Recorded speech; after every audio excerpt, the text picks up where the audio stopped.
So it's Friday.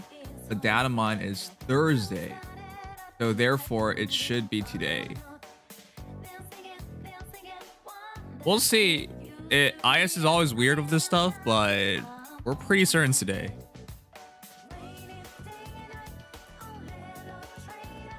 Every single time we make a stream centered around a potential trailer launch, everybody says there's nothing. You guys remember April Fools when I made a stream and I named it like we're waiting April Fool stuff, and everyone was just like, Nims, what are you talking about? There's no April Fool stuff. They always do it early. And then lo and behold, on April Fools at trailer time, we got the legendary meme of just the siblings dancing off. Well, they're not actually real siblings, but you know what I mean. Every year it's like that, man. I mean, every trailer is kind of like that.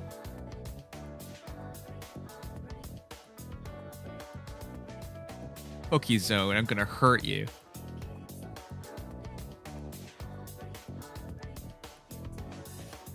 Here's the thing, the data mine is Thursday. If they don't do a trailer tonight, they're gonna leak it.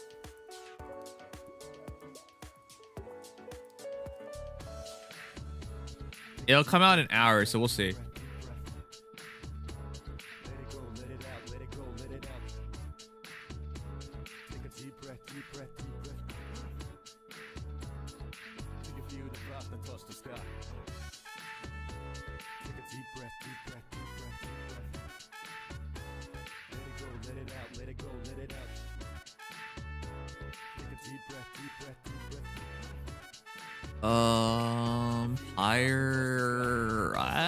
Picnic's back. What happened to my colors?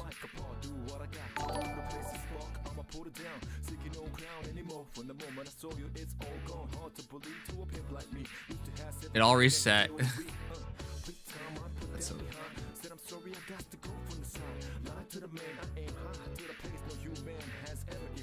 Alright, chat, give me a sec to fix it. I am a man who wishes to show off my Shota. Here you go.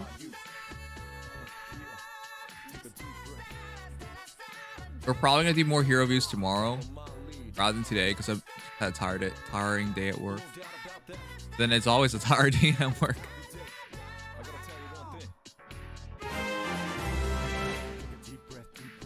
Hey, Mr. Nim Guy, big fan. It's like that. There you go, that looks better to me. Reshi! I'm a big fan.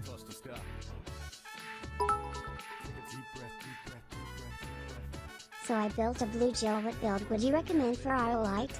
3,734,077,429. No, we'll do reviews. We'll do some reviews today, but I don't want to go to bed too late. So my patience with my job is at an end. Tomorrow I'm sending in my resignation letter.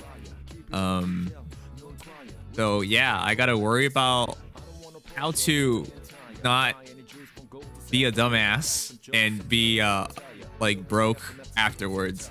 But yeah, that's it. I'm done. Today was another bad day. It wasn't like exceptionally bad, but I'm just like I feel like every day I'm at this company is a waste of time. It's important to have a job, but I can't take it anymore. I feel like I'm just wasting my time. So yeah, I don't want to like have too little energy for tomorrow, but yeah, I'm gonna just, you know, send in my resignation letter, and it'll take 3 weeks before I can officially quit because it's in my contract, but whatever. All right, anyways, my Ether Raids team that we like struggled so much with like forming yesterday did pretty well, huh? 2 wins.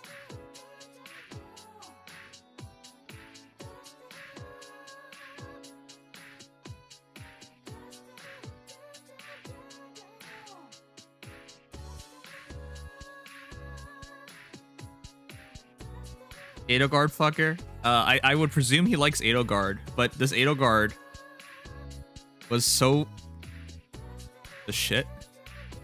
You guys see this crap? DR near save 1. Are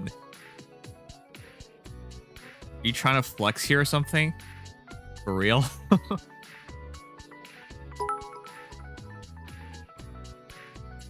Well, here we go. This is my ultimate speedy Sheen build. I really hope she gets a resplendent one day, or maybe a save skill that use SPD.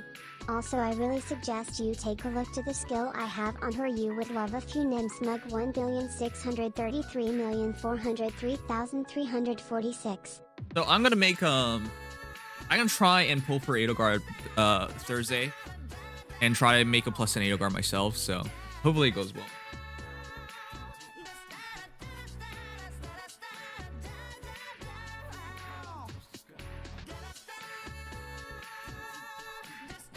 All right, chat. How you guys? How are you guys? I need to burn a bit of stamina before we start this.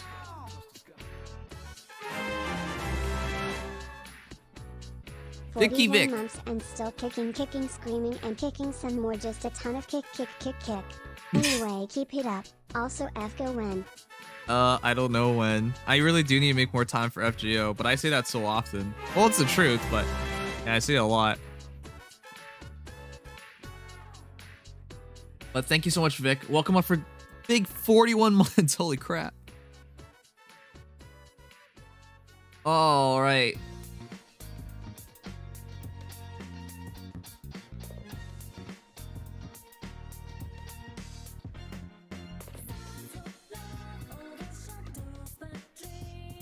I need to burn a bit of stamina. I need 5 of these, don't I? Yeah, I need 5 of these. Alright, chat, give me a sec.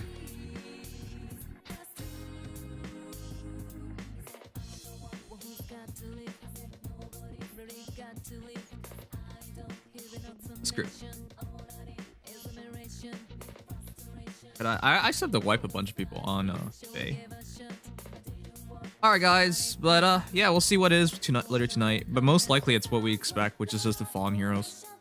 And if it's not tonight, it's tomorrow night, but it should be tonight, considering the data mine is on Thursday night. So yeah, the timings should be now. Here, take a look at my silly one Smolar Rachel build if you have the time. 1,027,845,485.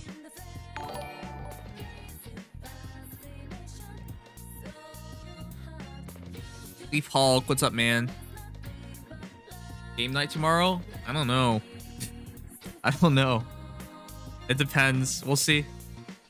Is the trailer in an hour? It should be. I guess it's our Fallen Grail, Fallen Rhea, Edelgard, Fallen Dimitri. I'm pretty sure this year is Chrom. Fallen Chrom. And they might throw in something that's like a curveball, like Fallen Gunter or Fallen Rise. But I'm pretty sure it's Fallen Chrom. And usually they try... there's no definite rule of Fallen Heroes, though. So we'll see. Fallen Grail will be really cool. But I kind of doubt it. If they did like a Fallen banner for like a bunch of like the characters that we couldn't play as in other games, that'd be really awesome. Fallen TMS Heroes? I'd just be happy we have TMS Heroes.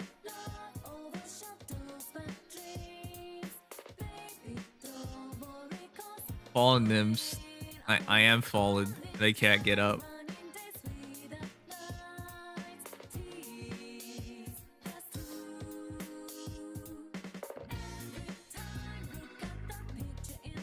What you mean, Fallen Heroes? Fallen Heroes. Fallen Hero. There are a lot of Fallen Heroes in this game now, by now. Fallen Hero.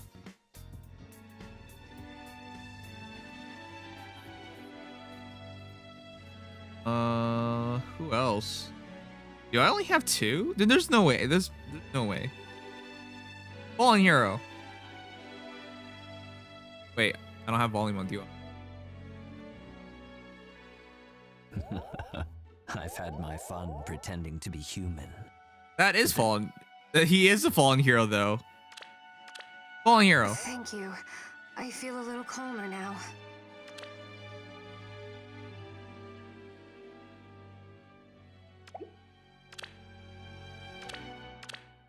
All right, but yeah, let me get through this. If you guys want to send in some heroes, you can feel free to, but I'm not getting to the main list today. Hopefully we get to some of them tomorrow, but yeah, sorry for streaming late tonight. Was pretty tired. In all honesty, I don't like Ashnard. Ashnard is broken good. He's so good. He's one of the best free-to-play heroes we have in this game. Woods, Fallen Hector would be straight fire. You right. Why am I not talking about Fallen Hector? That's legitimately a thing. Considering our Mads is supposed to be a cursed axe and everything, he can be possessed and go crazy. That absolutely fits under the Fallen category. Sent them flying. Do you want to face defense res catch Duso? No, I don't want to face any more goddamn Dusels. I am so friggin' sick of that old man. He's been kicking my ass for quite a while now. I'm so sick of him. No more goddamn Dusels. Thank you. That's all I gotta say.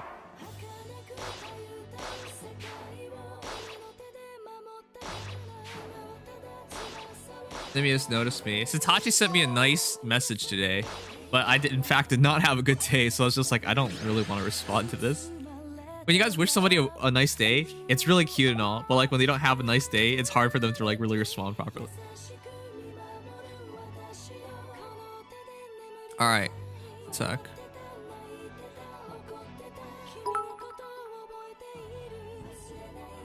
Can we all agree that if Nims was in the game he would be an bow unit because man he really likes to remind us how to use a bow kappa. But what is a Fallen? Nim blind also what about Fallen Alphonse? Nim smug. Fallen Alphonse would be horrible. I actually took archery. That's why I have so much insight on archery. You know, it's like, it's so stupid when people like think about like, for example, swords. They think 2 hands on sword, 1 hand on sword. This is how a person with sword fights. No, once you actually like learn how to use a weapon, you learn. You learn, like you understand how it feels, how it's supposed to go, like what definitely works and what definitely doesn't work. One of the most ridiculous things you see in games is like, you see of Roy in particular, when he does like a reverse grip on a sword, that is not practical at all. Likewise in archery, if you were actually in combat, you would not do the draw that most characters do, which is just like, it's like a 3 motion draw instead of a 2 motion draw. It's horrible. Like, yeah. Well, it's supposed to be a single motion, just draw, place on thumb, and fire. But like most people like stick it in between their finger and the bow. Like that's wrong. That takes way too much time. Anyways, like it's once you like do something, you know what definitely like you think it should be obvious, but it's not obvious. Oh, 1 minute. Heroic heroes would be dope too. Asher that became the Holy King, so the what the Woods, they should hire you. What the shit? Those are great ideas.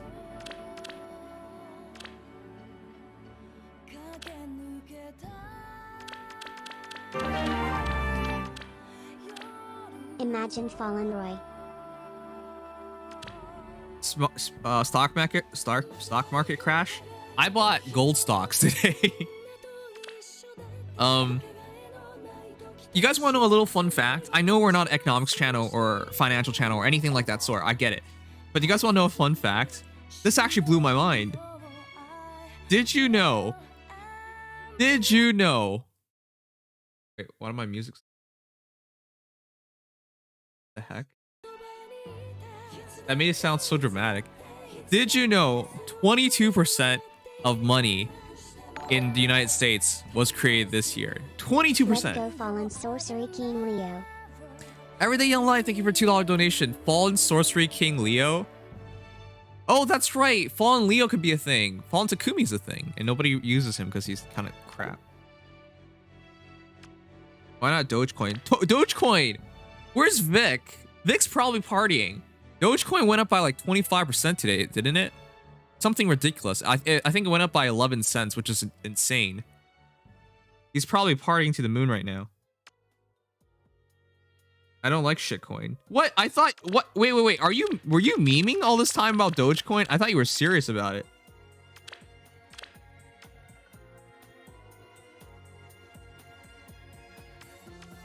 Also, don't buy cryptocurrencies. I don't understand why anyone wants them. to be honest. Because it's you buy it and you gotta hope somebody else wants it more than you do. In other words, they would pay more money than you paid for it.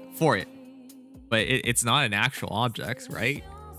So like I'll never understand it. All right. Anyways, let's fashion a team real quick. I swear though you were going to say that 22% was not subscribed to you channel. Oh no.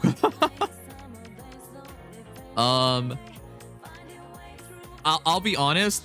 Faye is not really growing anymore. So most of you guys who are watching are in fact subscribers. Over half of you guys are subscribed. That's why I never even bother asking you guys to subscribe. Like, I don't like do random facts like that because there's just no point. Because most of you guys are in fact already subscribed anyways.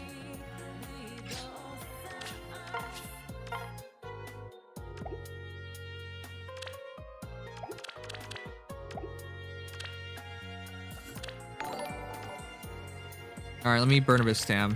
Burn my blades, and then we'll go. I'm more amazed NFTs are a thing. Who really wants to pay millions of dollars for a digital asset? I also don't understand NFTs. I like several artists that I listen to have sold their songs and stuff as NFTs. I also don't understand that. Digital assets are something that I'm struggling to wrap my mind around because it just doesn't really make sense to me. Like as to why people would want such things. All right, anyways, let's get through this. This is a weird group of heroes. Whatever, let's just use it. What's the blue bar? It's because I'm on a tablet. Let me show you. So this is what it looks like. Right? This is what it looks like on my screen. Ooh, I think the contrast is a bit high. Yeah, this is what it looks like on my screen. Right? The blue bar is because it's a Samsung tablet. See? But yeah, that's why there's a blue bar. It's not really of my choice. I don't like it. There used to be no blue bar, but they added it for some reason. Samsung's decided that you needed to know which screen you're on, so they added a blue bar, which is stupid because you should absolutely know which screen you're on. I think it's for old people or something, but you can't turn it off.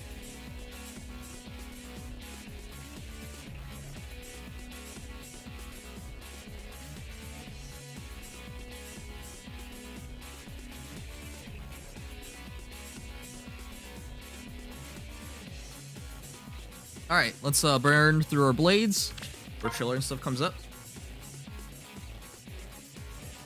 Oh yeah, that would be our first dual fallen hero. That'd be pretty hype if that actually does happen. I'm down for that.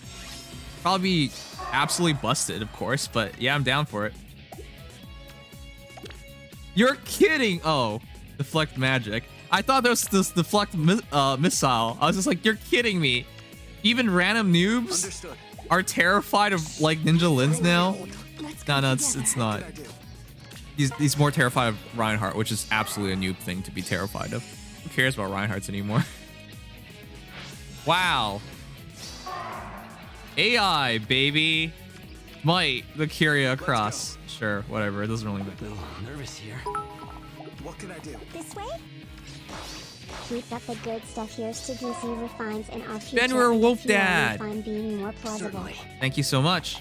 And yeah, honestly, chat, I'm more looking forward to data mine because I want to see what DC refines are. I want. Okay, real quick, I'll just ask you guys, which hero do you want to have the best of the refines?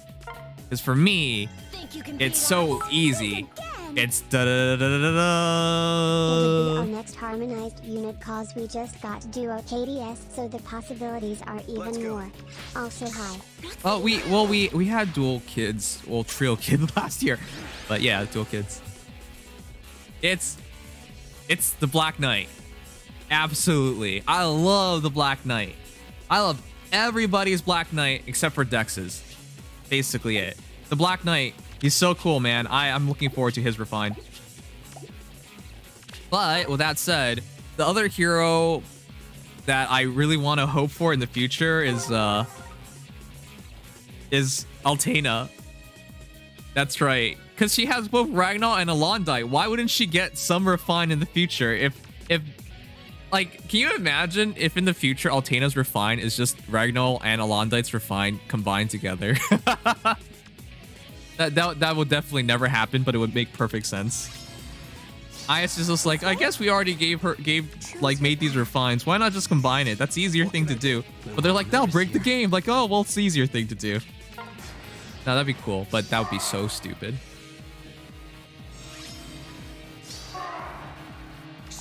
Old man. Let's go together. What if she gets both? Yep, that's what I'm talking about. It'll be insane. Did you buy the BK meal? Nope. Nope. The only money I've ever spent in this game has been on the Fay Pass, and even then, the money I spent was either Google advertising, Google survey money, or you guys literally gave me money to buy the Fay Pass because you guys are so nice. But like, no, I've never like bought anything.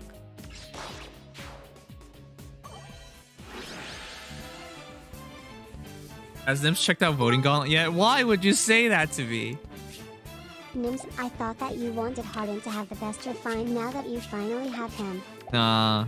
Harden, I don't even know how this started. Like, well, I do know how it started, but like the absolute belief that I would get Harden one day by you guys, like, great, it actually happened, but like for the longest time, it didn't look like it was even remotely possible. This way? I haven't really decided on a Harden build yet, but it'd be cool if he gets a good refine, of course. I like and use almost all those heroes, except for Ryoma. I don't like Ryoma. Certainly. But there's nothing wrong with Ryoma. It's just I like Xander more. Choose your path at your command. What can I do? It should be in about 35. Yep. Let's go. Yeah, if you guys have predictions, let me know. A little nervous here. Understood. I'm with you. Let's go together. Choose your path. Ryoma's about to become insane, though. Production. Production? GHP. Rise. Oh, Lilith, that's right. GHP Rise. That'd be such a goofy banner. I think Chrom could be a really good headliner, but there could also be a dual hero, so that'd be weird. Gmo! Top of the evening, Nims. In case there is a trailer today and it's fallen units. My guess is Bertram, Dimitri, Scarlet, and Chrom. GHB is Gunder. I heard Virgin Dimitri, but you said Bertrand. Fallen fair. Indian? Fallen Indian's fair. Alright, what was I talking about? I want to answer something.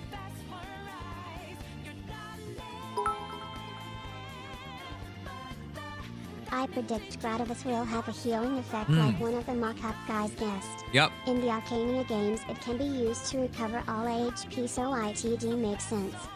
It's so weird when Dex is like an actual Fire Emblem fan. But yeah, I can see that happening as well. Alright guys, anyways, some one of you guys asked me, did I see what happened in Voting Gauntlet? So, of course you guys know my feelings on my guy, Tiny Ass Marth, the Legacy hero, Hero's Blood, Distant Counter, Special Spiral, Defense Smoke. I like the guy. I've been using him for a long time. So, I'm sure you guys know what happened, though. 2735, top 3K. There is but one fallen hero I wanted, of course, Fjord. Me want some goth ice princess Weiwei.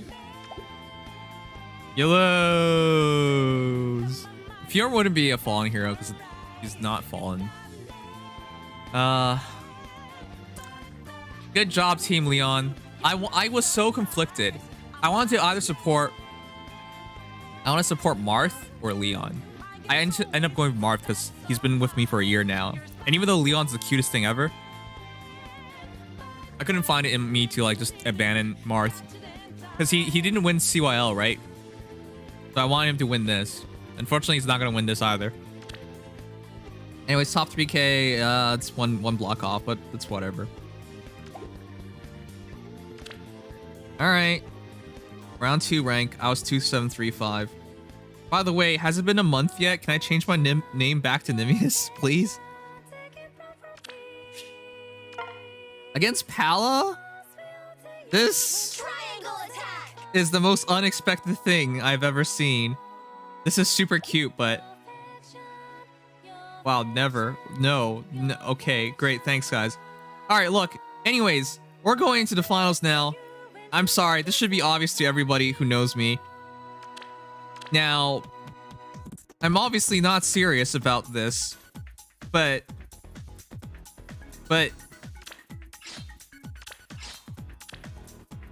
I really like Leon, and we've talked about kidnapping him, which would be bad, but we've summoned for him, so you don't need to kidnap him.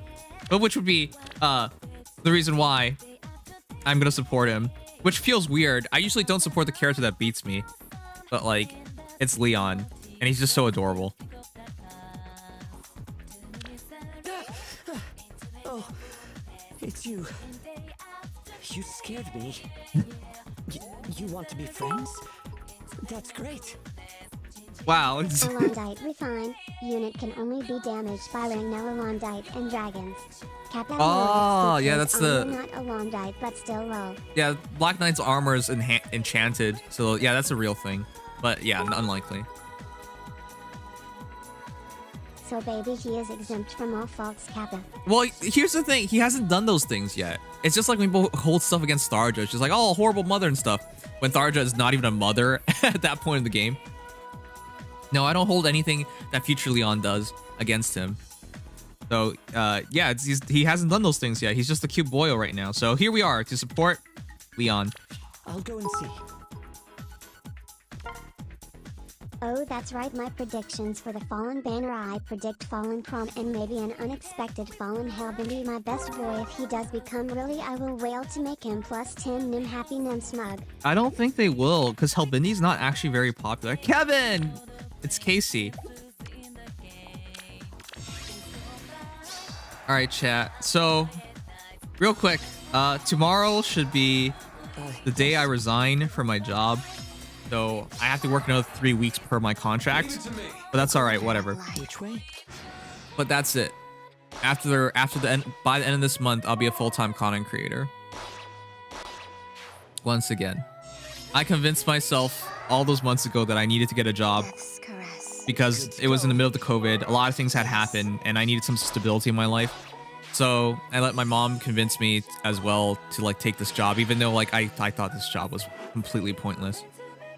All these months later, yep, I feel like I wasted my time, and at this point, I can't do it anymore. It's such a dumb job. Every single day, I just argue with my boss over something. Like this guy, I think he does this on purpose. Like, dude just saw me like come back, go to the printer, grab the papers, come back, and now I'm stapling it, and then he asks me if I'm okay. Like today, he asked if I was okay like 20 times.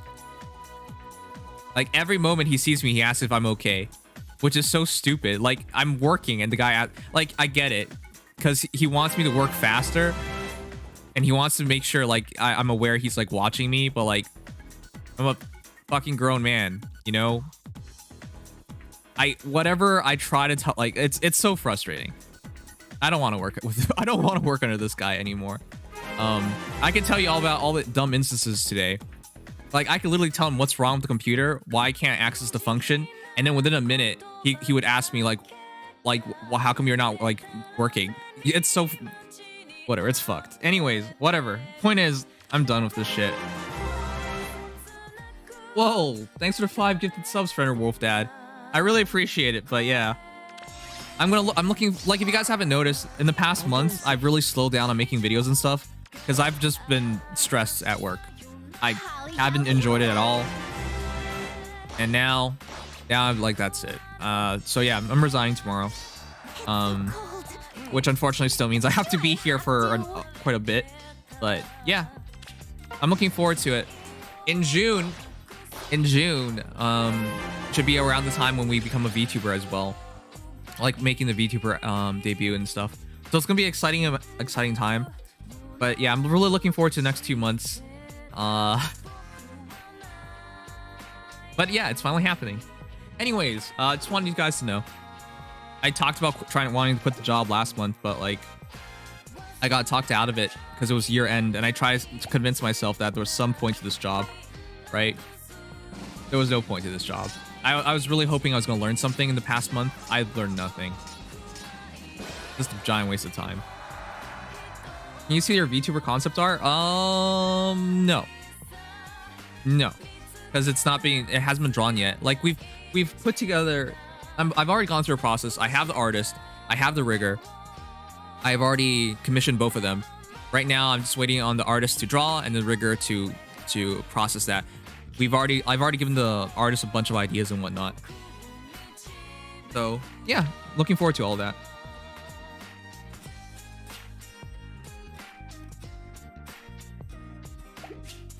I can't sing though. That's unfortunate. Like becoming a VTuber sings is so important. I am late, but I want Camus to be broken. Maybe Gradivis could give Unit 1 extra movement with 10 horsepower healing per hit. Horsepower. Going to predictions, I am guessing Fallen Lloyd, that's it. Okay, fair enough. I'm going to assume Camus gonna be pretty broken. I mean, he has one of the most widest character arcs in Fire Emblem history. Dude goes everywhere. And has triple names, so yeah. Just use tons of autotune? No thanks. Alright, we have 24 minutes before Trailer should come out.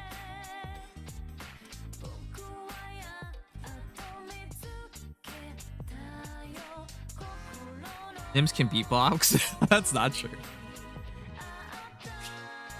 Fallen Julius. Ah, that's a decent one, yeah. There are a bunch of options that really make a lot of sense. Anyways, I'm really looking forward to Yes. next month onwards. But yeah, lots of things will happen. Stay tuned.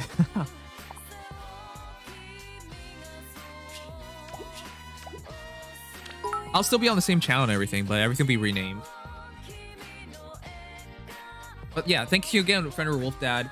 Your subs went to Oliver, Duke Tanis, Scholar, Samurai Jester, Neko the Riot, Assel Adeli. Thank you so much, Fenrir. If we make a Fallen Edelgard, will you make an Edelgard emblem? That's interesting. I never even thought about that. Uh-oh. Well, not all my team has Altina. They all should have Altina. Alright, one sec. Let me form my rating party teams. Altina. Altina. No Altina. Okay. Wow. Wow. I'm not gonna run Fjorm. Because if I run Altina, I don't have a refresher.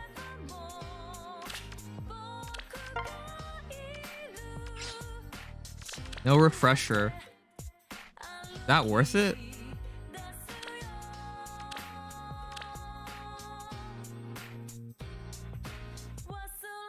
Wait, 174.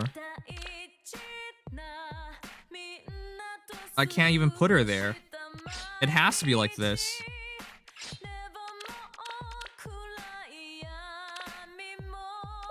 I can't get rid of Regan, or it takes away the extra slot.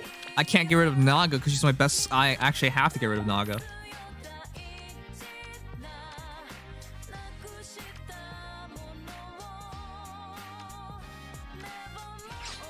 $192. All right.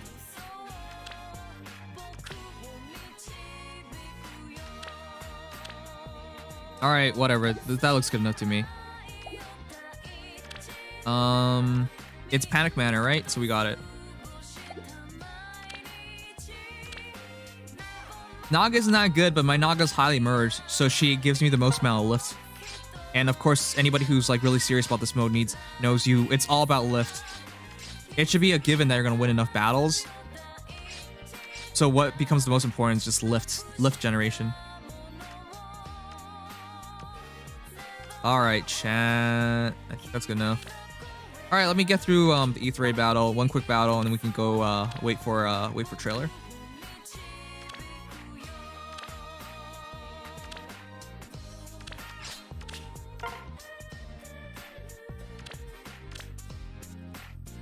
I think it's so likely to be Fallen Crom. Like, it just doesn't even make sense for it not to be Fallen Crom.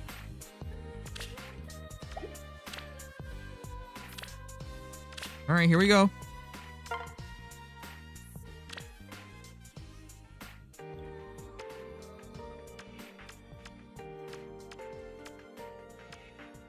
What is this? Marianne. Huh?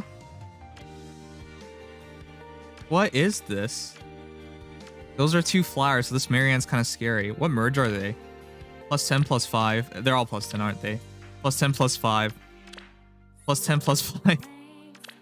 Plus 10, plus 5. Plus 10, plus 5.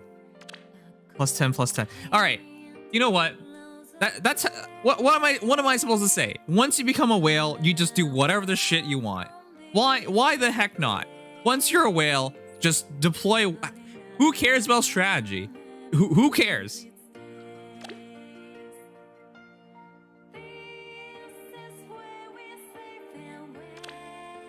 Dragon will smash through this Lin easily. There's no quick movement. Wait, are they even blessed correctly? No, they're not even blessed correctly. This guy literally just doesn't give a crap. It's still, the fortress level's still up though. He doesn't even have a duel's hindrance. Do I need to worry about damage generation?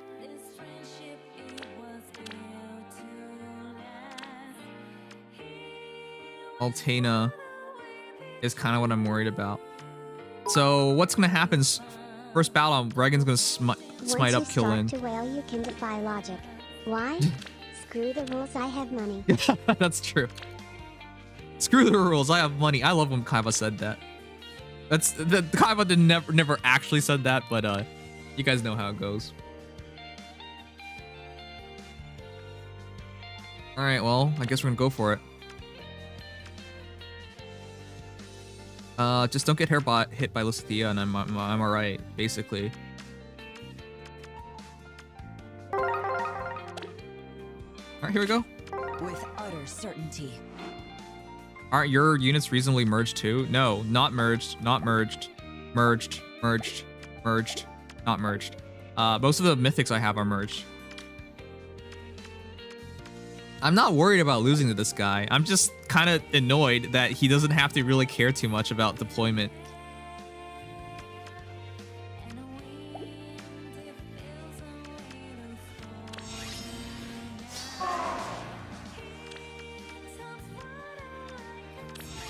All right, here we go.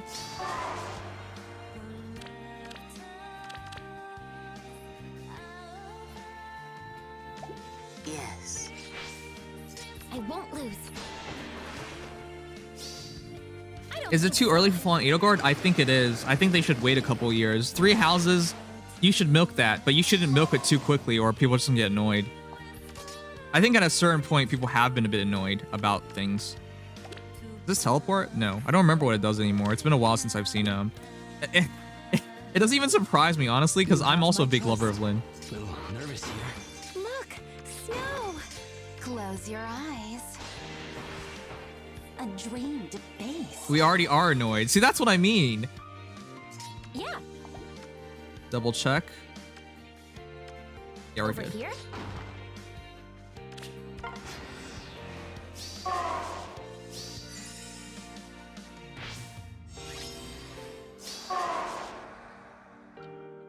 Consider it done. Certainly. That's crazy. She even one-shots Lin.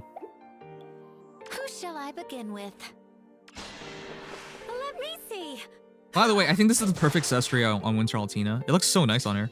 Let's go together. I'm right here.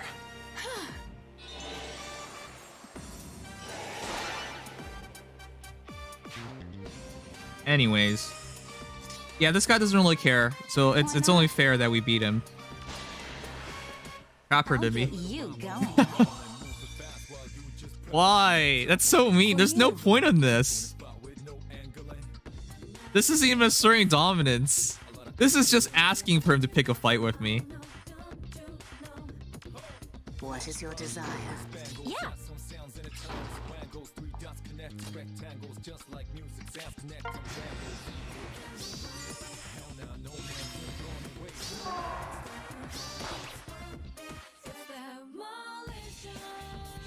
Look, snow. Wait, is she that fast? I won't lose. We should still double her. Who shall I begin with? Little nervous here. For you. Yeah. Yeah. That's plus 10, so I had a bit of worry there. Even though we're initiating.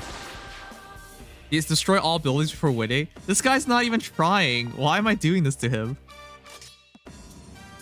With utter certainty. I'll do it.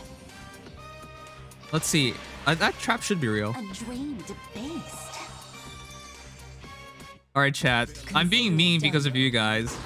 I don't really see a point in being mean to this guy. Will be done. He's not... He clearly isn't trying, so why are we doing this to him? Yes. Maybe he's baiting battles. Let's go together. You have my trust. Close your eyes. I'll get you going. Certainly. So beautiful. Why are we doing this? I actually feel bad about this. Look, it's not bad to have whales, chat. Really. Because, look, without whales, who pays for the game servers and stuff? You need whales for the game to survive. This guy is most definitely a whale. Why are we doing this to him? Over here? Look, snow. Are you guys satisfied? Are you guys satisfied? We're so mean for no reason at all. This guy's supporting the game. And now we've broken all his buildings and just kept this Marianne trapped this entire time. Are you happy now? You guys are so cruel.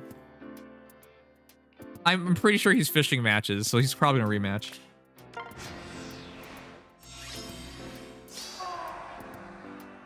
Little nervous. All right, let's I put won't this lose. out.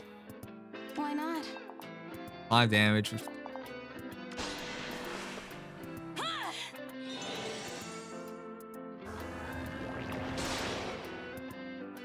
Ugh. All right, whatever, we're done.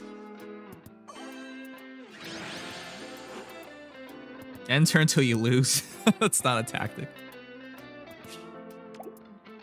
Whatever. He has money though, and money's kind of important. All right, there are 13 more minutes before trailer. It should be today, considering when the data mine is. All right, let's check out a few heroes while we have a bit of time in between. By the way, I'm summoning this Thursday, chat. Hope you guys drop on by. It will be fun. This Thursday. Oh, the Dune's shoulder. Sexy. Sorry. 4 days, 3 days, 2 days. Yeah, it will be on Thursday. I'm gonna go for Sigurd. Not Sigurd. Whoopsies. Why am I? Whatever. I'm summoning on that day for Edelgard. Sigurd just happens to be there as well.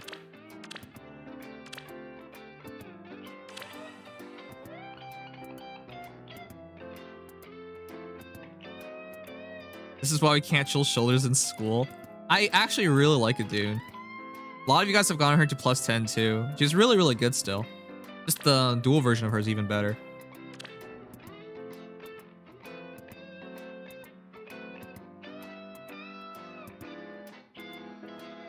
Oh, let's see this real. All right. Also join us for this. Oh yeah, you guys are joining us. Yay!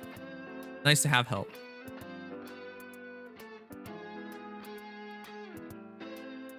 You like how that picnic banner has returned for Golden Week? I hated how picnic banner was here last year. Last year, I'm sorry, chat. How do you rate this year's Golden Week, right? How do you rate this year's Golden Week? All things considered, I think it was really, really good, right? We had events, we had tons of free stuff, we had reserves being added, You know, it wasn't absolutely crazy in terms of free stuff, sure. But we did get a lot of golden tickets. We got 3 Choose Your Legends, you know? And we got a fake quiz event as well. That's them trying. That's IS legitimately trying to like impress some people here. I give it a solid 8.5 out of 10. I could even give it a 9 out of 10, to be honest. It's that good. Last year's Golden Week, though. Oh my god. I still can't believe how many people tried making excuses for IS last year. They friggin' did the picnic banner. They're like, it's Golden Week. Guess we'll just redo the picnic banner. And give them a bunch of tickets for picnic banner. And add nothing to the game. You know? People made so many excuses as to why that's okay. It was not okay. That was just laziness. But whatever.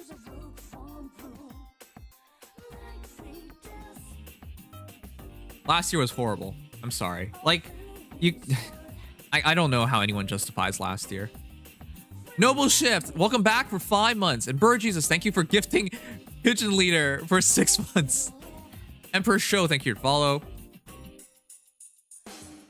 I give it a 4 out of 10 last year. I think that the bare minimum, and it just rubbed me the wrong way. So there you go. The picnic banner only needed to do one thing. Quick repost at 4-star, but no. It couldn't even give us that cackle. Yeah, there were a bunch of little things that they could have done to like make this better a bit last year, but yeah, whatever. All right, let's do a few heroes while we still have a bit of time. 10 more minutes.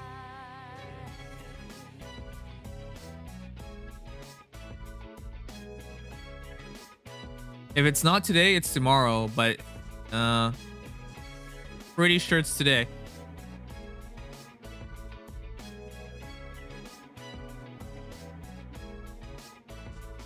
Lag spike. Man, everyone's been putting that stupid accessory on everybody.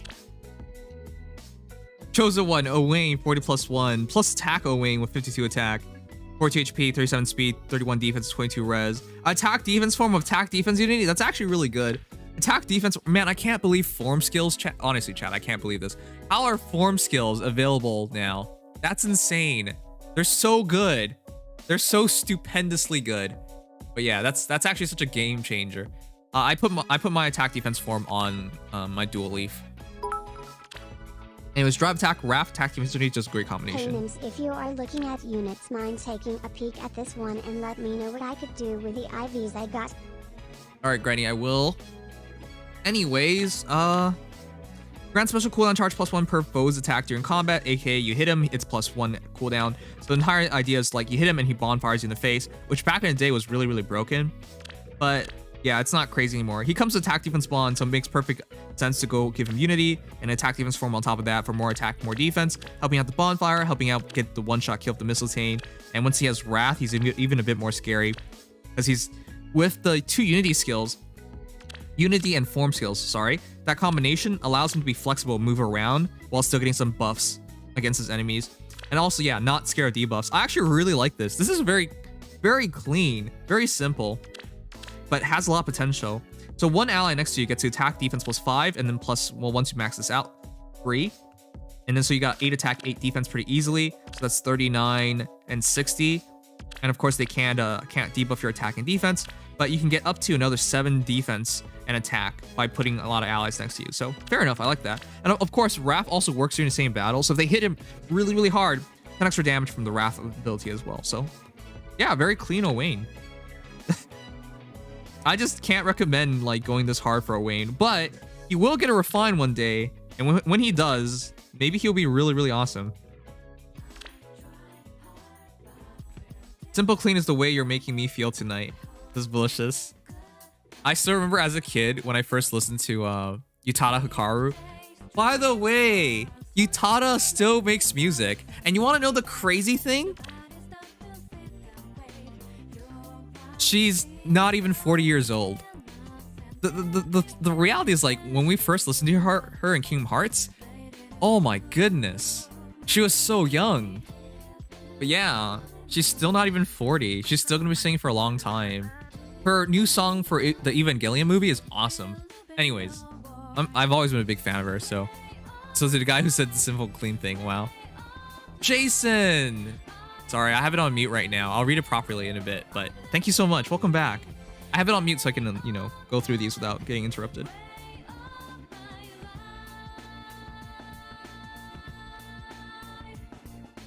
All right, 373407742.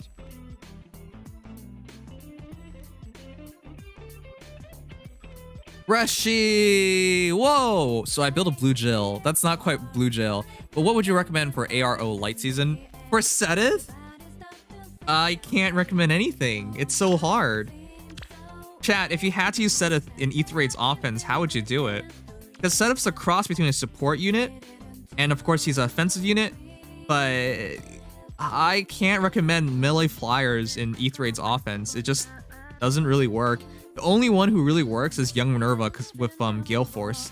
Then she centers a Gale Force team, and I think that's really good. But Seteth in E3's offense is really hard to justify. Because you can only run so many heroes, and if you run Seteth, it means giving up on somebody else, and he just doesn't offer much. Yes, if he gets to fight, it'll be great, but your opponent's teams are usually loaded with like one-shot kill heroes. So if they catch a hero like Seteth with his low res and having no counterattack, you have to like hide him a lot, and he doesn't have superior movement to make up for like the deficiencies.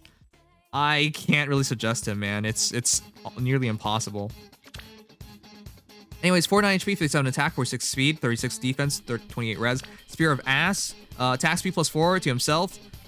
Sorry, if unit is within 2 spaces of ally, grants attack speed to unit during combat, and then during combat also grants attack speed 4 to allies within 2 spaces. And of course, he can't be debuffed. This is such a great free-to-play hero, but yeah, can't suggest for E3's often. Just Pharaoh 3 with Desperation's fine. It's pretty simple. Brazen attack speed. You just don't get into Brazen immediately, but with Spear of Ass and 50 speed base, you can definitely take a fight and set up. Drone drive attack is also really good. So in total, that's 4, 6, 10, 14, up to 21 extra attack, which takes you to 78, but conditional on 7, conditional on 4, so conditional on 11 of that. And then your speed is 7 + 4, 11 extra on attack, which takes you to 57 and 50 otherwise.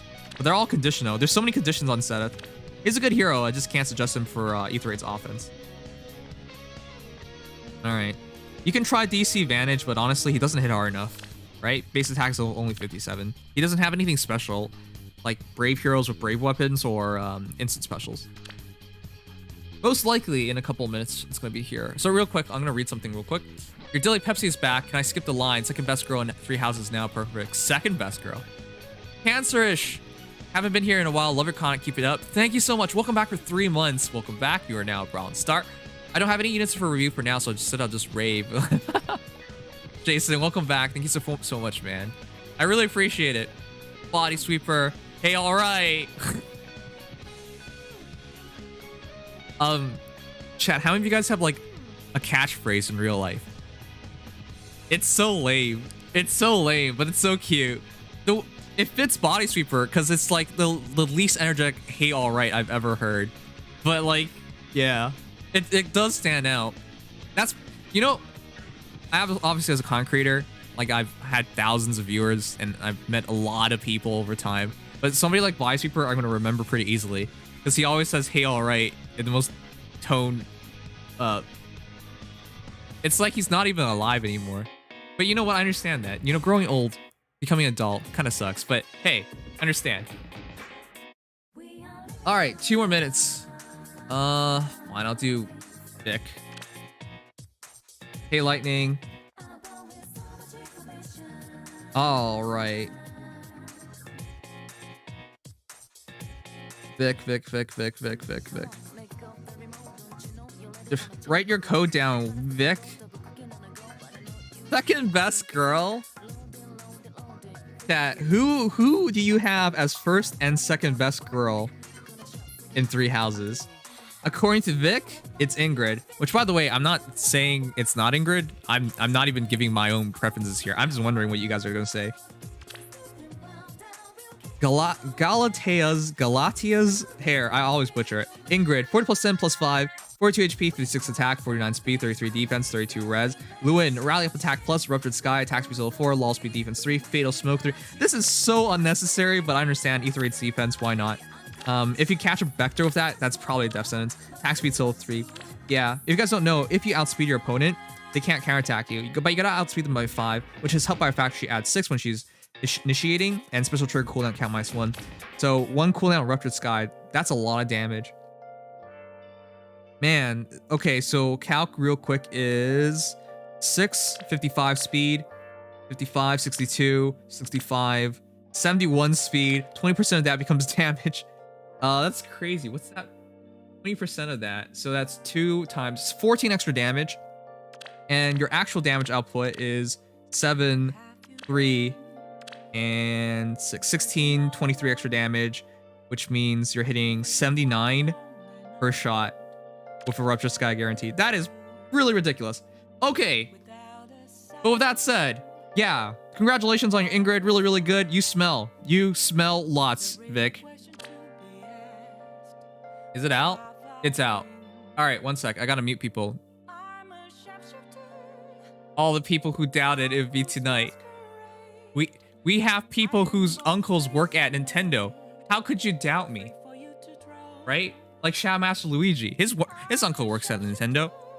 You guys can trust us. We know uncles who work at Nintendo. All right, let me download it. Are you guys not muted yet? You guys are muted. All right, cool. Let me download it now. Thank you, Lappin, for always being such a good guy. All right, guys, we're downloading it right now. Just give it a moment.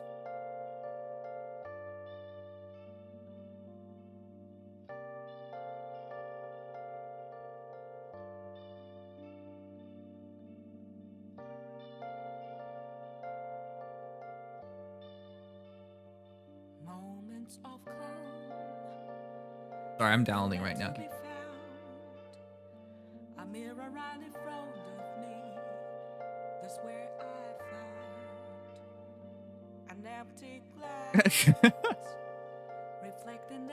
I literally don't know what I'm looking at. Okay.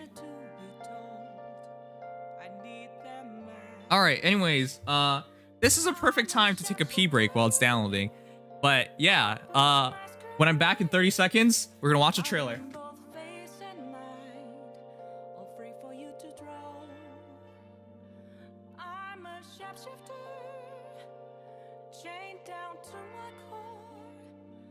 Don't take off my mask, my place to hide.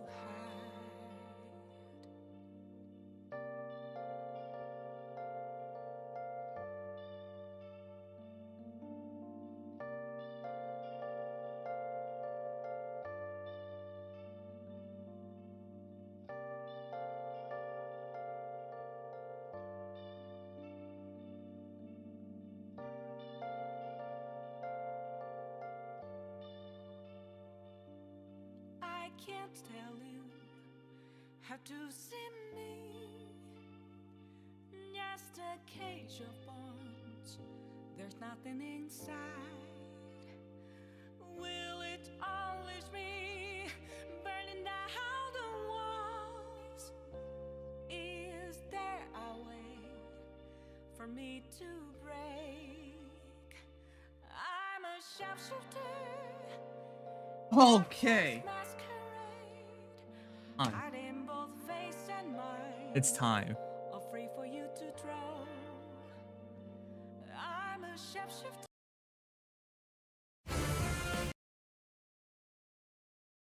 It's time. I hope you guys haven't spoiled yourselves. I know some people can't wait like 10 seconds. Oh, it's time. All right, 1 second.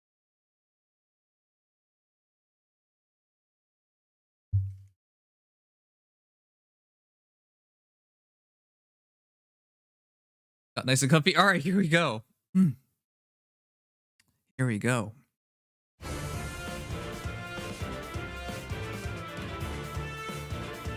I'm so excited. Fallen Heroes are one of the best banners ever. Wait! I am Dimitri Alexandra Blathid. Everything has been taken from me. Isn't this too early? Seriously, we're going 3 houses this early? Murderous Lion, Odd Tempest again. Sure. Don't struggle. Wow. I feel like it's so obvious, but why would you do it so early? Who's that? Naga. That damned dragon has no Oh, it's right Morgan! with my heart. Wow. Wait, Male Morgan just became Attack Rust Menace. That's a new skill. But Male Morgan just became busted and we're gonna get the Fallen version? He didn't even have a time to shine yet. He's still a red mage. Any punishment you see fit. That's hilarious. Male Morgan's time in the sun's already over. Female Morgan! Oh, that's so fitting. Master Grima, I'll never betray you. I'll stay by your side no matter what form you take. Green Flyer. That axe is so cool. Whoa, she looks so badass. Axe of Despair. Oh, she has Dive Bomb. Dive Bomb is now in the normal pool. You shall fall by my hand. All the people who went really hard for Pirate Tip Bomb for Dive Bomb. Haha. What? I am Edelgard von Hresvelg, the one who will free this world of its corruption. She's quite literally. She's so perfect. What is this armored stride, armored wall, attack defense ideal? Oh my god. Crumble to ash. That is such a big spoiler, but I've already been spoiled since year 1. Holy crap. It is 3 houses, Fallen Heroes. Who's the free hero? Free hero? The free hero is Fafnir. Yay. I'm kidding. Oh my god, I can't believe that. It actually is 3 houses. Holy shit. How? Why? It's too early. You could have waited. I was so certain it's Crom. Oh my. It's once again not Crom's fight. He's got to wait another year. Oh man. Hey chat. Welcome to 2021, the year of Let's Cuck Crom. Fallen Crom is yet again not a thing. Instead, we're going to 3 houses, we're going to Awakening. What a world we live in. That's amazing. Crom, rest in peace. All right, one sec, let me free people. Oh my god, I'm so sorry for Crom.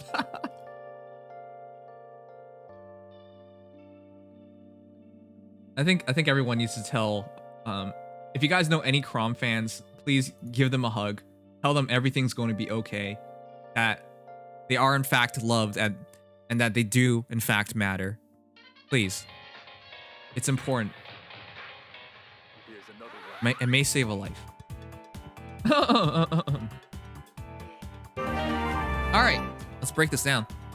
Who needs Crom when the best Lion King is right there? That's the Lion King. Okay, let's go over this. Oh man, no, thoughts first. First of all, I was so convinced it was gonna be a bunch of other heroes. I thought so certainly that it was gonna be Crom. Fallen Crom, absolutely. I was looking forward to like other Fallen characters, like hell, Fallen Rise, Fallen Gunter, kind of meaty, but I was down for that. To play Edelgard's route. Not a spoiler at this point. I was spoiled in the first distance. month. I was spoiled in the first month of the game's release. Some people sped run through the game and they had no issues Just jump ship. Your boy is never going to get anything special after Legendary. It's like second place into third place into non-existence. Anyways. First dislike I have ever put on YouTube. Well, really? That's interesting. But, oh my god, this is... It's so sad because I know what happens to Edelgard. It's... Man, but still, to have her in the game like this, it's sad because this is a possibility, but... Man, she looks amazing. There's something more attractive. God like that always makes me sad. I know, it makes me sad too, but... There's something about her, like, don't you just love it when like your waifu just transforms into a giant hideous monster? Like, that's kind of hot. At least I think so. Anyways, the transformation and everything, it's just, yeah, that's one of the most unique transformations in the entire game. But we'll get to all of that. There are a lot of unique heroes coming up right now. But yeah, I love that. That's awesome. All right, new heroes join the... I still can't believe we're going straight into 3 houses. To announce a crossover with Attack on Titan. Oh, I mean, if they ever do crossovers, that's a pretty good entry point. Now, surprisingly, there are no dual heroes. I was so convinced there was going to be one, but Hey, let's go. Vengeful Lance on Fallen Dimitri grants Ace. Simone Morgan finally got enrolled. I'm so happy. Best day ever. We'll talk about that once we get there. Vengeful Lance grants attack +3 if unit's not adjacent to an ally, of course. Grants attack speed +6 to unit during combat. And also if unit's attacks over foe's defense during combat and unit cannot make a follow-up attack.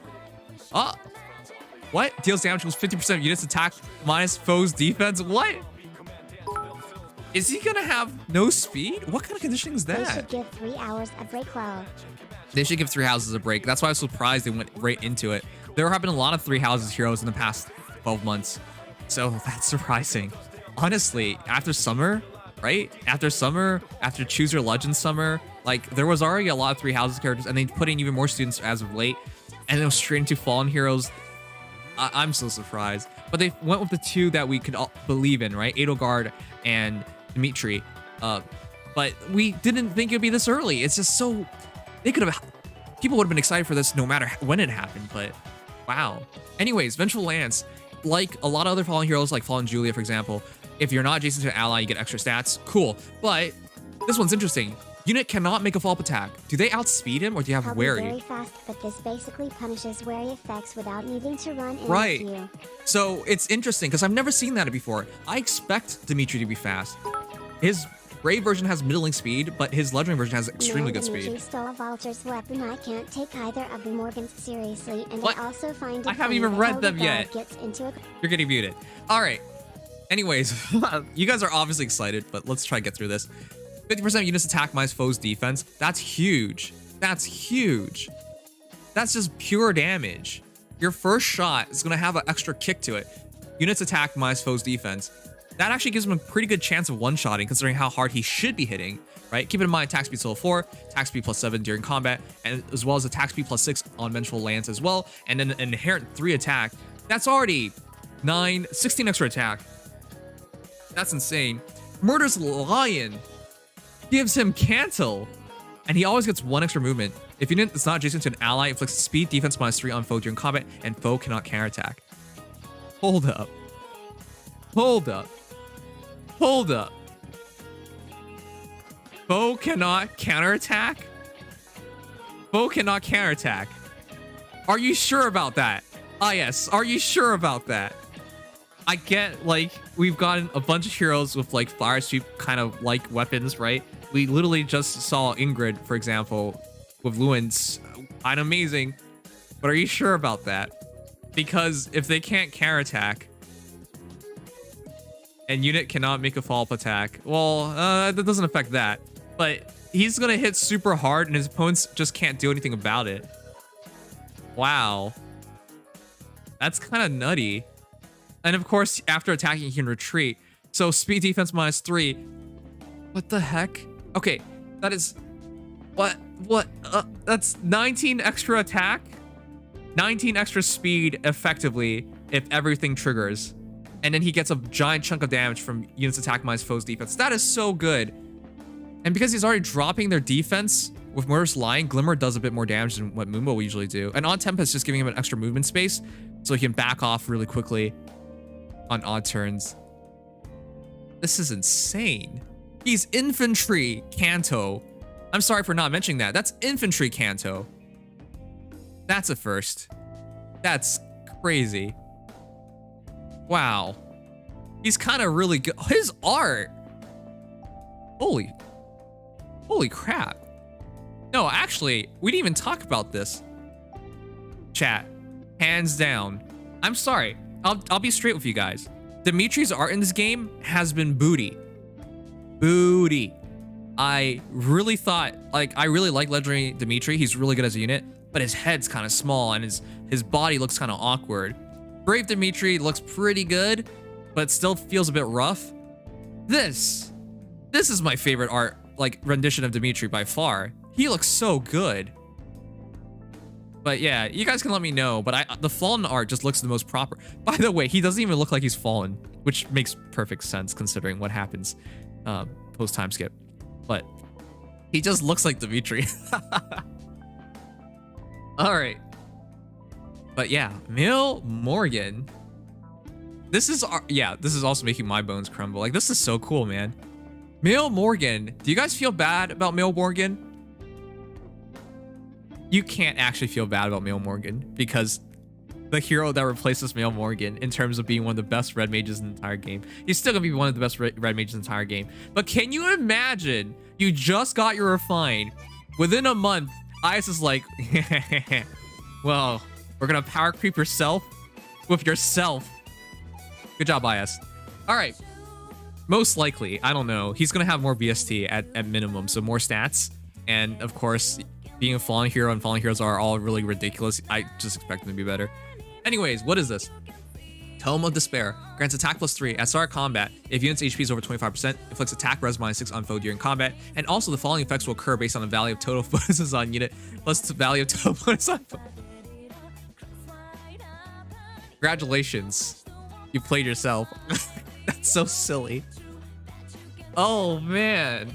Can you really feel bad for Male Morgan? It's literally like the non-summon, well, the non-5-star locked version is just like it's just gonna be a weaker version of the fallen version. That's so, they're both red mage. That's so cruel, man. Anyways, whatever, it's real good. Anyways, plus value of total penalties on foe. If over 5, greater or over 5, foe cannot make a follow-up attack. Another hero that bypasses counterattacks. And if greater or over 0, unit makes a guaranteed follow-up attack. Oh my goodness. What? A double effect. He basically gets Fire Sweep and then the ability of Impact. No. Sorry. Foe cannot, he basically gets Impact and then he gets auto double. My bad, it's not Fire Sweep. And if it's over 15, inflict special cooldown charge +1 on foe per attack during combat. What the shit is this? Example, if unit has attack res +6 bonus and foe has an attack res -6 penalty, the calculate total will be 24. What the shit? Oh my. That's so broken.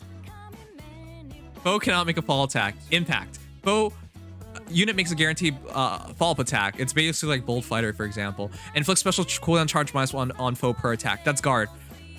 So he gets an auto double. Well, that's like 3 crazy effects in a weapon. Now, it is conditional. It is conditional, right? You do need to generate debuffs and whatnot, but I'm pretty sure there's this thing called sabotage defense and attack res menace we need to get to, which would explain everything. Which, by the way, even if you didn't have the ability to generate debuffs, wouldn't it just be hilarious if you ran Morgan with Morgan? You would just have all debuffs in the world anyways. This is kind of silly.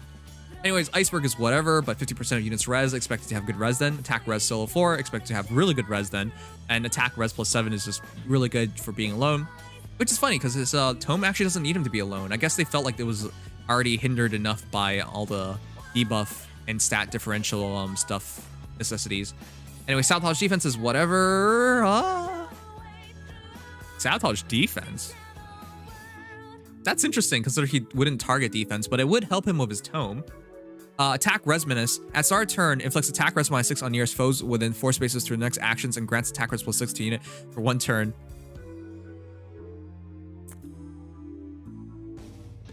Yeah. Isn't this basically Male Morgan, but more ridiculous? I'm sorry, that's actually just kind of funny. Male Morgan is what, +4 to all stats? I don't remember anymore. I haven't made my Male Morgan yet. I should. But yeah, like they both have really good, it's a buff debuff effect. I remember that much on Male Morgan. So it's only attack and res on this case, but still, that's a lot of debuffs. And those are the most important debuffs for him. It's like a supercharged threat attack res. Nearest foes within 4 spaces through the next actions. Yep, it's like a supercharged threat. But the thing is, like, it doesn't work on everybody. It's just your nearest foes. Right? So it wouldn't be every foe within 4 spaces gets debuffed, just the nearest one. But still, that's huge. Yeah, so it's a 5 difference attack speed and res on base Male Morgan. So yeah, this is just 2 stats versus 3. But still, that's pretty big of a game changer. Anyways, how? Male Morgan. Power crept by fallen Male Morgan. It's actually kind of quaint. He's expected to have low speed then, so he's gonna rely on the debuffs to generate the. Oh, he's gonna be so ridiculously strong. Wow, I expect him to be really bulky as a result, like a supercharged Fallen Julia, I would say. Okay. Female Morgan, Fallen Female Morgan, she's kind of cute. Which, by the way, anyone's played through Awakening knows how it is with both Morgans. They're kind of busted. So I'm fully expecting female Morgan to be busted, considering how ridiculous male Morgan is. All right. Of course, we said it earlier. Dive Bomb is there, and this time it's attack defense solo 4 instead of attack res solo 4, and it's attack defense menace instead of attack res menace. And this is now a green Axer, coming from being a blue tome. That's interesting. But yeah, it's kind of similar, but she should have some speed. Anyways, let's read it. Actually, she might not have speed. It might be the same idea. It is the same idea. Acts of Despair. Special trigger cooldown count -1 at start combat if units HP is over 25%. Reflects attack defense -6 on foe during combat. And also the following bonuses will occur based on value of total bonuses on unit plus value of total penalties on foe. If greater than 5, foe cannot make a follow-up attack, aka impact. If greater than 10, unit makes a guaranteed follow-up attack. And if greater or equal to 15, reflects special cooldown charge -1 on foe per attack. It's the same idea, but this time in axe form.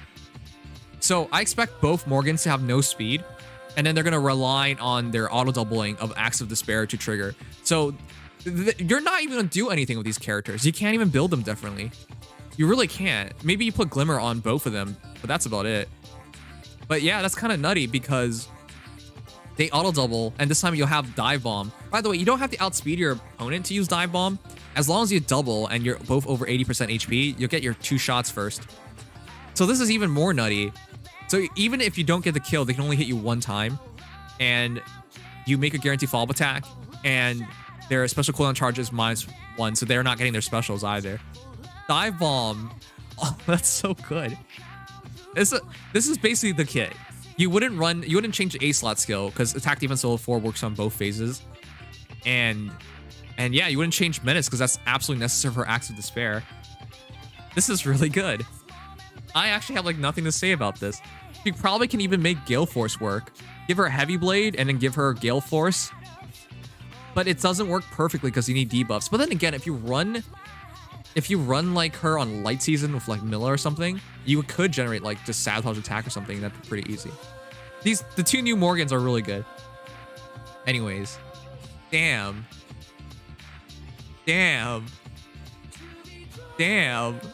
This is so crazy. She looks amazing. Hey. Was the last armored beast hero that we ever got still the only one we've ever gotten? I don't remember another armored beast hero. Is this still just Knigas? After all this time, it's still just Knigas. Congratulations. You've finally been superseded by Edelgard of all characters. Beast, armor, colorless. She looks so beautiful. Wow. Damn. There's something about girls with gleaming red eyes that I've always found so attractive.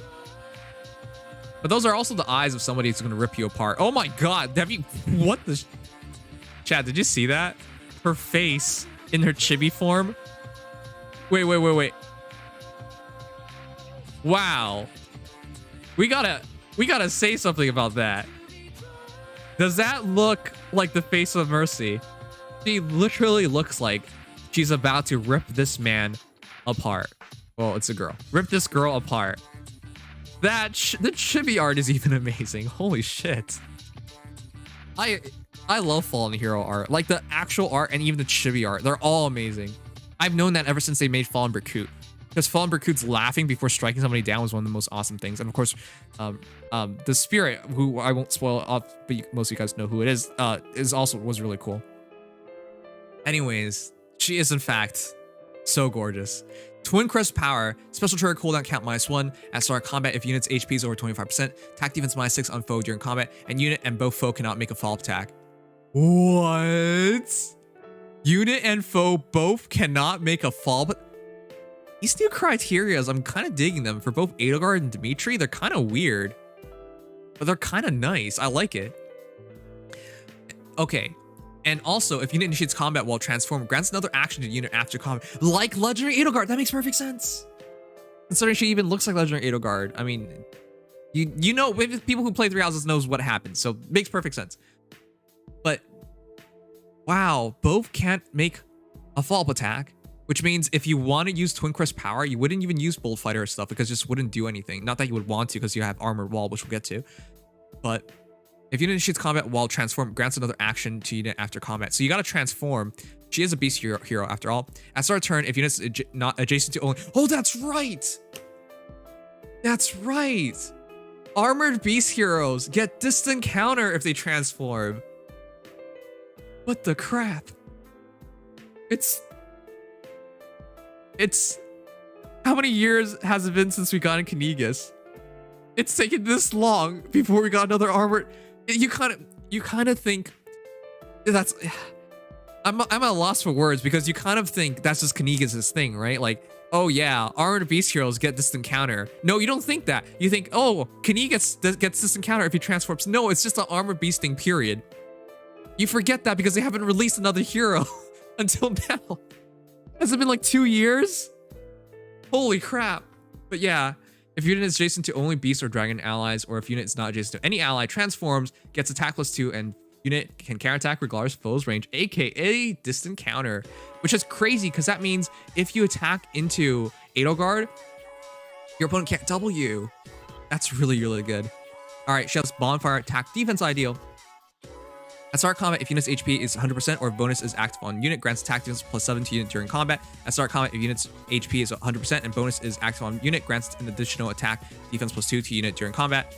Armored Stride absolutely counts as a bonus. With her expected attack and defense being so high, this is really huge. She's just going to stack a ton of attack and defense. She might take no damage. In fact, Armored Wall is probably going to do something for that. So yeah, ideal is going to be really... ideal. Get it? Yeah. HP 100%, bonus from Armored Stride guaranteed. So yeah, easy criterias. Physically, she might take no damage and then just keep ideal at 100% all time. So attack defense +9 is easy.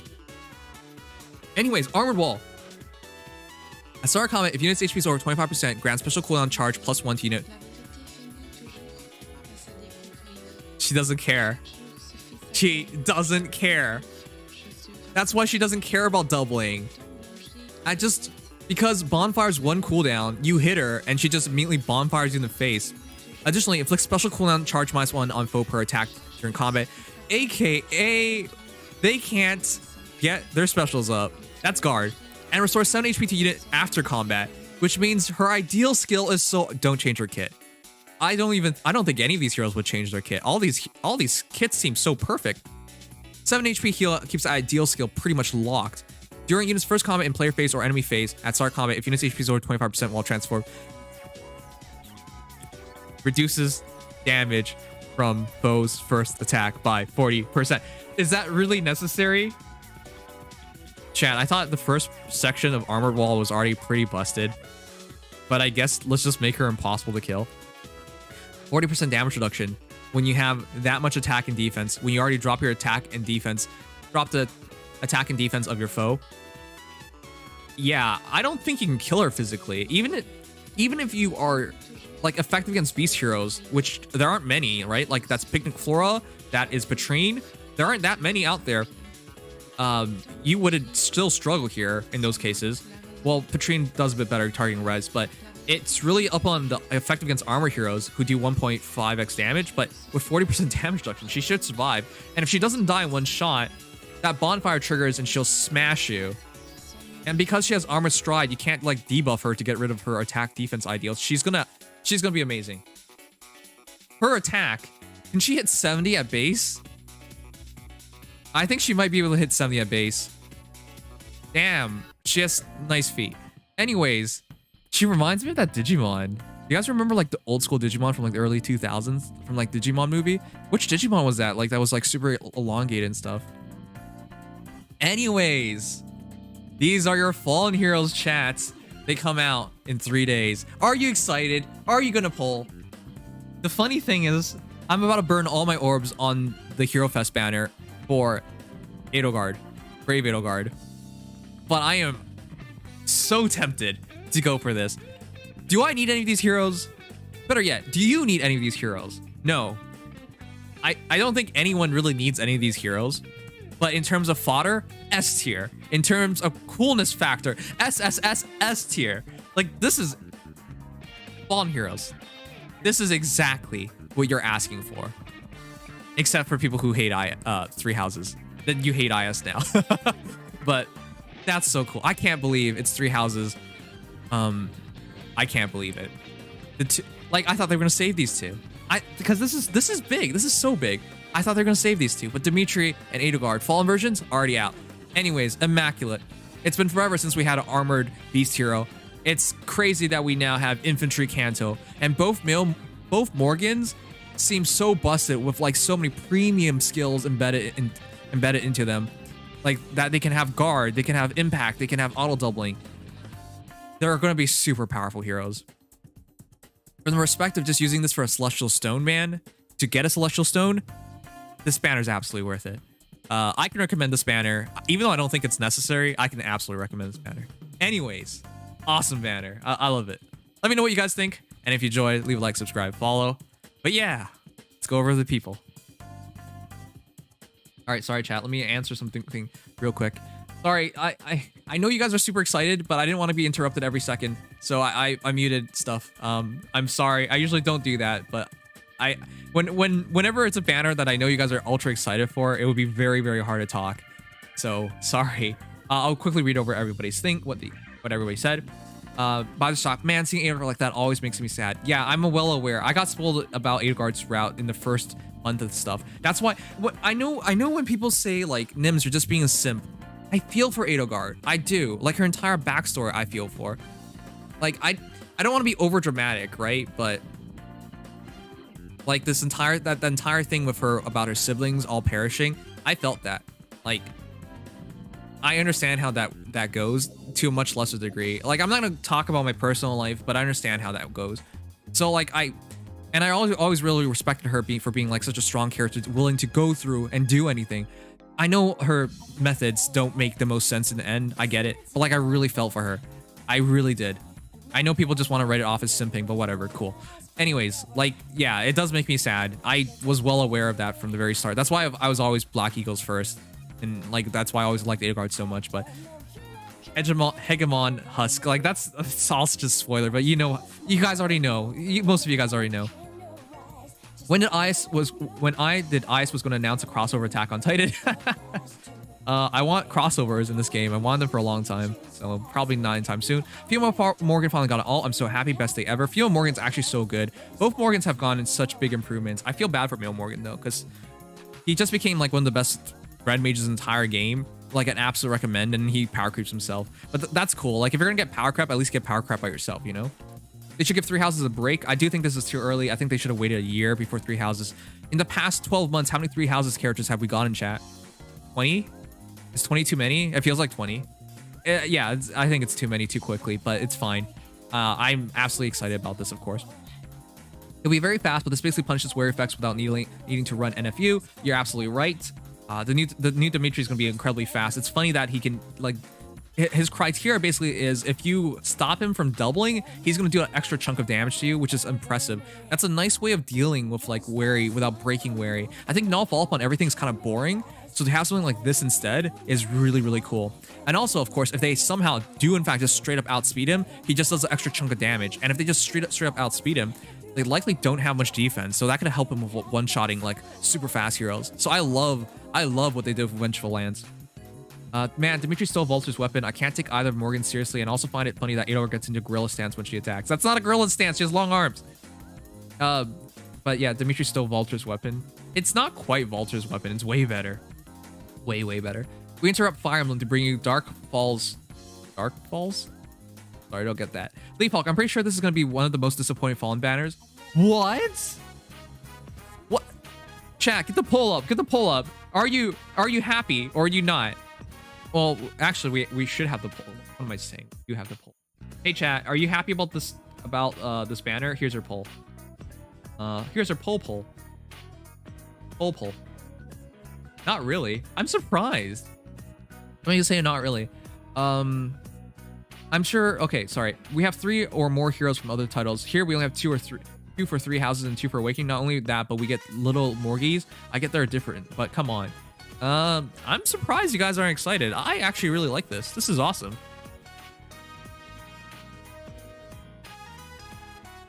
Let's see. Wow. Wow. Wow. This is interesting how you guys are so conflicted on this banner. I think it's great, but hey, you know what? I'm not here to tell you how to feel and think, you know? Fenrir Wolf Dad, this is already making my bones crumble, not like this. Yep. Oh man, that's probably like the most unique looking animation in the entire game right now. All right, Maiden says, there's a chance that Fallen Crom will be a GHB unit. Thank you for the $5 donation, Maiden. You know, if it's Fallen Crom, it makes perfect sense.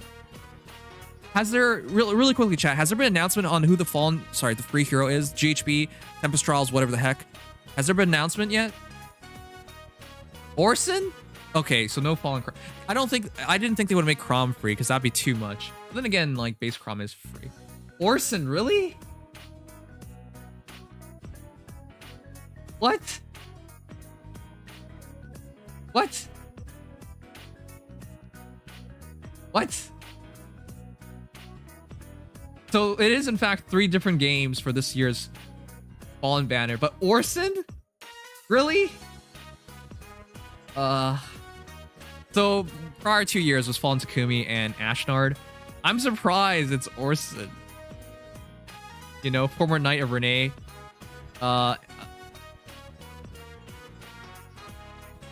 Like, I get it, but like, man, you had a lot of other choices, IS. You had a lot of other choices. It's like when we had Myrrh and they threw along Sala for Harmonic Myrrh's sake, right? Like, I wanted Owain, but yeah. Anyways, I'm definitely sacrificing Morganton. They sell it for Dive Bomb. Laugh my ass off. Yeah, Dive Bomb now in the normal pool, so really easy to get now. Brandon says she looks like she just took art advice from Nightmare from Soul Calibur. Oh my god, that's actually true. I love Nightmare. My favorite Soul Calibur character. I made Nightmare back in Soul Calibur. Calamity, Edelgard, yep. I feel like they put a lot of effort into the Fallen Heroes. Fallen Heroes are probably one of the most hard worked on banner series. That's why I'm surprised that some of you guys are not that excited, because I think it's the best one. How will she look transformed outside combat? She'll look pretty cute. But I'm more excited to see what she looks like once she's transformed, like her chibi version that's transformed. I will say I'm a little disappointed by the music choice though. I think Shambhala Area 17 would have been better than The Long Road. That's very interesting how you would even pick up on the music choice. Alright, one sec. Let me look that up. Let me put that up. Sorry, chat. I know we're supposed to get into discussion really quickly, but this is really... Shambhala. This is the music I wanted. Wait, you're right. Why didn't they go with this music? All right, good pickup. They should hire you. D-Floor, give this girl Gale Force, Mystic Boost, and she'll annihilate teams. Her A skill's even free, so go Iote if you really are scared. This girl is the whole AR team, the Gale Force and the tank. Yeah, I honestly don't even know what she's gonna do. Like, the capabilities of the new Edelgard is insane. I can imagine so much. She can do everything, basically. If you don't have anti-armor, she'll slaughter you. Basically, she's a dual Lin counter. She will destroy dual Lin. Dual Lin will just bounce off of her. Ruptured Sky will do extra damage, though, but I highly doubt she'll die in 2 shots. RP Threaten skills? Yeah, this is way better than Threaten skills. I never liked Threaten skills in the first place. Claude eating his popcorn again. Yeah, Claude just watching these two again. Take off Armor Stride and replace with Far Save. Yeah, she's still an armor hero, so save skills are absolutely immaculate on her. It's just, she needs to be near allies to really save very well, so it's kind of hard to use save skills on her, but she could do it. Heck yes, both Morgans are getting ults. Time for me to wail for both of them and make them +10. Good luck, Hunter. Vic says, IMO, Dimitri's perp is weird as hell. Astral Blade only has 1 condition to activate the same effect in its second effect, and it was 2 years ago. I hope it's a translation error, but that doesn't stop me from summoning him, though. I'm surprised you even like him, Vic. I thought you were like a Black Eagle fan, first and foremost. Godzilla versus Fallen Edelgard? What the heck? Because she looks like a gorilla. Come on, man. While I like the individual characters in the banner, the lack of game origin variety is kind of disappointing. It's mostly 3 heroes, but I get what you're saying. I'm also not sure how to feel about Ice giving Dimitri a character who suffers from mental trauma like numerous other non-fallen characters of Fallen L. Yeah, that's the thing. Chat, real quick. Is this actually Fallen Dimitri? Like, it just feels like... I'm sorry. Like, I know there's, like, purple mist and everything, but it just feels like it's just Dimitri. Like, it just feels like this is time skip Dimitri. That's it. Like, it doesn't feel like he's any more evil or anything else. It just looks and feels like Dimitri, period. So yeah, most people are just saying no. Like, this is just straight up Dimitri, which is kind of sad because that's anyone who's played knows like why he becomes that wreck. Anyways, but don't spoil it, please. For people who haven't played, like, I don't try and spoil any Fire Emblem, no matter how old it is. Orson used the rune sword in Sacred Stone, so I wonder if he'll be a sword cav. We will see. But thank you guys for telling me it's Orson as a fallen hero. You guys remember when special skills were only given to legendary or mythic heroes? Those days are way over. All right. Anyways, that's Cat caught up in the messages. Sorry, guys. Oh, wow. You guys were sure excited. As well as hello. Sorry for taking so long. There's so many messages. People were so excited. No kidding. We've been here this entire time talking about it. Oh, man. Yeah, this banner is disgusting. Woo! I can't believe we are here. How are we here? This is so early. I don't mind the Morgans, but I am honestly disappointed that we got more 3 houses. Only because it has been done to death at this point. But biases aside, this is a really good banner, and it's nice I'm to not see as tired the of 3 color houses as armored some beasts, people if are. nothing And else. I feel like these are the 2 alts that needed to get out at some point. They needed to, but I Did still you felt it was see too mine? early. Rip I get what you're Thread saying. skills low. Yeah. Yeah, no, I did talk about the thread skills. Well, of course. I think this is way better. Of course, it doesn't work out on as many heroes and as guaranteed, but it's huge range. Literally twice the range. Yeah. And you're basically guaranteed to have it. So there's that going for it. I guess the one thing is that you can't really control it because you literally are just almost giving yourself free buffs and free penalties. So if for some reason you don't want to be buffed, good luck with that. Yeah. But the new weapons on the Morgans just do like everything. There are 45 3H heroes with alts includes. I'll be honest. Let me ask you guys. Do you guys think this is like going back to like year 1 where Awakening of Fates got spammed to the heck? But I don't think 3 houses has been to that degree yet. I think it's getting close. I don't think it's to the Fates Awakening degree. People might like there have not been that many devoted Fates banners. I mean, perhaps seasonal banners specifically. Right. They've just been getting a lot of new Guarded was going to happen as. Look, I believe Edelgard and Dimitri were going to eventually happen either as well, but I'm just like, again, I'm legitimately surprised they pushed these 2 out because I thought a year down the line this would have been absolutely exciting. Like this, there is a such thing as like getting burnt out on, you know, certain games, franchises getting too many heroes in a short amount of time. In the past 12 months, if you guys count it, it really feels like there have been like 23 houses heroes. That's how it feels. I'm pretty sure it's over 10 easily, but it's at least 15 because of Choose Your Legends. Thanks for reading my message and picking on my superior music choice. Also, am disappointed by no Gunter or Scarlet. it would have been nice to have Fallen Gunter. I know one person who was really looking forward to it. I thought like I thought it would happen. I thought Fallen Gunter would be our free hero, to be honest, or something like that. I did too, but I also saw a couple people bring up Orson, and being a Sacred Stones fan, of course, I was hoping so, but wasn't really expecting it. I get it, but it's gonna mean so little to so many people. Here's the thing, I'm well aware, but let's not pretend Sacred Stones sold millions of copies, because it didn't.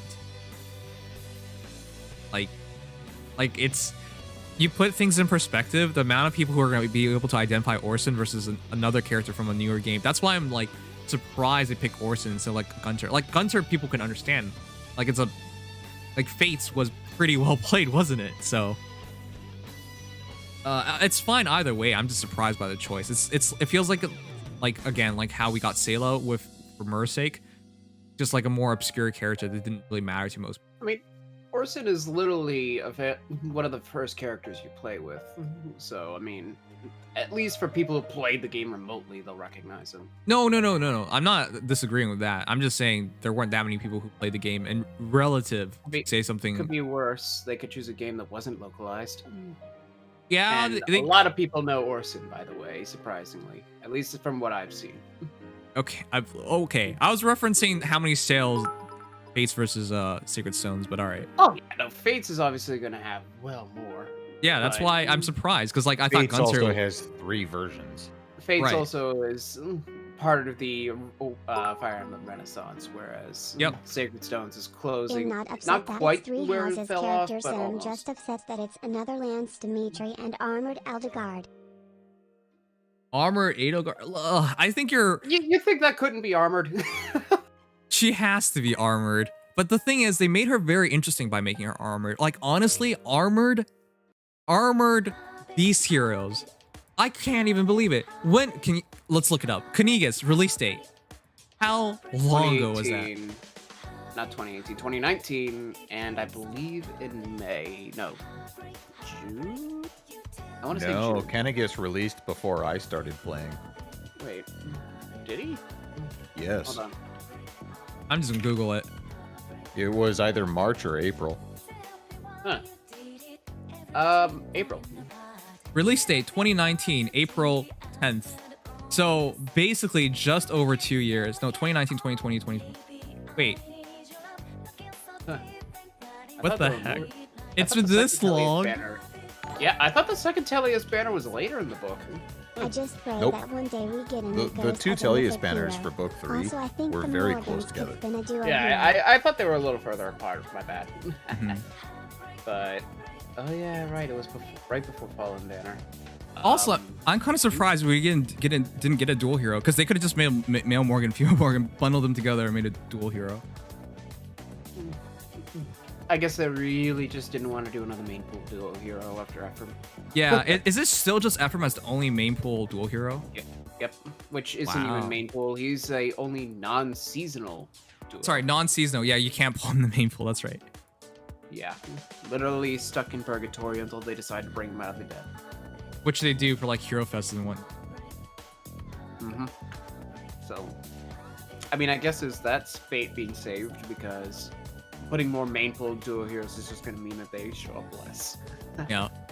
All right, let's go over the heroes. But this is I still can't believe it. People seem really conflicted because there seems to be some 3 houses burn out there, and people, not everybody like are big fans of Morgans. I get it, but I'm genuinely excited about this. Oh, I'm Also, the excited. art for Edelgard and Dimitri especially are on another level. It's insane. Oh yeah. I always love Fallen art, and those two especially have amazing art. Yeah. Female mhm. Morgans is pretty good, and then male Morgans is okay. SMH, she is just fat and slow. Wow. She's gonna be slow. She's gonna be heavily min-max, but for good reason. Anyways, Already we'll get to looking it. at, like 43 defense. I'll just put that out there. She has around 43 defense. 43 defense base. Yeah. Yeah. That's what I mean. She's gonna be 43 or 44, one of the 2. She's gonna be like a supercharged New Year Keaton. What I expect. She's an armor, so she's gonna be like a supercharged Knagus. Well, that's a bad comparison because there's only Knigas by himself. But yeah. Well, at least they're both colorless beast armors. Yeah, I get it. Yeah. But of course she's gonna move. Like do you guys realize she could do anything? Like she could literally do whatever she wants. Gonna be the next Dimitri Spectre in looks some like ways. Hess just holding Yeah. a redesigned He Crave does. My first impression. Yeah, that's right. I should be able to recognize that. All I right. literally just said he had a bootleg Creamhill. Yeah, more like a bootleg criminal. That's right. It looks so it looks so familiar. Was the thing that to be, but yeah, we'll talk about it.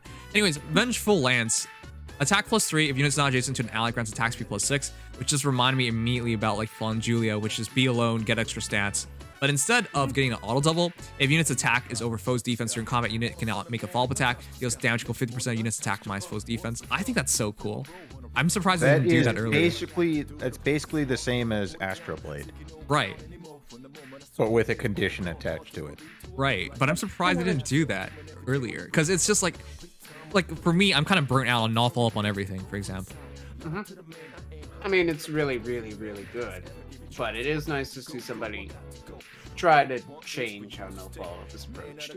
Yep, and it does have some advantages. For example, if you cause a draw in terms of speed, because he doesn't have an auto double, if you cause a draw, he now just hits you. Well, actually, foe cannot counterattack, but you know what I mean. If you cause a draw, he just hits you, and he gets this extra chunk of damage on it because of Vengeful Lance.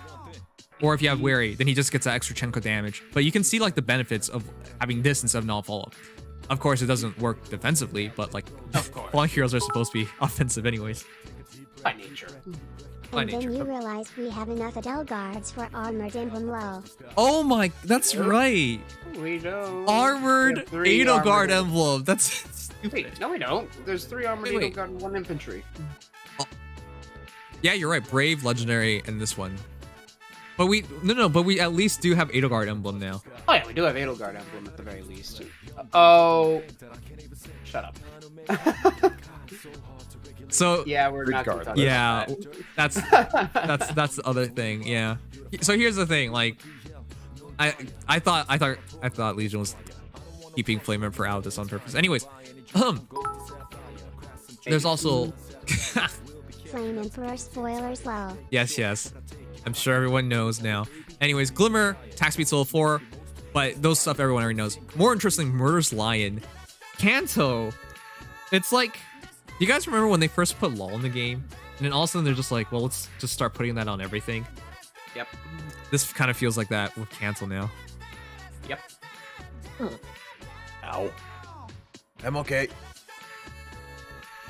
But this is like a special Kanto. Kanto with 1 extra movement, of course, on an infantry, which is crazy. So the most insane thing is because this works on an infantry, that 1 extra movement is really big. Because infantry, it's not like infantry moves particularly bad, but having 1 extra movement on retreat or moving forward as well is so like, that's so useful. Oh yeah. You're probably at least going to get 2, if not 3 off Murderous Lion, depending on if you're adjacent to your opponent or not. Yeah. If you have Odd Tempest, more power to you. Yep. By the way, I cracked up when I saw Odd Tempest again. I was just like, really? He's going to get it again? Hey. In the same outfit at that. Yeah. At least he has a different ace slot. But the more important thing is, I couldn't believe this. Speed defense -3, nice. Just like Kanto. But the additional part, foe cannot counterattack. I couldn't believe that. It's just, if you're not adjacent to an ally, the foe can't counter. Yeah, I know, but it's still really, really ridiculous. Like, really? Like, did he really need that? He already had so much attack, so much speed, and even bonus damage on top of that. And the retreat function, now he doesn't even have to worry about his foe counterattacking.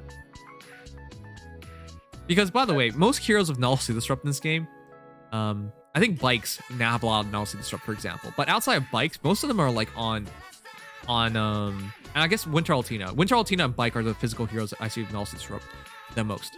But most other ones are all mages, all like really soft units that get one-shotted. Or not soft. They're not necessarily soft. Not necessarily soft. Not close. Physically squishy. Physically squishy, there you go. Leon's not squishy physically, for example. It's just the fact that they're not made for countering at melee range, which is sure. Yeah, that's fair. Fine, but I'm just saying, very few heroes deal well with this. Book with Lewin's counterattack negating effect low. Yeah, I just like that reminded me of Lewin, except you know it's guaranteed. Lewin means you have to outspeed your opponent by 5, but honestly, she wouldn't struggle. Ingrid wouldn't struggle with outspeeding her opponent by 5. Not really. As long as you're doubling, you're getting it. Whereas Dimitri, as long as you're not adjacent, you're getting it. Arguably the easiest fire sweep condition we've had so far, where the only advantage is that Dimitri is only an infantry half the time, and is still melee locked. Those are the only real balances, quote unquote. Infantry half the time in terms of movement. That's funny. Would you guys remove Odd Tempest? No, I wouldn't, because of just cancel reasons. Scoring wise, yes. Otherwise, no. All right.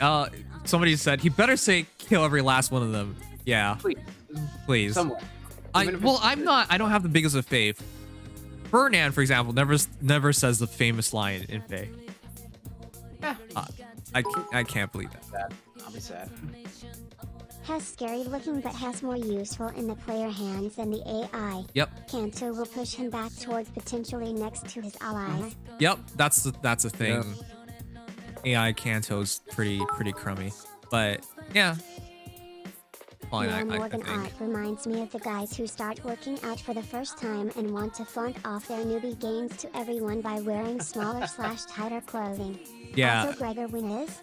Can we just like recognize that Morgan's probably like 5'2", 5'3", He's not very big, but then that clothing is super tight on him. I couldn't even recognize him when I first saw him, chat. Like, when I first saw this, do you know what I saw? He kind of reminded me of Kirito from Sword Art Online. I can see it. Yeah. Yeah, no, seriously. If we put the Black Swordsman right over him, and I don't mean the Black Knight, yeah, I literally first saw Kirito. I didn't want to say that while I was reacting to it because it was just like, it's obviously not Kirito. But like, that's Kirito. Who drew him? Oh, you know what? It's an edgy Phoenix Master 1. That's what it is. Oh, more edgy PM1s. Let's go. Woohoo! Yeah, you guys can see it, right? This is the default male sorcerer outfit in Awakening. Also, this Yes, Morgan and is from the yes. future past All DLC. fallen altar canon in some way. Yeah. Yep. All right, but the rest of this, yeah, the weapons were completely made up for Dimitri and the Morgans, but I mean, everything else is accurate as far as appearance and class. Yeah. all right, but Tome of Despair is absolutely absurd. I cracked up when I started reading this because I got the idea immediately. He basically power crept himself. Basically. Oh, wait. He's not gonna have Sort speed. of, but not quite. He doesn't have quite the stats. I get it. But the triple effect of full cannot make a follow attack makes a guaranteed follow attack. Special cooldown charge -1 is pretty ridiculous. He doesn't power creep himself, but he offers dramatic competition for Fallen Julia. Is what I'm seeing. Wait, really? You don't see him power creep himself? Because he doesn't need the speed aspect anymore. I mean, he might not need the speed aspect, but he's not inflating penalties. No, and again, the speed aspect still helps against like null follow-up, auto follow-up, and things like that. The thing with that is, I expect him to have way more BST than base Morgan. Yeah, so overall, end up way better in basically every situation. 5-star locked, which is a significant problem. No, I get that. That dramatic thanks to Dragonflower Cap. I As dramatic. guess. But still, it's pretty sizable because attack res -6 is already pretty big. Now, I get it from Neil Morgan's side. He could potentially get what attack res +5 and then attack res -5 on your opponent as well as speed. Attack res speed. So that creates a pretty big gap in the penalty magnification on top of that. Yeah, 14 ultimate, 19 ultimately. Yeah. But he doesn't. The new one doesn't care about speed because of the all double from attack res menace, and from the respect of he inflicts attack res -6 during combat as well as attack res -6 as the debuffs itself. So it doesn't go quite as high in terms of debuffs, but I think in practice it's gonna be pretty similar outside of the speed aspect.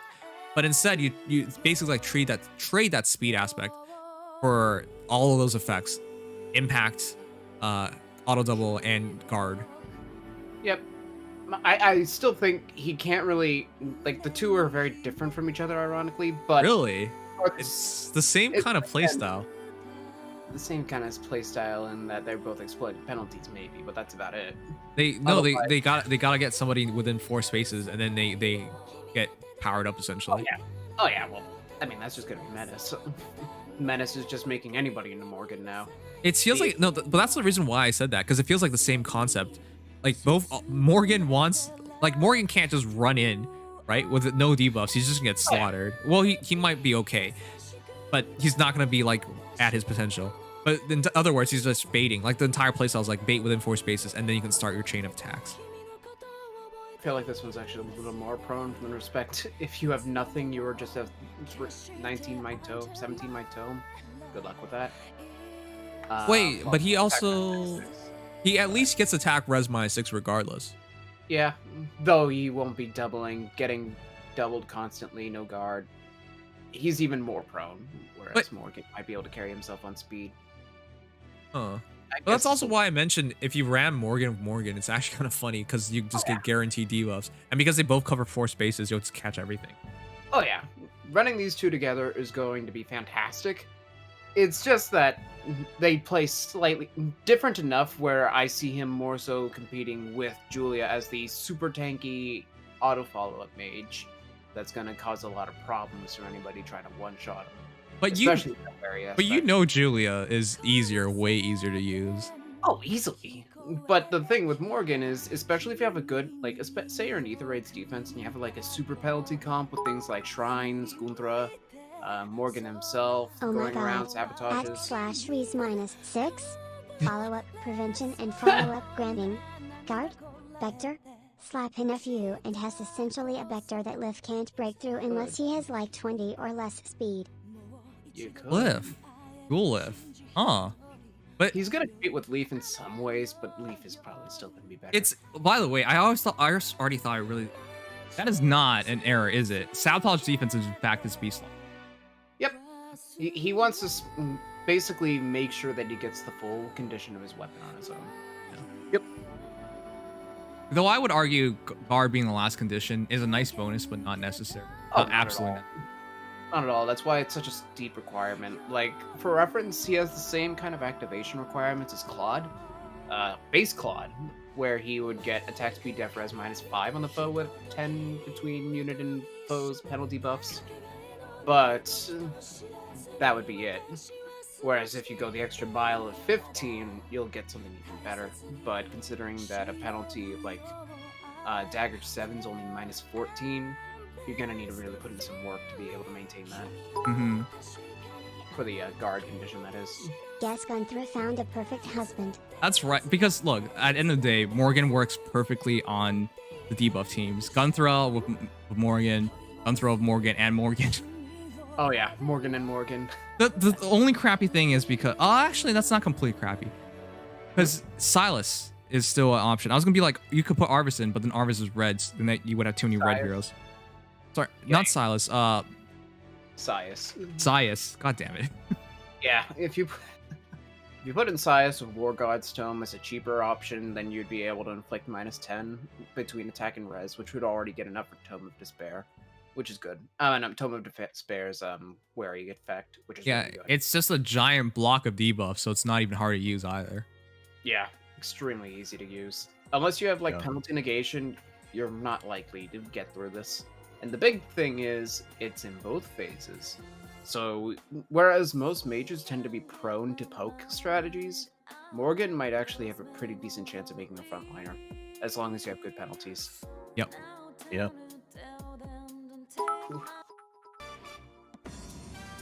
My main issue with the Morgans is that in these new turn 1 teams not only have lulls but also odd recovery, Yeah, I know. which both hard Oh yeah, both you Morgans can't to the use them. moon I and mean, are very common on them. lulls aren't as common in defenses, odd recovery right now, and restore traps.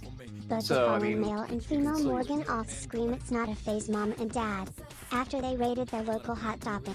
Also, do you guys remember when unique skills were reserved for legendary, mythic, or brave units? I don't. Warp Powder came out on Zelgius about 2 months after, no, the same month Gunthra came out, I believe. So Either way, it was never Yeah. going to last. It was never going to last. Warp Powder was on the same banner as base Micaiah. Yeah, no, it's always been like this, but they're just getting better and better. Yeah. Yeah. But what was I will just say one thing with one last thing about Gunthra. Gunthra targets the lowest of defense. I know this is more so about her remix coming up, but she targets the lowest of defense, so that might target dual Lin potentially a lot, unless they have like Peony or Plumeria and they're bad. But it could target dual Lin potentially, and that would make it a lot easier for Morgan to counter her. Just a thought. I'm also not completely sure how viable penalty heroes are in like Aether Raid's defense, or in the hands of AI in general, just because I don't know if they figure out, like, the execution depends so much on your opponent's team and which heroes they run, and you have no control over any of that. Yeah, but the thing is, the meta has such a heavy influence with penalties right now that people are trying to counter it. Yeah, fair enough. So I guess if you rely too much on penalties, the meta is going to start to come back to you, but realistically, the penalty meta will love Morgan. Right. Fair enough. Okay, the only other thing is, like, what do you think the B slot skill is? Because sabotage defense makes sense, all things considered, for himself, but I don't know. You could just replace it and just run it with another penalty hero, and you don't need that much. Lull attack res. Yeah, that's right. You could just for lull. Yeah, I mean, considering he doesn't need the speed. Yeah. Make him even more of a tank. Yep. Definitely want to make him as much of a tank as possible. I think that's going to be Morgan's big thing. Specifically for male is to try not to die. Yeah. Which I already have Fallen Julia though, so yeah. I'm not that interested in male Morgan on this banner. By the way, time to be bad. The one thing about Morgan is that he's arguably easier to use to get all the conditions that her tome has. With Plus, this there's penalty more. meta, wouldn't be Because surprised he if has the plus DC 5 refines minus gave 5 Unity between effects to himself and counter these he already gets guys. his Julia effects. Also, really quickly on that, when we finally see the DC weapons, with considering like how crazy the skills have become, like attack resonance just being introduced, these new tomes and new weapons, and what IS is like trying new things. Yeah, we have a lot to look forward to when DC refines come out in just like a couple days. Tomorrow. Yep. Yeah. Tomorrow night. We'll get to see all the unit stats, which I think is going to matter a lot. And then we'll also get to see refines. Yeah. And then we'll have maintenance. I think the only one on this banner that's going to be fast is Dimitri. Yep, I agree. Oh, yeah. This banner is extremely slow. Even slower than the last one. Which, for reference, the last banner had Ashnard as our free unit. Yep. So we'll see if Orson has anything to keep up with him. But yeah, we had 3 slow units between Leon, Julia, and Ashnard. I highly doubt it. I'm sorry, like Ashnard was way too good. Still one of the most recommended heroes to +10. Yeah. Thing is, He's also really good on bonus right now, but don't park him in front of Legendary Sigurd. Okay. But well, I'm using Ashnard as my bonus unit. I have Legendary Eliwood, full buffs on a defense tile. He still gets taken out in 1 round. Oh, I love the meta. Well, that's how stupidly broken Legendary Sigurd is. Yeah. Yeah. That's unfortunate, but yeah, that's how it goes. Edelgard dares you to call her short again. Okay. We'll talk about that. She is small. She's it's so cute. 5'2". Like it's so cute, like how how fire she is, how determined she is, and she becomes this like the smallest character in the entire class. It's so the only one shorter than her after the time skip, if I'm remembering right, is Annette. And that's saying a lot. Yeah. That's actually such an interesting. All right. More importantly, which by the way, it's crazy because considering Hubert's one of the tallest guys, so putting them next to each other. It's funny. Oh yeah. All right. Finally, Theo Morgan. Now, this is the hero that I find really, really interesting because she came with Dive Bomb, which means Dive Bomb is now in the normal pool. Finally. Which is funny because Tiburon was just here and people might be like kind of upset now because they could have just sparked for Dive Bomb, you know? I mean, Heavy Blade 4 Dive Bomb versus Tac Def Solo 4 or Tac Def Menace Dive Bomb is different. No, I get that. I get that, but this is guaranteed, and I've heard of some horror stories of like just keep pulling Lins. Not that you should be that upset to pull Lins, but we've gotten, more than a couple Lins. Yeah, we already have one free of that Lin in particular, so yeah. Yeah. Dive Bomb finally making it to the free to play to main pool. Main pool. Yep. Really, really good. The pathing is also not bad. Assuming Attack Def Menace is out of Attack Def Threaten, that would be Tree, I believe, would have Threatened Attack Def 2, and then Attack Def Solo 3 you can get out of Spring Minerva at 4-star. So pathing isn't even that bad. Which is crazy too, considering if you ran a hero, say like one of the most common heroes would be like, say, Cordy. Resplendent Cordy. You can just get Dive Bomb and Attack Defense Menace. And you have like a perfect soaring kit if you have Blue Dual Flying. Yep. There's definitely a lot of potential. I mean, the only thing is, Menaces on Flyers. It'd be kind of weird, to be honest. Considering they have Reigns, a little weird. Yeah. But still, like, if you like, it just makes more sense to take in that situation. I guess you could still take Attack Defense Level 4, but it makes more sense to take. Doesn't in terms of scoring, but for an arena unit, absolutely. I mean, it doesn't necessarily. You don't need Menace. Yeah, for you scoring, definitely don't need it. You can. You would be allowed to run 200 SP on B, I guess. I mean, on Seal, rather. Yeah. Whatever. All right. But anyways, let's get over it. Axe of Despair, special trigger cooldown count -1. I actually really like that because that means Glimmer's 1 cooldown. With Dive Bomb, that's a lot of damage. Or you could run Heavy Blade and get Gale Force going pretty easy. That's what I thought. But then I thought about it again. It's just like, how do you get the attack defense menace to keep triggering? Because without the debuffs. But then again, that's why I said if you run her on Light Season with Mila helping you out with Sabotage Attack, it might actually still work. What? It's not even just that, because the only thing that's missing if you run out of opponents that have been hit by attack defense menace, she still has her own buffs that are pushing her over 10. Yeah. You only with Menace, you only realistically need one of the two to work to get to the +10. Yep. So maybe just having Mila by herself is enough then. Because if they're all, you know, bundled up together. Well, the -7 from Sabotage Attack alone will only get you the Wary effect. You'll need something on top, which Peony, by the way... Assuming you got your attack defense menace working, so your attack defense is +6, right? So 6/6, and you -6 on them. So that's 18, isn't it? So you get the follow-up. Oh yeah, you'll get the guard too if you have full menace on somebody. But if you have Sabotage, then you'll be able to get it on basically everybody. The big thing is that with Peony, you don't care. Right, if you buff a Peony, you get the defense and res as well. Yeah, so you'll already be up to +12, which is enough to get the guaranteed follow-up, even if it's not enough for the guard. Okay, so Dive Bomb Morgan's definitely a thing on Light Season anyways. Axe of Despair is a Yu-Gi-Oh card that makes it good Kappa. It is literally a Yu-Gi-Oh card. How many effects is that? Special trigger cooldown count -1. No. He's saying that Axe of Despair is an actual card. Oh. Wait, it is?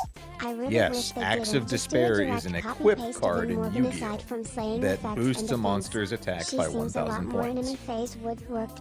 How the fuck do you know this? Admitted that. I used to be into Yu-Gi-Oh! When I was like in junior high. What the shit? I never got into it. I still have my Yu-Gi-Oh cards. Oh my god. It's also a really old my card. god. Yeah, it's also a very old card. Oh yeah. I remember this. Oldness. Copyright 1996, Kazuki Takahashi. Oh my god. Oh yeah, that's old. No, I remember this because like when you can tell it's old because it says a magic card instead of spell card. No, it's not just that. It's also from the respect of holy crap, chat. Like once upon a time, if you guys were like played Yu-Gi-Oh in like the early 2000s, we didn't have all that ridiculous shit they play with nowadays. But like there are like rush decks where you just get a bunch of 4-star monsters and you just equip like magical spells, like magic cards like this to increase their attack. So instead of sacrificing and like for like a higher for higher summons, like higher star summons, you just bum rush them with a bunch of equips and low star with high attacks. Jeez. Wow, it's been forever since I've seen Axe of Despair. Wow. I feel like I'm missing out on something. Oh, okay. Wow. That seems pretty accurate for this then. You can tell Alistair's an old man.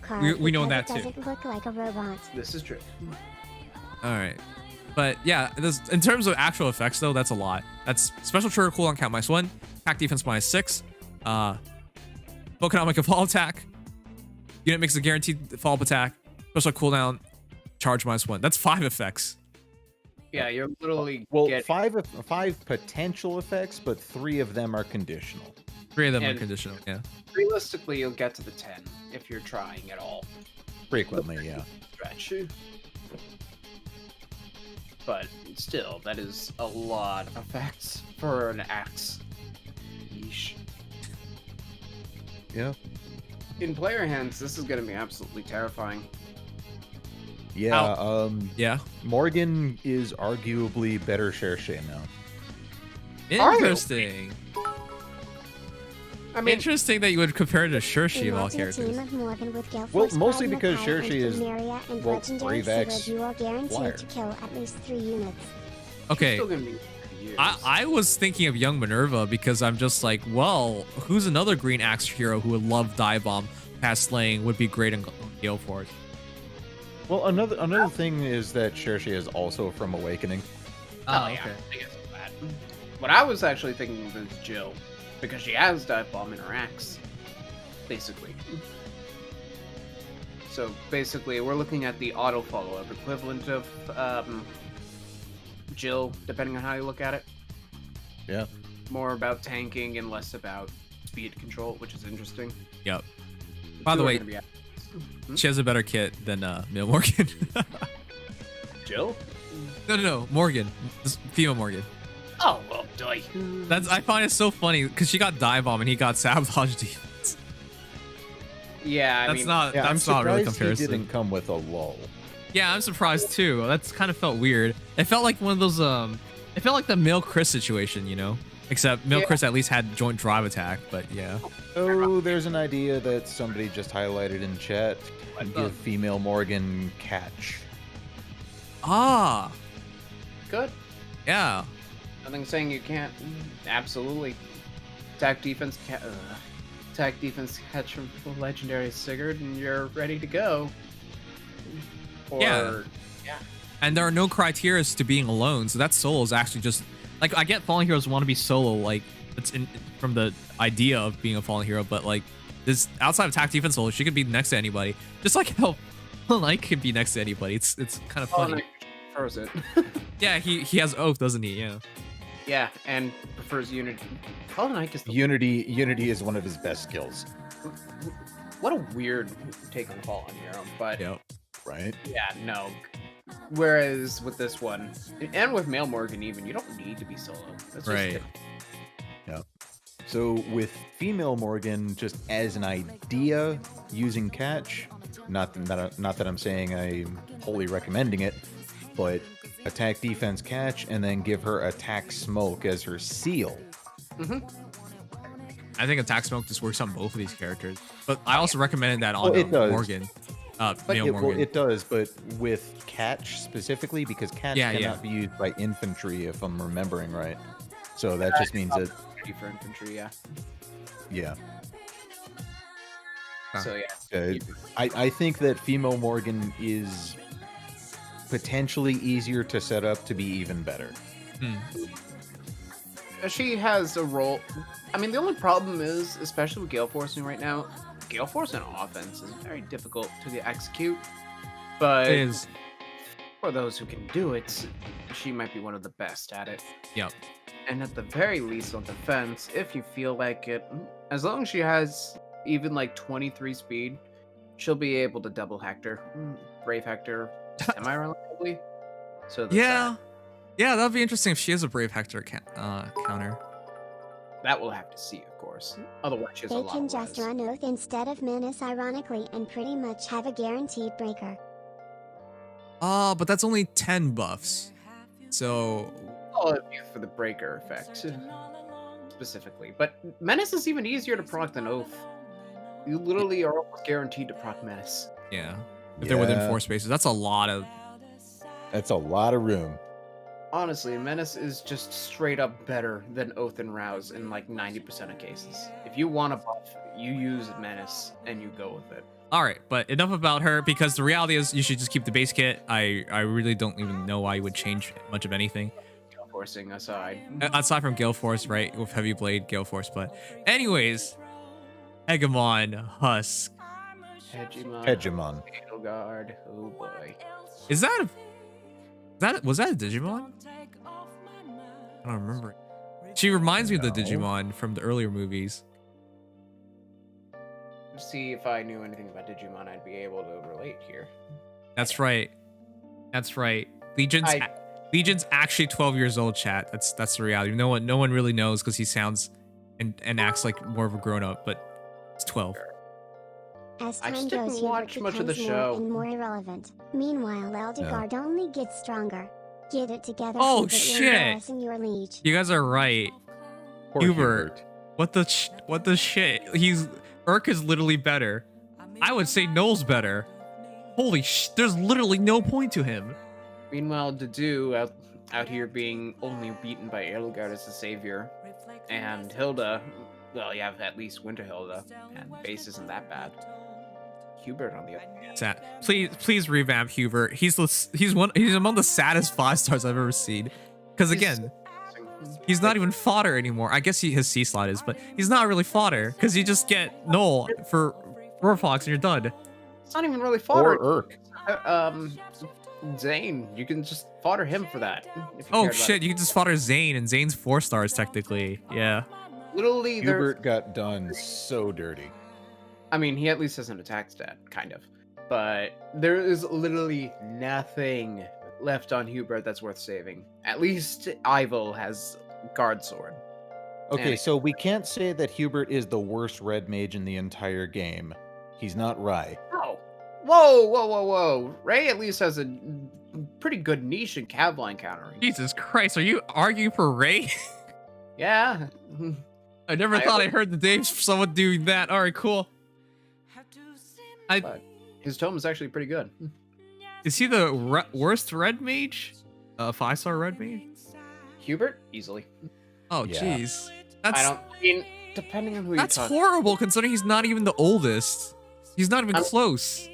You can argue seasonal Summer Leo is the worst, and I argue Summer Leo is the worst mage, period. Oh, you're right. Fuck Leo. He's the worst. There you go. Everyone hate on Leo and said Hubert's still cool in character. Leo's the worst. He's not last. Hubert's not last. Summer Leo. The worst. Hey, at least Hess the only source of sorcery. No, he's not. Slot. He's not. It's Zane. Zane also has it. And he isn't even there's no such thing as Sorcery Blade C-Slot. He has Infantry Hexblade. Oh, it's Infantry Hexblade. Yeah. Which is, it's kind of the same idea, but. All right, but anyways, please fix Hubert. All right, but more importantly, Edelgard. First off, amazing art. I want to put that out there. Yeah.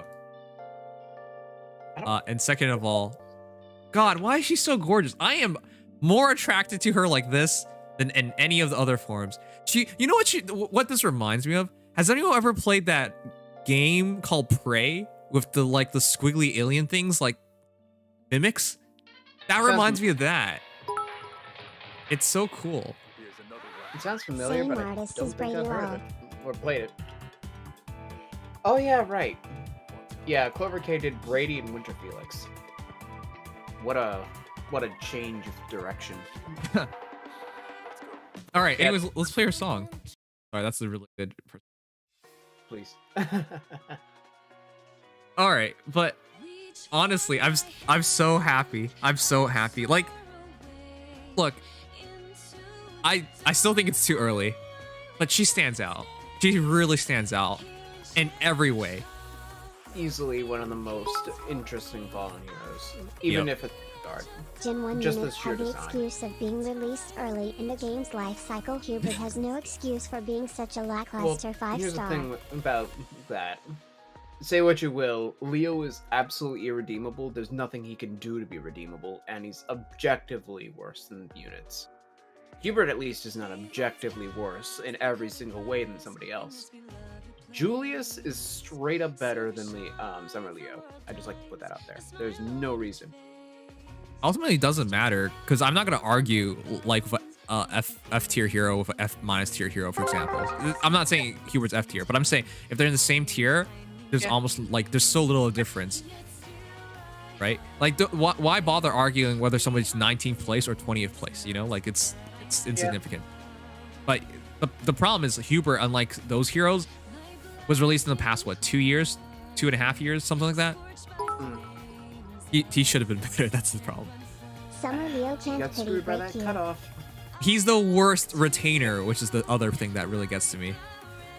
He did though. Summer Leo did pity break me when that free Gen 1 seasonal came out, and I was sad. Anyways, Edelgard's the first in so many things, or the second. All right, second beast armor hero ever released. I still can't believe it. Didn't we all just think for sure Kanigas Don't you love that bonfire only skill with a single line of text there? Kanigas and his family would be released? That's what Oh yeah, look at all these Armored Stride, 2 lines, Bonfire, 1 line, the rest. Yeah. Do you guys realize how squish stuff is nowadays? Do you? You guys can't see my mouse, but do you see the Like the person who did all like this entire thing, like do you see how they minimized the gap between the boxes? Like the pointy edges are practically touching. They literally had like no choice but to like cut off as much space as they can. I feel like they almost have to design these units now with the sake of the trailer in mind. Like there's just not enough room. Yeah, there's not enough room. Wait until Fafnir comes out. He has the longest text description in the game, and there's actually no, it's young Erica, but at least her other skills are short. Yeah. Fafnir's gonna come out and just destroy everybody with text length. Yep. All right. Yeah. But just, was that? Yeah. Just to start off, so Edelgard in total, she got distant counter, attack defense penalties, wary fighter, gale force, slaying, special fighter, mystic boost healing, and dodge tanking. On her regular perf skills. That's it. That's all it. That, all that without even considering the inheritable stuff.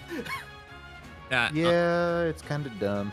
Like when people say they're not excited about Edelgard, I don't understand. Like maybe you just don't like Edelgard. I can understand that, but she could literally do whatever she wants. She could be a great distant counter tank, check. She could be a great gale forcer, check. Like it's insane.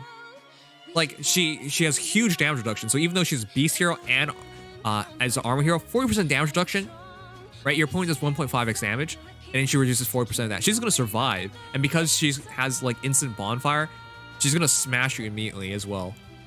Here's the irritating First part. combat for the phase only, though. Well, Right, yeah. first combat, but I unless they run multiple effective against armor heroes, but I don't think that's a thing. Here's the annoying part. There's nothing stopping you from running Seaval and Shield. Oh, that's true, because you don't need attack defense ideal, and she already gets all the stats she needs from like Twin Crest power, and Armored Wall already provides so much in terms of defensive stats and special cooldown charge +1. Yeah, you can just rely on Bonfire for the kill. Yeah, and she already has DC, so it's like, who cares? Just run Seaval and Shield on her. Wow. Like, that's actually gonna. I think that's actually just gonna be the call for a lot of people. So I hope you guys have Patrine built. Too. Yeah, your Patrine's gonna feed. Because that's it. Like, I'm not sure. What are you supposed to do? Like, it's...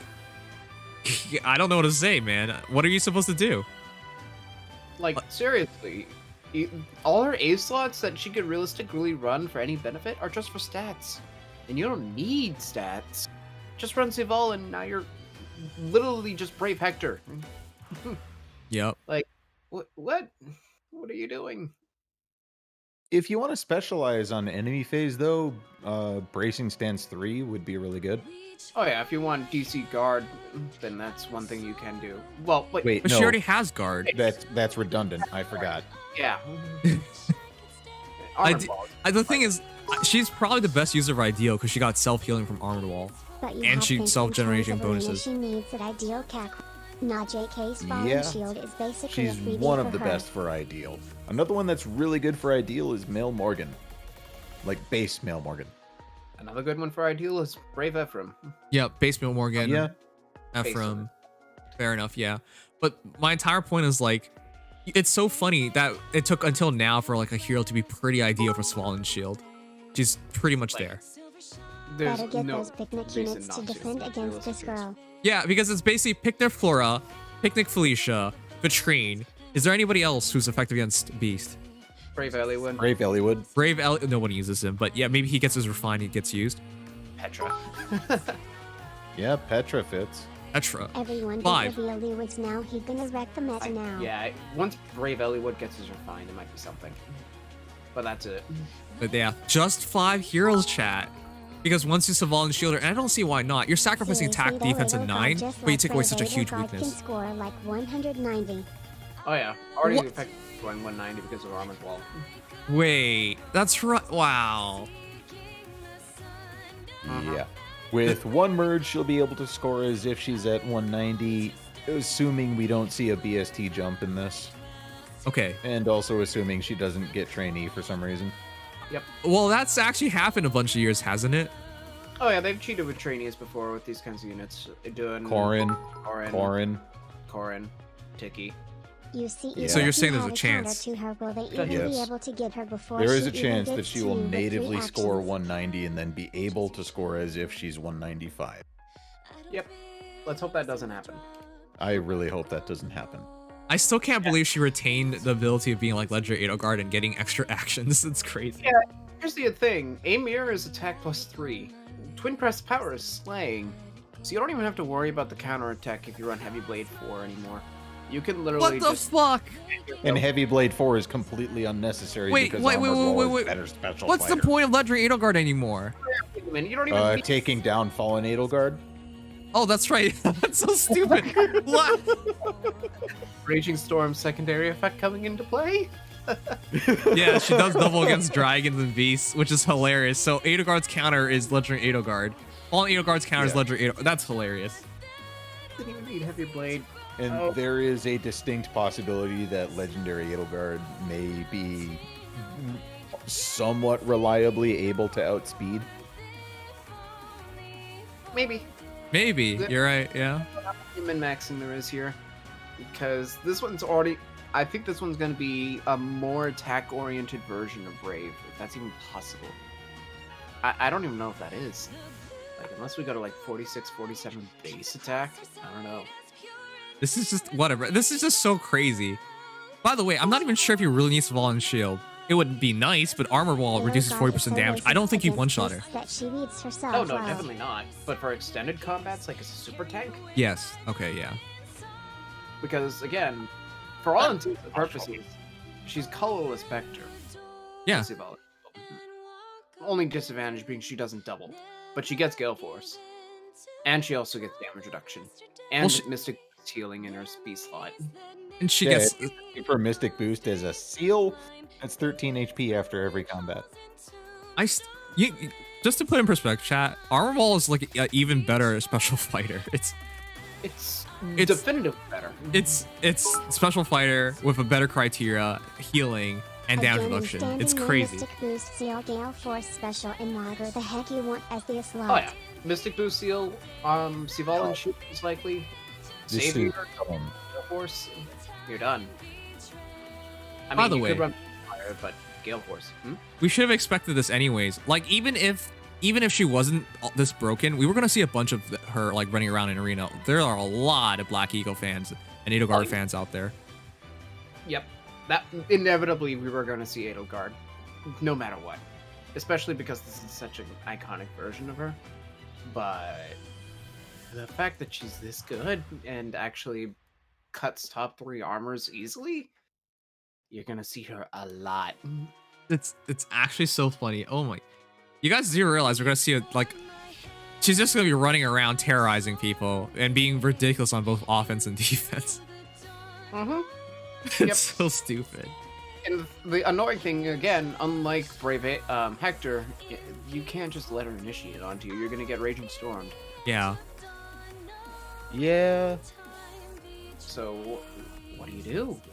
It's really kind of dumb, but among the top 5 armors, we have Edelgard at least twice, maybe 3 times. Depending on who you ask. Yeah. By the way, people like give shit for Legendary Edelgard, but when you see a Legendary Edelgard used with purpose, with a smart player control, you really get your eyes open to like the potential of the character. It's happened to me like twice. It's rare, but it's crazy. Oh yeah. If I ever let my guard down with Legendary Edelgard, my team's dead. Like, literally, the entire team can die in a single turn if you let Legendary Edelgard do her thing. Yeah. So, yeah. Can't really let her just do stuff. But... yeah, for the Legendary 3 Houses Lords, Edelgard is definitely the most balanced of the 3, but also the one that will punish you the most if you're caught off guard.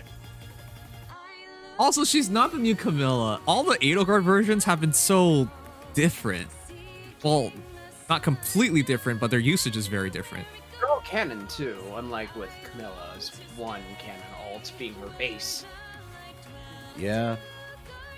Like, there's just this many different... I mean, one of them was also just voted in. Thank everybody else for that, but at least these are all, you know, canon. Yeah.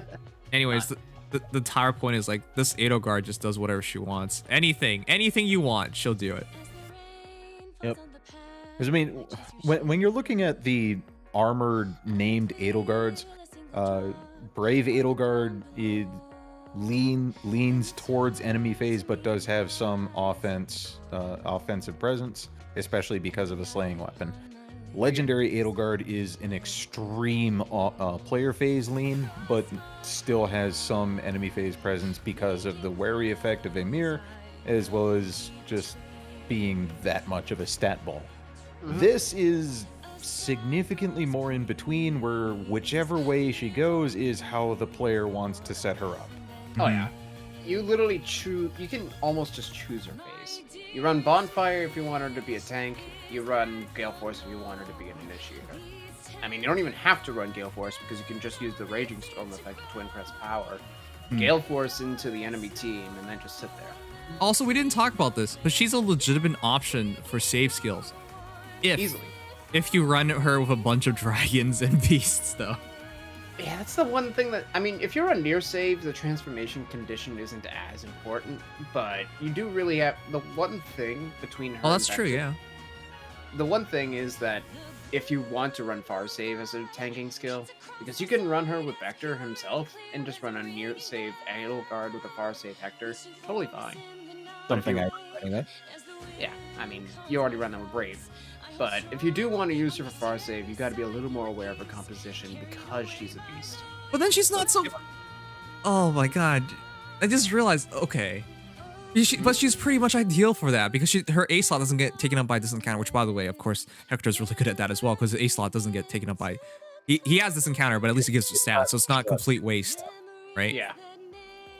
But yeah, she's actually really ideal for far save, and she could pull it off easily because far save is, you know, can stay further back and still be alright with it. I mean, you can stay further back with both of them, but because it's a ranged attacks taking.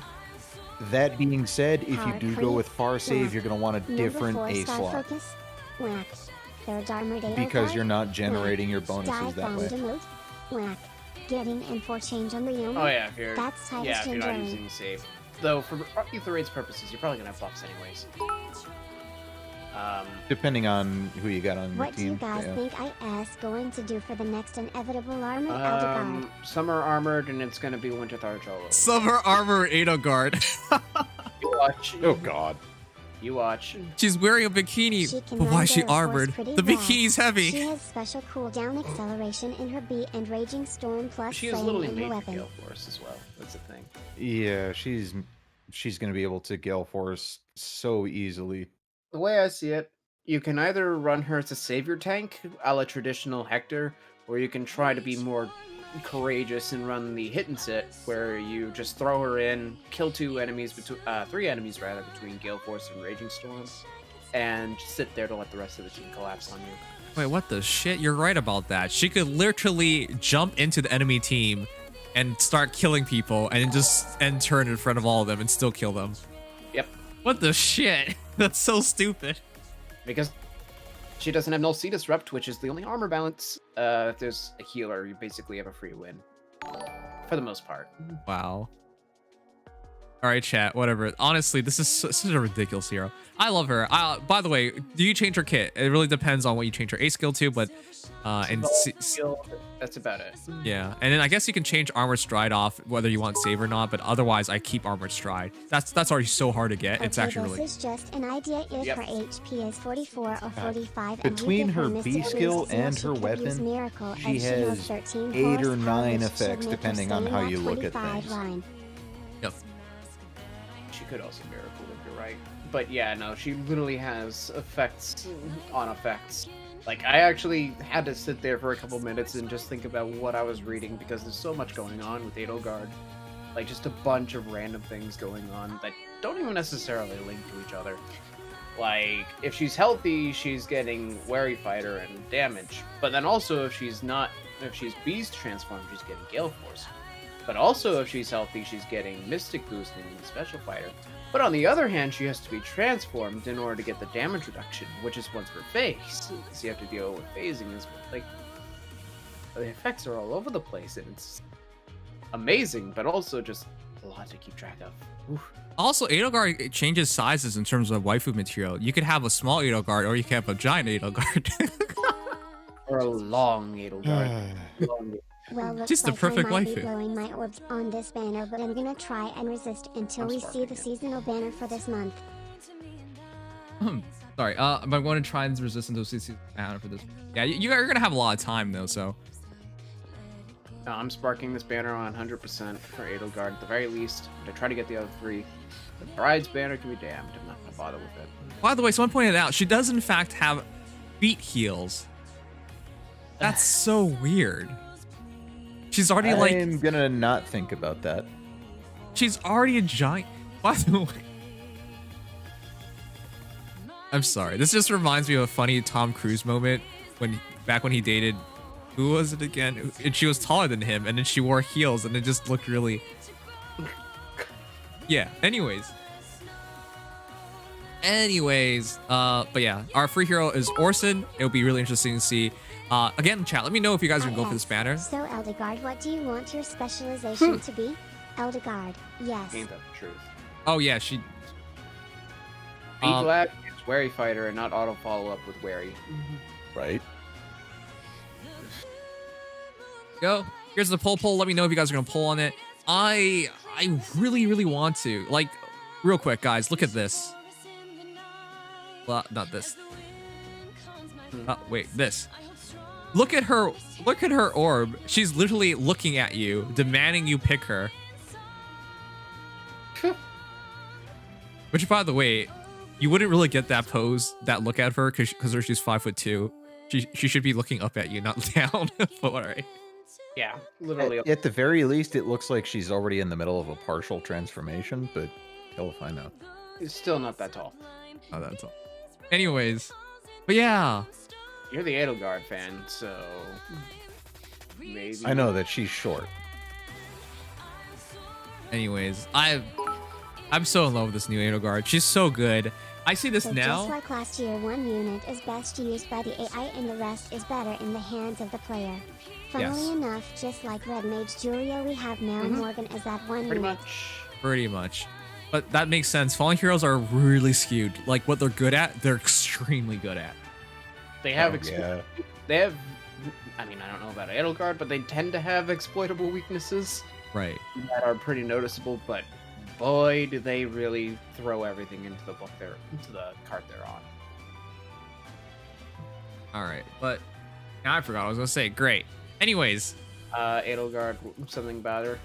Edelgard is perfect. Best character in Fire Emblem. There you go. No, I seriously don't remember. Anyway. I really want to go for her, but I'm going to go for Brave Edelgard, so that's the problem. Predictable, Twitter is getting angry at IS for being ableist towards Dimitri. Able. What, chat, honestly, Twitter gets angry about every little thing. Obviously. Honestly, I don't even understand what the point of Twitter. I feel like if I'm on Twitter every day, I'm just gonna be upset. Like, if I actually just read stuff. I'm happy looking at pictures Twitter all day is long. a cesspool of hatred and anger. Yeah. I'm not even sure what Twitter's for anymore, aside from getting upset. Like, sorry, chat. I just gotta point this out. Liking a tweet, retweeting it, that's not gonna save the world. I'm sorry. Like, that's what it honestly feels like. What people like just Don't keep. apologize. Well, no, I'm saying like I'm sorry. It's just like it's so stupid. Why do people like actually think they're changing the world by like liking tweets and retweeting tweets? I'm sorry, Because it makes not. them feel good about themselves. And then often enough, you can see very easily how many people didn't really pay attention to something. I've seen so many people like make stuff up. Tons of likes, retweets. I've seen people like not even mean what they're saying. Like literally copy and pasting stuff. Tons of likes and retweets. I've seen people literally in like really dark moments talk about impressions privately. And people don't know what's going on. Like not everyone out there is actually trying to like make a difference. Some people are literally just doing this because it gives them that ego boost. But people don't understand that. Like Twitter is just it's enabling all the wrong things. Brains, real men use coolmathgames.com. Coolmathgames.com. Anyways, whatever. Let's go for the poll. But I just wanted to say that because it's just Twitter is it's out of control, honestly. Like if you just focus on everything coming, like literally every good thing, you'll find somebody hating on it. It's Blame incredible. Dorsey.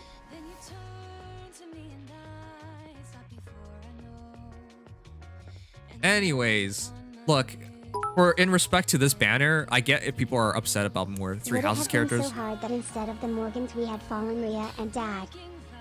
Okay, look, we're gonna get that eventually. All right, real quick. And Fallen Crom, absolutely, eventually. Actually, Crom is not even really. Anyways, the entire point. Man, now I forgot. Oh, whatever. Twitter is dumb. Like, I get why people don't like more Three Houses characters. I get if they don't like the Awakening characters. I get it. But just because you dislike something doesn't mean like you gotta like scream it in front of everybody's faces. Like, sure, if you don't like it, you don't like it. But the worst thing about being a part of fandom is people try to tell you what you're supposed to like and dislike. That's so stupid. And you're gonna find that, like, how dare you like this version of like Dimitri? How dare you like this version of Edelgard? Like, it's just a stupid game. Come on, man. Like, Yeah. you'll see those comments. If you look into any of the comments, you'll always find somebody trying to like tell you how to feel and how to like and dislike things. Whatever. It's stupid. I try not to read into this stuff. Oh my. No. Real quick, Matt Crash, remember when we tried reading the CYL stuff? I'm afraid. It was horrible. Matt Crash just kept trying to tell me to stop reading it. Yeah, I think so. All right. About the results? Yeah. And how people were pissed off about Gatekeeper? Yeah. Like, some people can't take the joke. It's crazy because everyone was so excited to get Gatekeeper up, and once he got up, everyone, like, it just felt like everyone was so upset. Like, everyone's just so vocal about liking and disliking things. Anyways, whatever, it's dumb. Don't be a part of that chat is what I'm saying. Please don't. Like, you got better things to do with your time rather than join a random internet mob. Yeah. Stay off Twitter. It'll be better for your mental health. I only go there for art, and just for the art, not even the comments around it. Or for very cursed images. That's about it. By the way, fun fact. For the people who do feel bad about Dimitri or saddened, Dimitri now consists of 14% of our Lance imagery pool. Good God. 14%? It's just Dimitri. I guess if you want a Lancer, that's you just get a Dimitri. But Nims, how am I supposed to feel superior to other people? I don't make others feel worse for disagreeing with me. Yeah, I know how people are. Yes, for sarcasm at the end there, but that's exactly how people conduct themselves on Twitter, and it's disgusting. I feel like the problem with like social media is everybody feels like they're so important. Like, but it's not. Like, everyone wants to be vocal about things, but sometimes it doesn't even matter. Whatever. I just think it's dumb. Like, I don't even hold my opinion. I don't even hold my opinion to that degree. Being a streamer and content creator and everything. Even then, I wouldn't do that.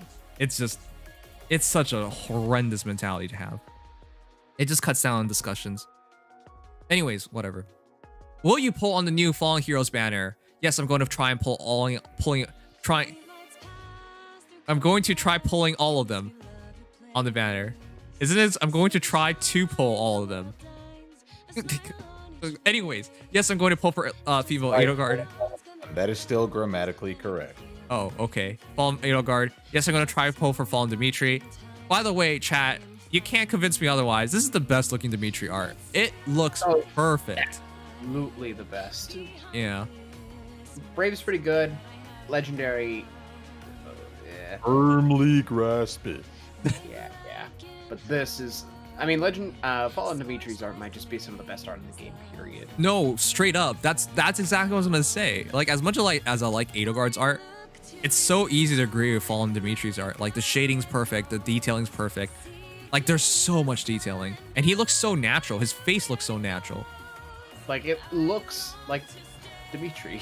It looks like Dimitri, which is kind of weird to say nowadays, but yeah.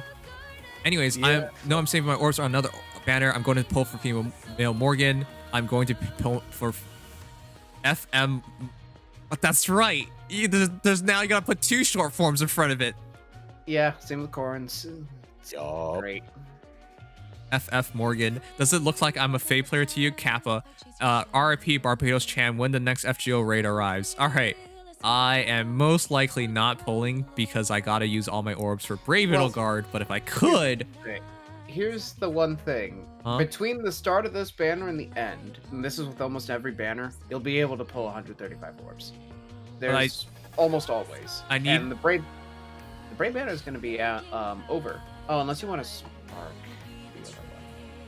Yeah, I need to do my best to try and plus 10 here, which is crazy because it's so stupid because this might be a better Edelgard. It's just hard to disagree with Brave Edelgard because she's so easy to use, but like. Well, how much is yours right now? 3 plus 3. Yeah, it might. If you do want to commit to that, I don't blame you. It does feel bad though, literally skipping Edelgard for Edelgard, and probably the better Edelgard. Yeah, I do agree. I think she's better. I would hesitate to say outright better. but I am just too, but that's got a little bit more leeway in how you set it up. yeah, Brave Edelgard is the comfortable one. Let's put it that way.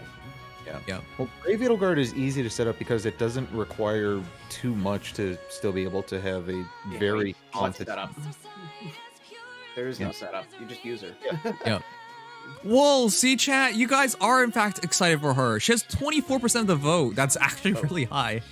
Considering that that's also the yes for pulling all of them, that's a 31% people wouldn't mind pulling Edelgard. No, it's not 31. I think you mean 41%. 41%. I was just like, wait a second. I'm sorry, I've been doing math all day. I'm burnt. Yeah, I don't blame you. 41%. 41%. And considering 6% of the votes are absolute meme, what the shit, guys? You're not helping here. That's a lot of FGO players, by the way. What the shit? 6% of you guys. What are y'all doing here? All right, but and then 1% don't even know what Faye is. But yeah, there's a pretty good amount of you guys who are actually interested. I'm tempted to go for 1, but I honestly need to save as many orbs as I can. The thing is, if she is in fact breaks the BST barrier, then that needs some extra consideration, because then she makes a even crazier long-term solution. Yeah. I mean, even as it is, she's still going to be 190, which is the same as yours. Brave, rather. And the thing is, she's colorless, so there's almost no colorless units worth a damn in the arena pool. Not that I would say this is a great banner puller for arena, but still.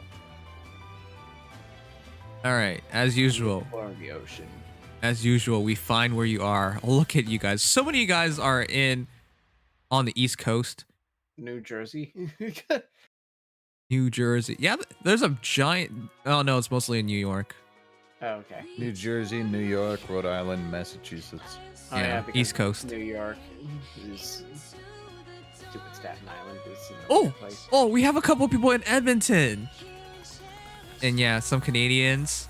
I'm a Canadian. Some people in Brazil. Some people in Washington, Texas. Whoa. Oh, the United Kingdom. Wow. Amsterdam. Den Haag. Belgium. All right. I love how specific these gold What? tweets get, even if they're not accurate. Yeah. Some people in Hong Kong. But you guys do know my dream. I want a North Korean viewer. Sorry. One day. Or a Russian. No Russians. Specifically from the north. Yeah. Right. People in Alaska would be cool too. There are no people in Alaska. No. There's just nothing. There's just nothing. I didn't even know this was called Chungchi Autonomous Okrug. The what? That's part of Russia. I didn't even know that part of the country was populated. All right. Anyways, that's your votes. Anyways, so yeah, that was pretty interesting. Yeah. For the portion of the world where the strait is so narrow between Alaska and Russia, there are some families that have people on either side of the strait. Oh, yeah, it's not hard. You could definitely get there.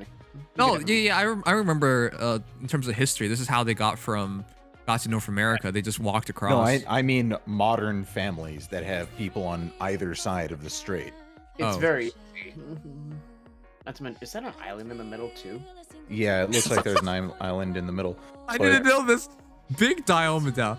Little Diomedal. What the shit? Great naming schemes. Wow. Regardless, like as far as like a sailing trip or whatever in between the two countries, it's entirely possible for it to be done. Easily. Especially with the island in the middle. Worst case, you just camp there. Like, there's no... Why do you still have the old Azur layout? I do? I saw it pop up for a second. Oh, it's probably in the background. Huh. I'm glad we waited. Yeah, honestly. But I was kind of worried that we'd do this again. Like, one of these times, they're just not going to do Fallen Banner. I'm so glad. I'm so glad Fallen Banners aren't cut. Was the last Fallen Banner in a different month? Because I felt like it wasn't happening this year. No, it was in It was 2 or 3 years ago. For 3 years running. Yeah. But wait, was it always in May? No, Except for the first Fallen Banner was in February. Yeah, so that's the reason why I felt weird. I felt like it should have happened, and then I was like getting worried. Yeah. No, consistently now it's in May, but they had it early the first time. Okay. Yep, I started playing while the second Fallen Banner was ongoing. Just been here since the start, so I don't remember dates. It's all a blur. That's what I was gonna say. Like Legion, it's all blur now. I don't have any distinct memories anymore. It's all fused together into this madness called Fae memories. Exactly. And not to mention, I lost a huge portion. Like, part of my memory is literally just my screenshots. I lost a huge part from, like, late 2019 to early 2020. What happened? My phone bricked, as I mentioned before, and I lost those screenshots. You need to back up your photos onto Google I'm doing Photos that more. before they make you pay for it. So you should back up every photo you've ever taken. I'm trying. While it's still free. By the way, it's free for like another month, I believe. It expires in June. So if you guys upload a photo now, it doesn't cost you anything, but in the future it will. So stupid. Yeah. But I mean, I guess that's what happens when you give such a nice service out. Everything's got to be monetized. Eventually, yeah. By the way, I abused it. I put like anime and stuff into It's hilarious. Anyways. But yeah. New banner. I forgot to ask this. Did you predict any of these characters? I didn't dare predict Edelgard Dimitri. I thought it was way too early. Morgan, yes. Edelgard I was hopeful for, but I didn't expect it. Like, I knew it was going to happen one day. Same thing with Dimitri. I just didn't think, why would they do it so early? That's my thinking. I thought they wouldn't do Dimitri for a little while longer because he wasn't as quote-unquote noteworthy of Fallen, but I guess they bring him on right with Edelgard. I expect Organs, though. And not Orson. They could have also just called that post-time skip, Dimitri instead of Fallen Dimitri. Yeah. I'm sorry, he looks pretty normal to me. Normal relative to what he is post-time skip. Yeah, but Legendary Dimitri is literally after everything's already over, so... Yeah, this is Dimitri when he still enjoys murdering for the fun of it. Yeah. Yeah. So that's going to be the Dimitri people. That's not an exaggeration either. Yeah, I understand that. So that's the Dimitri people wanted all this time. Kind of nice to see him finally make it. Mm-hmm. But no, I expected Gunter as the GHP at the very least, if not more Fates units. The fact that there's no Fates on this banner is the really weird part. Welcome back to another episode of Nimdox's chat. Yeah, Thanks for Jesus. Yeah. This is the first Fallen banner with nothing from Fates on it. Mm-hmm. Yeah, because we had, what now? Fallen male Corrin, Fallen female Corrin, and then our Takumi. You know what? This year they were like, let's not split it up. They just put it together. Yeah, let's not do 1 year Corrin, 1 year Corrin. Just do both Morgans. Why not? That's probably for the best, because it felt bad for female Corrin, because male Corrin was better fodder and better. I mean, just the only difference is he was blue. That's it. Like that's all. That's all. You can argue that both ways. Yeah, I think people still preferred female because of the colorless, but that was a very weak hill to die on, whereas Legendary Corrin just came in and made it literally no argument. Like, if you want a Fallen Corrin, you build male. If you want a colorless Corrin, you build Legendary. There's no reason to build Fallen. Yep. Yes, we're getting a Forging Bonds. Every single year we get a Forging Bonds here. Every single banner, new heroes, we get a Forging Bonds. But this is going to be one of the best Forging Bonds is the point. Oh yeah, I always look forward to these because these always. This is going to be interesting. I'm really curious to see if they'll bring Dimitri or Edelgard into these, like the other versions of them, whichever one it may be. Oh, real quick, I mean, they did it with Ike last year. They did. Well, time to spend on Faye again, Kappa. Pika! Thank you for gifting your reverse card. All right, but real quick, chat. Do you think the fallen heroes hang out with each other? Like, this is a giant group of fallen heroes. Like, welcome to the club. Purple marks surrounding Dimitri Not Dimitri and signs of Edelgard. dark power, but instead Oh, of that a would be visible so station for awkward. 5 years of not showering, the man has weaponized his funk. Oh, yeah. It's not because he's evil. It's because he smells. I agree. Ugh. I mean, Ike and Ashnard, I believe, hang out with each other. They made that clear. I think that's mostly because Ike Ashnard enables Ike's rage. Oh, exactly. So I know they. And Ashnard is just amused by it. Exactly. And then otherwise, the Grimas are obviously hanging with each other.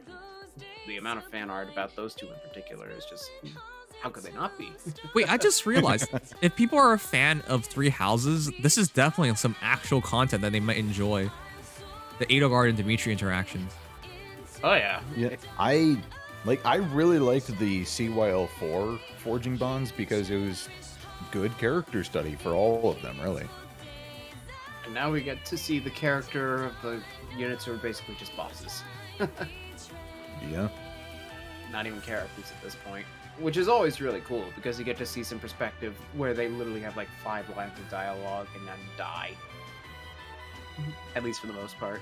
Yeah. No. Did Ike even hate Ashnard? I forget. I don't think so. I don't think Ashnard did anything directly. Not to Ike. Not really. Yeah, because it wasn't... I think he hated Black Knight more than Ashnard, to be exact, even though he learns to, like, respect the Black Knight, but, like, it's not...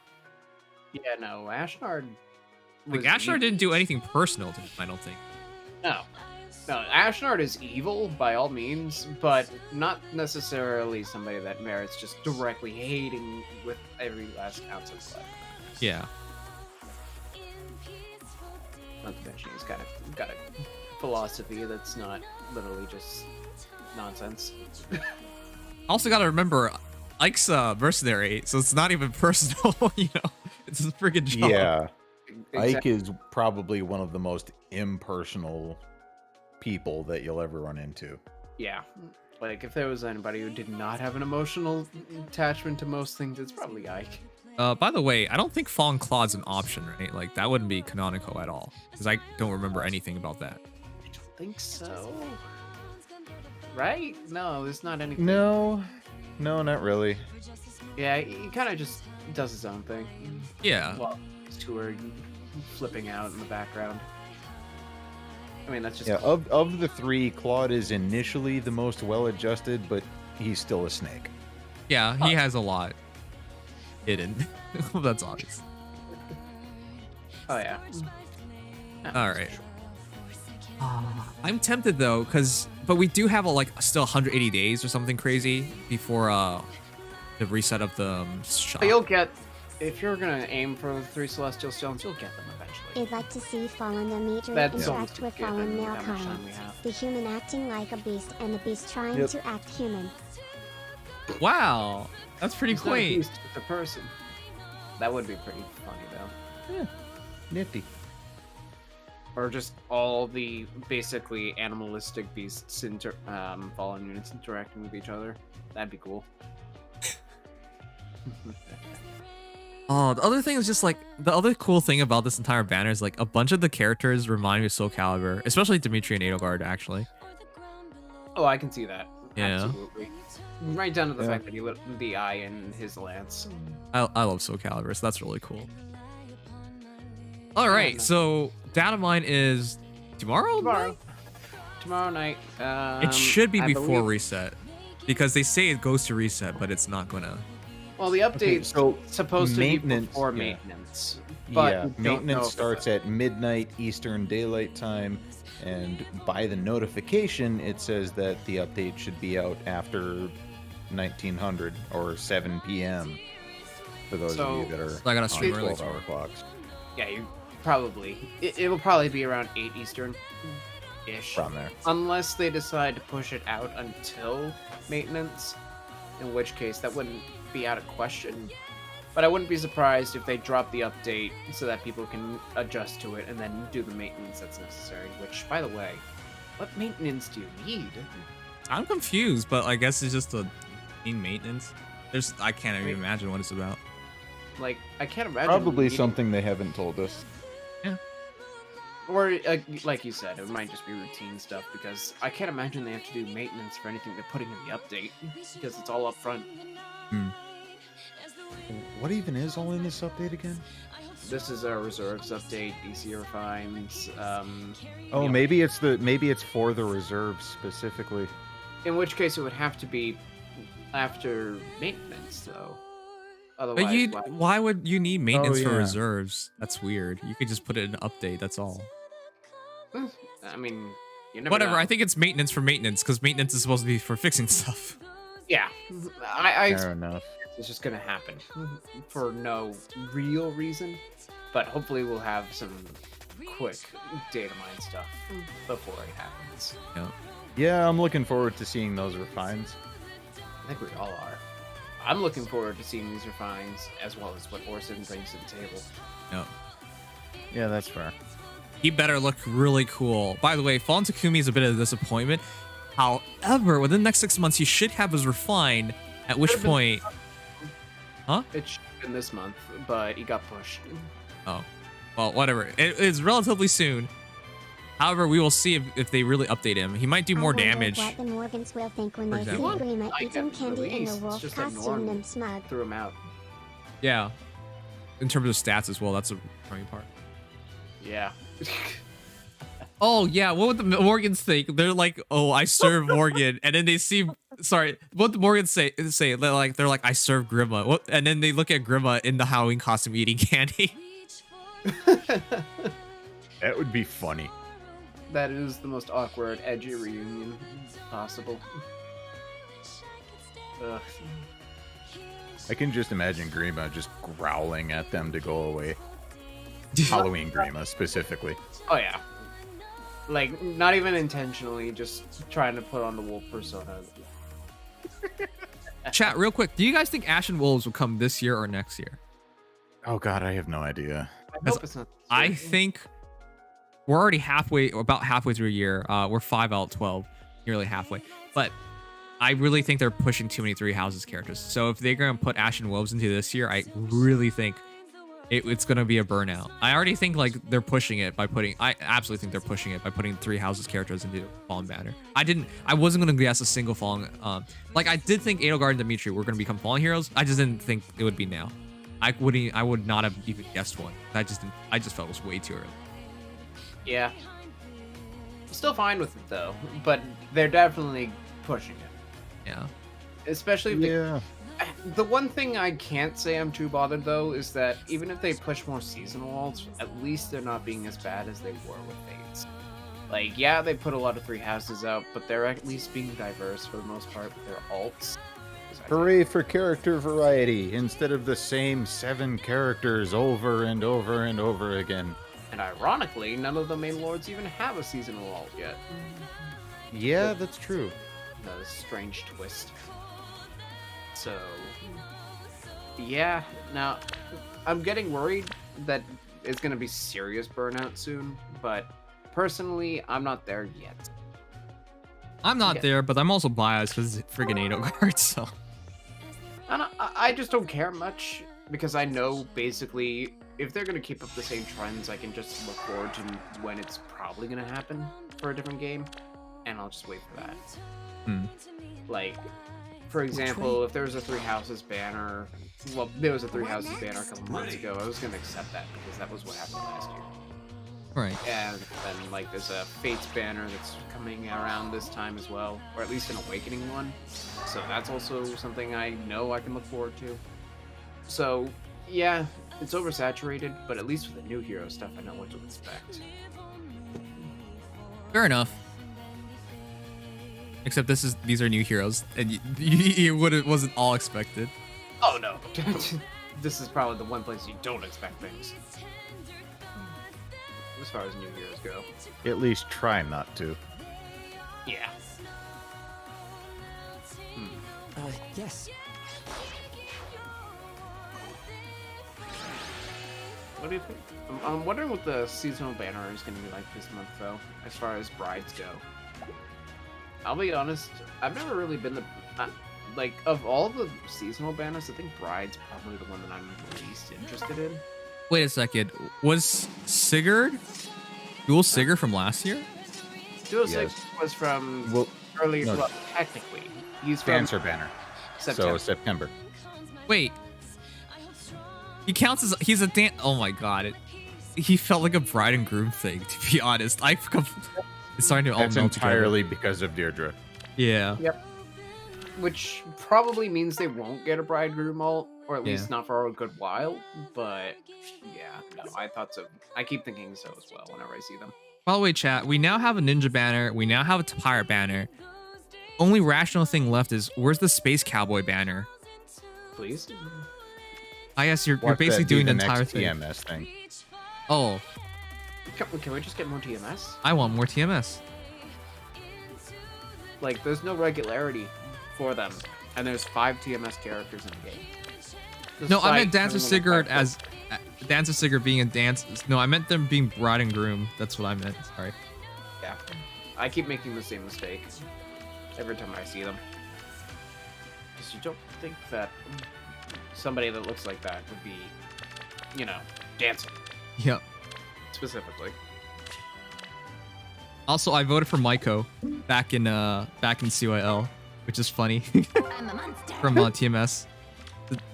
The you know, the agency head, which is, but yeah, that'd be cool. But she could totally make it. They'll have to pull some straws though. There's not exactly a lot they can do with the main cast anymore. Yeah. Chad, do you think we're gonna get our first crossover in 2021? No. It's been so many years. How much longer? I honestly Until don't. Fire Emblem runs out of characters to use? Probably. Like, they're probably gonna have to be desperate if they want to actually start doing that. Doesn't it feel like half the heroes released a year are probably all like alts? You underestimate me. More than. Yeah. Which, I mean, I get, because they put 2 new banners per month. You can only do so much without making alts. But still, it's mostly alts. By the way, I agree with looking at TMS as a crossover. Could we please change Not the really music? a Fire Emblem game. Rev had this on repeat. Yeah. Oh. I love this song, Oh. Dex. You're fired. Wait. You're hired. Now you're fired. For better or worse. Yeah. I kind of see TMS as being close enough, is the way I see it. They don't Customs fit enough Edition. in the environment where I can just say, Fire Emblem. Say all costumes edition. Find yourself tricked. But don't you want more Plegian alts? Never mind. Except for the Plegian banner. I need that 4 times a year. Every female character needs to become Plegian eventually. Thank you. Meg says hi. Katarina. Except for Meg. Oh god, no. No. Faith says hi. Oh my, mentally I've deleted Meg from my mind. Faye. Yeah, Oh, I even hate myself for saying that. Chat, by the way, do you guys remember when was the last time Camilla got an alt? Bad. PYL 3. Has it really been that long? It's like she's been forgotten about. Wasn't Hot Springs after that? Yeah, I thought Hot Springs after, right? No, Hot Springs was January of that year. Oh. Hot Springs in January, thanks. Great. Oh. Well, in that case, yeah. Oh! I just remembered! Chat! You can now... Almost, we're so close. Almost. You can put Summoner in. Chat, I can finally be a part of the Azura. The Azura harem. Well, it's the Azura resort. That's what I call it. But like, wow. I can almost have an axe instead of to be Legion. Wait. Okay. Do you put your legions in your Ether resort? Like, is it just Obviously. legions? Well, Armius assassins plus a Marth. Oh, okay. Because it would be hilarious if there are just like 6 legions. Oh, there are. S And then doesn't just a need bunch of Camilla other now units that that they are have meant a to new kill. waifu to milk in the form of Edelgard. Edelgard's a much better character to milk, but I'm surprised. I don't even think they're really milking Edelgard because these are all actual iterations again. Like Oh no, they're getting all of our main alts out of the way, which I guess could be called milking, but it's not as bad as spamming seasonal alts that don't need to exist. In my opinion. Now, Yeah, the Hot Springs banner was, I think it's still the worst selling banner. Yeah. Uh-huh. The art wasn't great, which was the crazy thing. The art wasn't great. The story was absolutely bad. The story specifically said, we're going to go to the hot springs and then not go into the hot springs.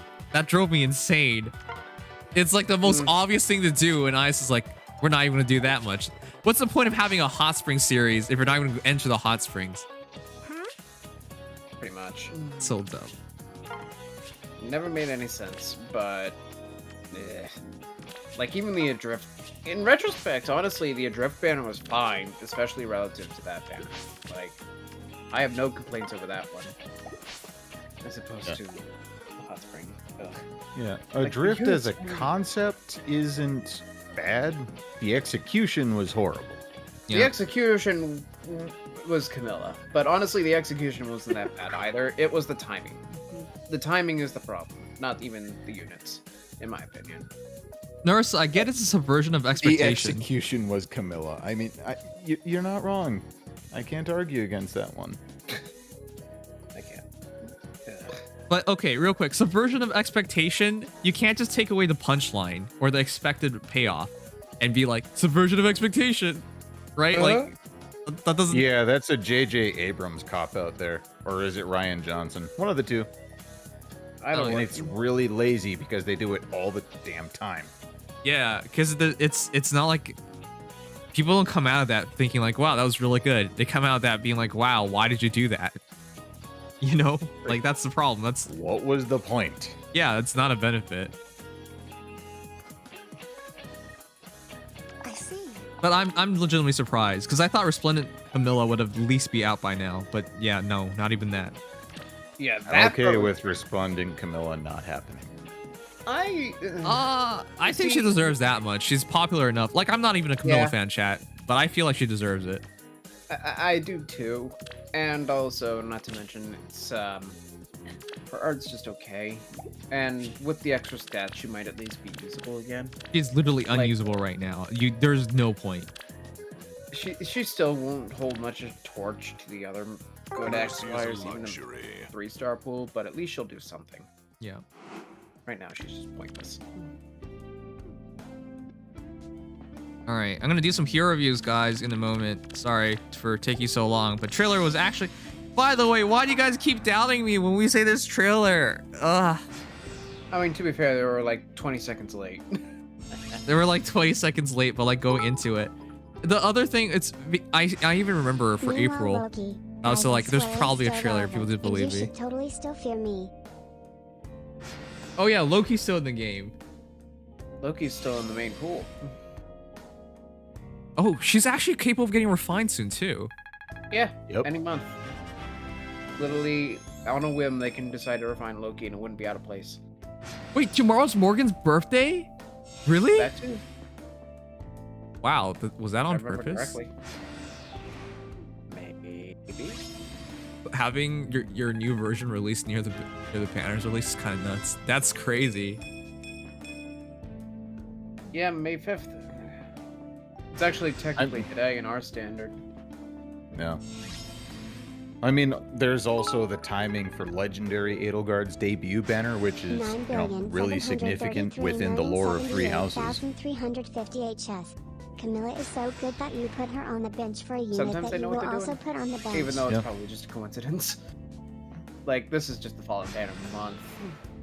Yeah, really have to I mean, correlate. for this one with it being Morgan, I'm pretty sure this is coincidence. But as far as like with Edelgard's, there's no way that one wasn't planned. Probably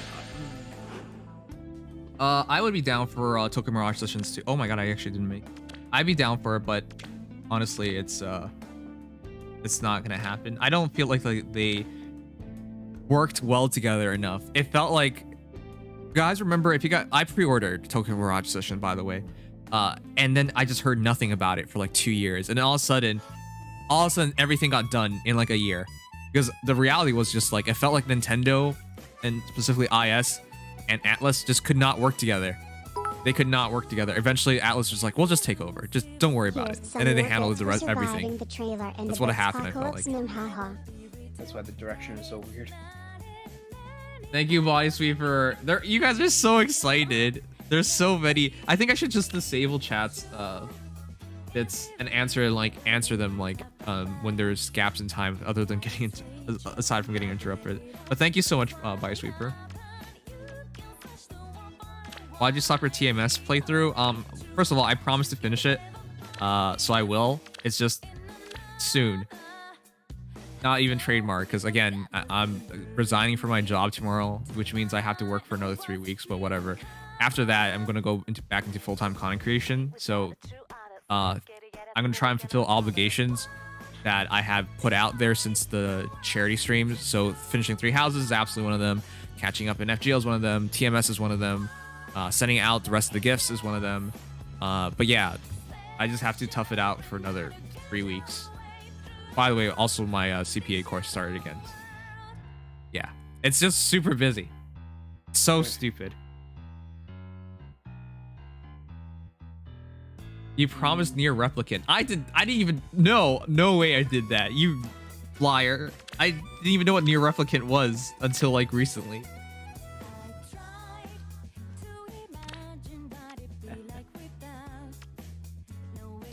You also promised to finish 3 houses. I said 3 houses. I'll never forget their sacrifice. Yeah. Anyways, I'm looking forward to it, especially this story. Fallen Hero story, fun. Cannot wait. That finishing 3 houses stuff is going to be so much more interesting, having already seen Edelgard. Well, I already knew. People spoiled me on that stuff too early on. That's why I felt for Edelgard so much, like everything. It's so sad because I already know what happens at the end if you do in fact, put her down, like what happens. But yeah, like no, I'm already all aware. It was hard not to. It was hard not to get spoiled because once people spoil you, you're just like, well, what's the point of like, you already know everything, so you might as well just see it already. Yeah, good point. I mean, it kind of sucks, but whatever. It is blurry enough. That's the one good thing, because it's been so long. Unfortunately, it's about to be completely unblurred. No, I know it doesn't happen on her route. What the fuck?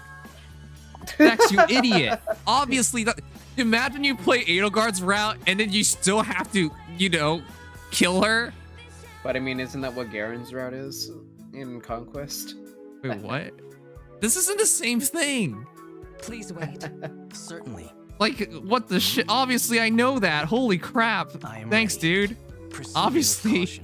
Wow.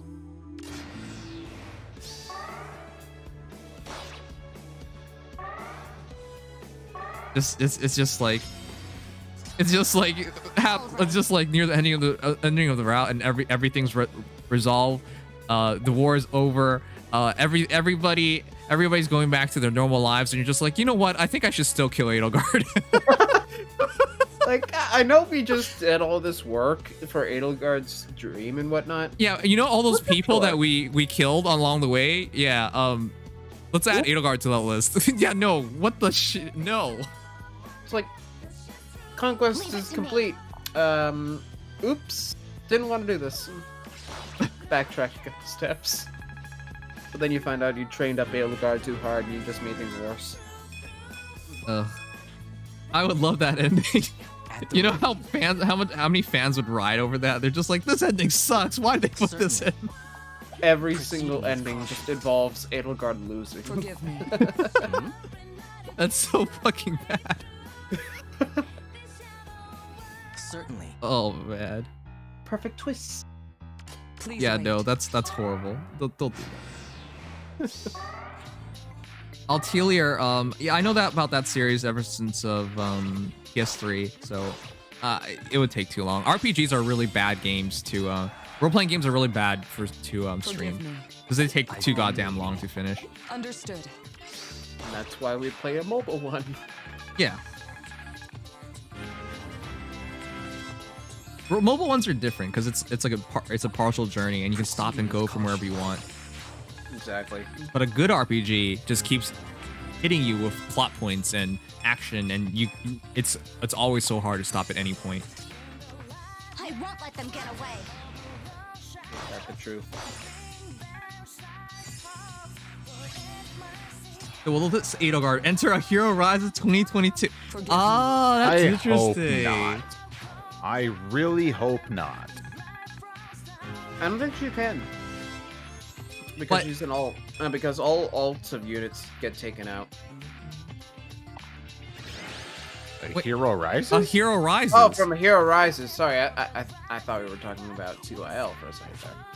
But the reason I have hesitation is because she's so early in the year. 7 months from now, we're gonna have so many new heroes that people are gonna forget about her.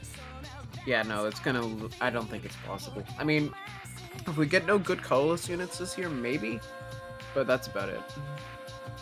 Can you imagine if 3 heroes make it through to a Hero Rises? This year, almost 2 made it through, so that'd be hilarious. Be hilarious if a GHB got into one of these. Imagine you have to you can summon for a Grand Hero. I mean, honestly, after the Gatekeeper thing, I think anything's fine. By the way, chat, I never had any faith in the Gatekeeper thing. Straight up. I didn't either. I thought it would get some traction like George level, but I didn't think he would win. I thought it'd just be a meme. People just like talk about it like because they think it would be funny, but nobody would actually do it. That's what I thought. Three Houses memes are strong enough. All right, chat, what are we learning? We got Larcy's Edge, Valiant Press Plus, Iceberg, Speed Defense Form, Chill Attack Speed 2, Infantry Pulse, Breath of Life, and Merge. Oh boy. By the way, the reason why I mentioned this one is because I think it's going to be so absurd. You guys do realize how absurd that would be, right? Like, if everybody got this Edelgard. Uh-huh. It'd be like Vector, but maybe worse, because she's already built. Yeah. Basically, special fighter plus with healing. That alone is disgusting. Let's just say nothing of anything else. Like, the real counter to her is to have multiple heroes that are effective against her. Because if with 40% damage reduction on the first shot, she's going to survive. Mm-hmm. You can have 1 beast effective, it's not going to matter. 2 beast effective, good luck even doing that. And armor effective is basically out of question for a person who's trying Man, to the Brave Heroes this year is going to be crazy if the current quality of units continues. Mm-hmm. I just feel this... Oh, whatever. Every single FP2er made video saying vote Gatekeeper, though. No? What? I did the exact opposite. I said vote Marth. I don't remember if... Did they say that at the beginning? I thought it was only at the midpoint people started talking about it. No, nobody said it at the beginning. Nobody even whispered that. I started campaigning for Marth right from the start. I think there was a bit of hearsay as soon as people saw it. Part of it was that Gatekeeper was put on this year as opposed to last year. Yeah, and that got some traction because that was a new edition. Yeah. Yeah, and then from there it just got out of control. Mm-hmm. Gatekeeper was botted, I heard. Here's the thing, because his win margin is so high, even if he were botted, I think he straight up won. But I do in fact think he was botted, but not to a degree where it was going to be meaningful. I think there were bot votes, but I don't think there was enough. Yeah, I feel like that was a legit win. again, because they added the extra layer of protection too, it would have taken longer to get each vote in, let alone get enough votes to make that margin. Yay, Larcy's Edge won. Thank goodness you guys are not being really bad people today. There was so many ways that could have gone wrong. I'm gonna go to bed now. It's late. All right, night, Matt Crash. Good night, Mike. Later. If we're giving her Larcy's Edge, make sure she doesn't get Ragno Astra. You guys are wicked. Certainly. All right, chat. I'm gonna go back to hero reviews in a second. Sorry for being so late today on stream. But yeah, pretty soon it won't be a worry. Huh? Just a lot of exciting stuff and a lot of busy stuff. At the Yeah. ready. Please wait. Yeah, I've been really late on videos. If you guys haven't noticed, I just released today the video on Legendary Sigurd's hero reaction, but it's fine because it was in the Fade channel as well. But yeah, everything's been late because I've just been trying to handle other things in my life right now. Yeah, I figured as much. Leave it to me. I've been waiting. Figured as much as soon as I saw the refine info was a couple days late. Certainly. Yeah. Understood. That one's not as bad to make it late because people are still gonna have to wait anyways. Oh yeah. I usually try to listen to a bunch of refined videos in a lump to see what people are thinking.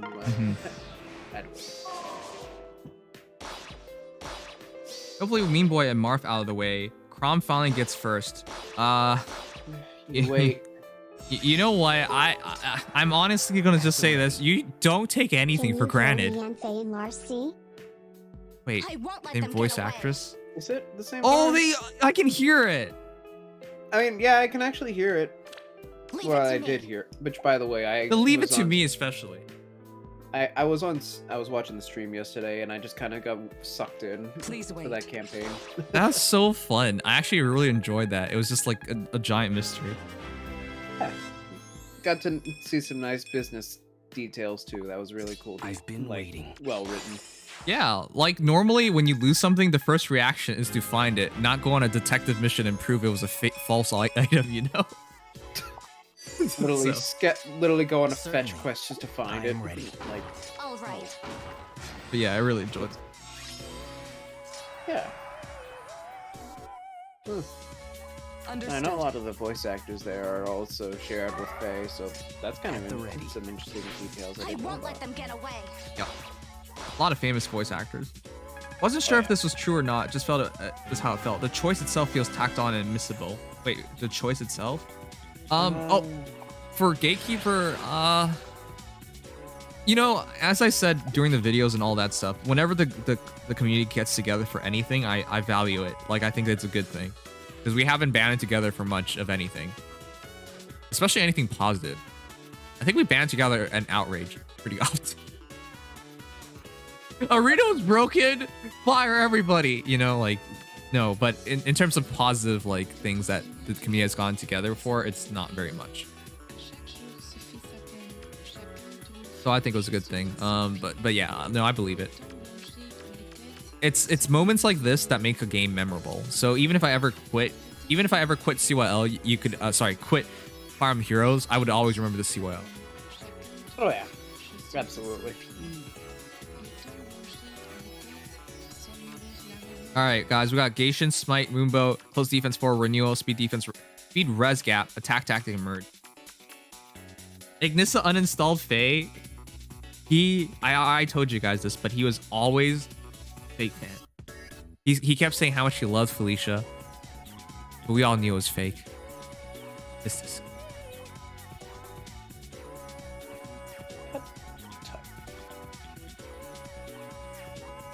Let's see.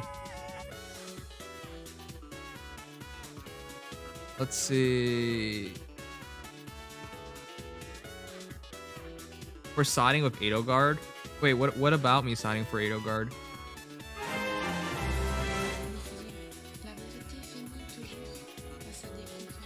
Tanuki! Thank you, Pika, for gifting Tanuki with a sub. Welcome to the Nimdom, Tanuki. Thank you for all the raids in the past. I still need to return the favor, but thank you. Have you seen the new stuff on lower YouTube revenue? Stuff is kind of crazy how someone dropped from $1.30 to 30 cents. Yeah,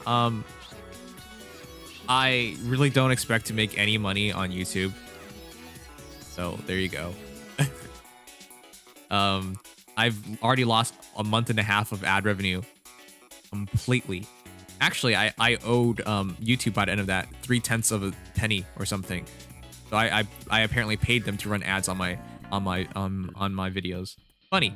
No, I don't care. Like, honestly, it's nice to have YouTube ad revenue. It means a lot. Like, it does make a difference in my life, of course. That's what I pay my editors with, the YouTube ad revenue. But it's YouTube. They don't care about gamers. They don't care about gaming content. We have the lowest ad revenue rate anyways. So it is what it is. By the way, like, I made way more money like years ago, right? When I was like at like 1,000 subscribers. You guys realize how stupid that is? Years ago, with like 1,000 subscribers, I made more money than I do today. Does that make sense? No, it shouldn't make sense. But that's because they had better ad revenue rates back then. Back when they still valued gaming. Back when they were trying to like overtake Twitch in terms of like gaming content. Streaming especially. They don't care anymore.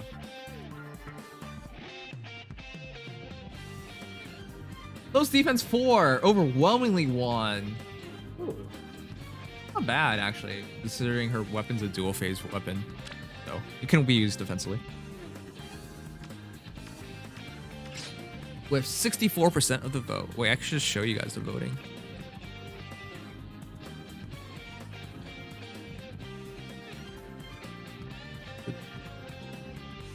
This one. 64% of the vote.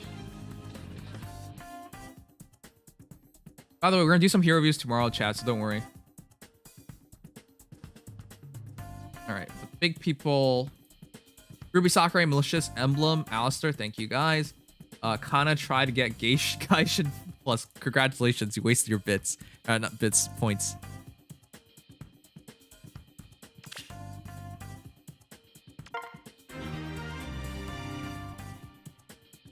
It does hit you in the face, but Ado was in a random room, and this was my first third place. Oh, wait, I'm not gonna answer that. Just become a vlog channel? I mean, I could do that, but I don't know. I do talk about my life a lot, but like, I feel like my life's pretty boring, so. Besides, there's already a stream for me to talk to you guys on. Hey, Cactus. Fuck everything Edelgard related. You're just salty because you're a Felicia fan, and it turned out she didn't matter.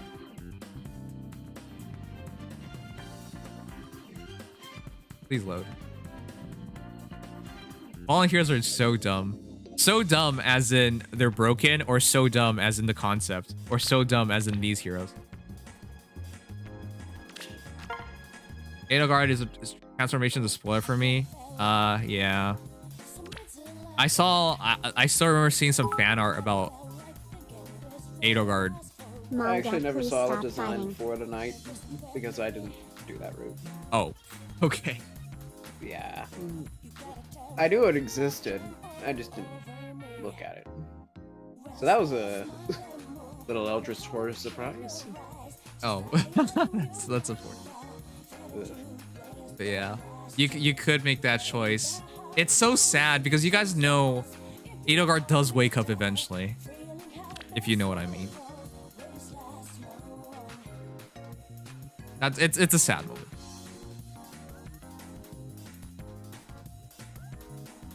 All right. It's crazy they were afraid of spoilers for other things. Won't mention because I don't know if people are, but outright did this. Yeah.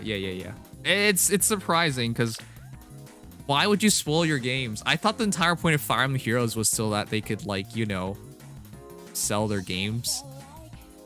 Look, chat.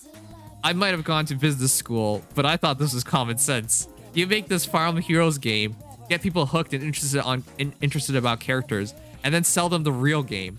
They're just like, I wonder who this Sigurd guy is. He looks so epic. And then people play his game and just like, no, Sigurd, now I know why everyone likes you. You know, like, I thought that would be the idea, but instead they don't localize these games, so that's not possible. One day. One day is what we say, but like, yeah, at least for 3 houses, it's not as bad, but still, I'm surprised. That's why as I said, I thought this was too early. They could have waited. Like, why not 1 more year is it's not a big deal. And it would have. There will always you'll always spoil somebody. I get that, but like, yeah, waiting. There's nothing.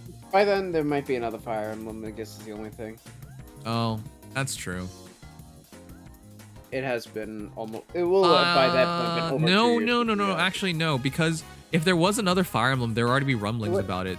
It wouldn't be a big one. There is already rumblings about the Path of Radiance and Radiant Dawn remakes. I'm not saying a new one. That's not real. Still a little bit. Still word on the street. But it wouldn't take them a year to release it. Like, sorry, they wouldn't like hide it and then just release it like within months of announcing it.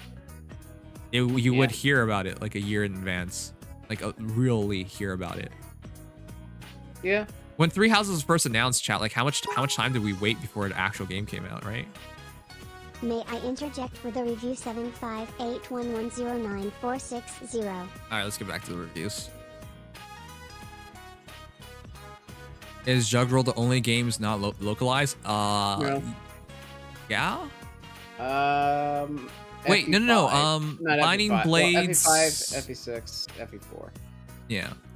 And technically FE3/FE12 never got it either. Because we got Shadow Dragon, but we never got New Mystery. Same with Blade of Light versus I forget FE3's title. Also, I know I'm not supposed to encourage you guys to like, you know, pirate stuff, but like there's no point in waiting. I'll just say that much. No. Because it's never gonna happen. Especially with the old ones. Like, if you want to wait for a remake, whatever. But just pirate the old ones. Yeah. All right, chat. Here we go. What did I end off with? All right.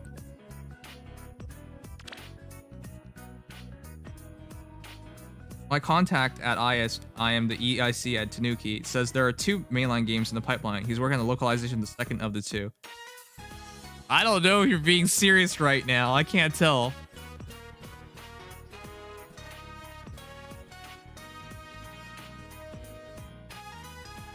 It came out within a year of its announcement time, says Casey. Well, I don't think we're gonna get an announcement anytime soon, but we'll see. I don't think so. I think having time and building a pipe is the right way about going things, but I don't really understand. I don't think IS really understands that. All right, Limelight with the Night Crom. I just put it all together. 40 plus 2 plus 4 plus defense Crom. Seal Falchion is super good. I still can't believe they managed to make Seal Falchion good for everybody. For both a slow and a fast unit, that was kind of an impressive feat. It actually fits both of them, which funnily enough, Crom actually can make a speed variant. However, the problem is Ether Raid's defense with him. I think this is nearly impossible. The good news is Cav heroes can move around really easily to form unities. The bad news is Cav heroes already sacrificed stats to begin with, so it just balances things out. Good news is Seal Falchion gives you a bunch of stats. Bad news is you're also using Swiss Sparrow, so this doesn't work perfectly together. I think, if anything, you go for you could go for Impact or Solo, in my opinion, as far as A-slot alternatives go for defense. I would have honestly just rather done like double Solo on him instead. Like, yeah, go Impact, what am I saying? But yeah, double Solo, definitely. That would probably be about it, though. I mean, Ether also doesn't really work. Ever. I know he comes with Ether and it's cheap because it just comes with it, but like, yeah, it doesn't really work. Bonfire would be better, but honestly, you got a double, which is the problem here. This is only 5 speed, and then if you are lucky enough to get hit and whatnot, another 5 speed, so 10 speed, 40, 43. If you run attack speed solo, then you might actually have enough to naturally double back. But yeah, this is really, really pushing Crom to his limits. Yeah, even with mythic buffs, which speed comes from Leaf. So, yeah, no, that's not gonna happen. So I don't know, man. This is rough. I think you should use a soul skill, but it breaks the unity skill. So I would either do unity with Bond or double solo. That's what I think makes the most sense. But yeah, other than that, Chrom is interesting, and Chrom can definitely make a speed variant of himself work. It's just not very recommended because there's like Hollywood. That's the problem. The big thing is that he basically is a 1v1 engage, like one hit on one hit, whereas Elliowood's 2 hits on one. But at the same time, Chrom's gonna hit harder, and his physical bulk will be better. Yeah. I guess that's the trick. And I guess he does have a bit of an enemy phase too, which is nice, but for all defense purposes, yeah, Elliowood's really better. Yeah, hard to suggest. Yeah, there's not much I could suggest. I would say double Unity or double solo or Unity and solo, but that makes it really hard to pull it off. Either way, it's kind of awkward to put him like this, unfortunately. Yeah. Good for offense, though. I mean, yeah, Cavs for either rate off. I don't know where I would use that. Honestly, yeah. Like, it's a good Elliowood alternative. Absolutely, but otherwise, I don't know. Alright, Leaf Hulk says this is a Speedish Sheena build. Speedish, you're just wasting... Yeah, man, this is such a waste. Really? This hero is dumb. I mean, I am also dumb. You're gonna use the boon. Look, 8 billion. Thanks for Jesus. You know what? Yeah, okay. She has a super boon in speed, chat, but Crimson Axe does not add anything to speed, just attack and defense. Attack speed push adds 7 to speed, so you're now at 42. And with this, you get it 48. Threat attack speed, I honestly think threat attack speed is such a dumb little thing in this game. Yes, if you wait for somebody to fall within 2 spaces, it triggers, and now maybe you'll double. But like, you're an armor hero, just use Bolt Fighter if you want to really double, right? In my opinion, you only use threatens if you're not in lead raids. Yeah. And if you're just like making the approach, somebody else has armor march, and you're just getting in, tanking the shot, and then using the threat to finish them off. Yeah. Which Sheena can do, absolutely. This is if also... you want to use Sheena with this, it works for not ether raids. But this is also really weird, because attack defense was 5, attack speed plus 7, attack speed plus 6. Even of all that attack, that's 6 plus 7, 13, 18, 70 attack at plus 10 plus 10. It's not horrible. Her but bulk is really where the selling point, although with no investment in bulk, I guess it doesn't really get there. I don't know why you went plus speed. It just doesn't, there's no point to it. Scoring. No, scoring's not a thing anymore. Didn't bother to change it after the scoring thing was no longer irrelevant, so might as well make it work. That's not true. He wasn't speed before.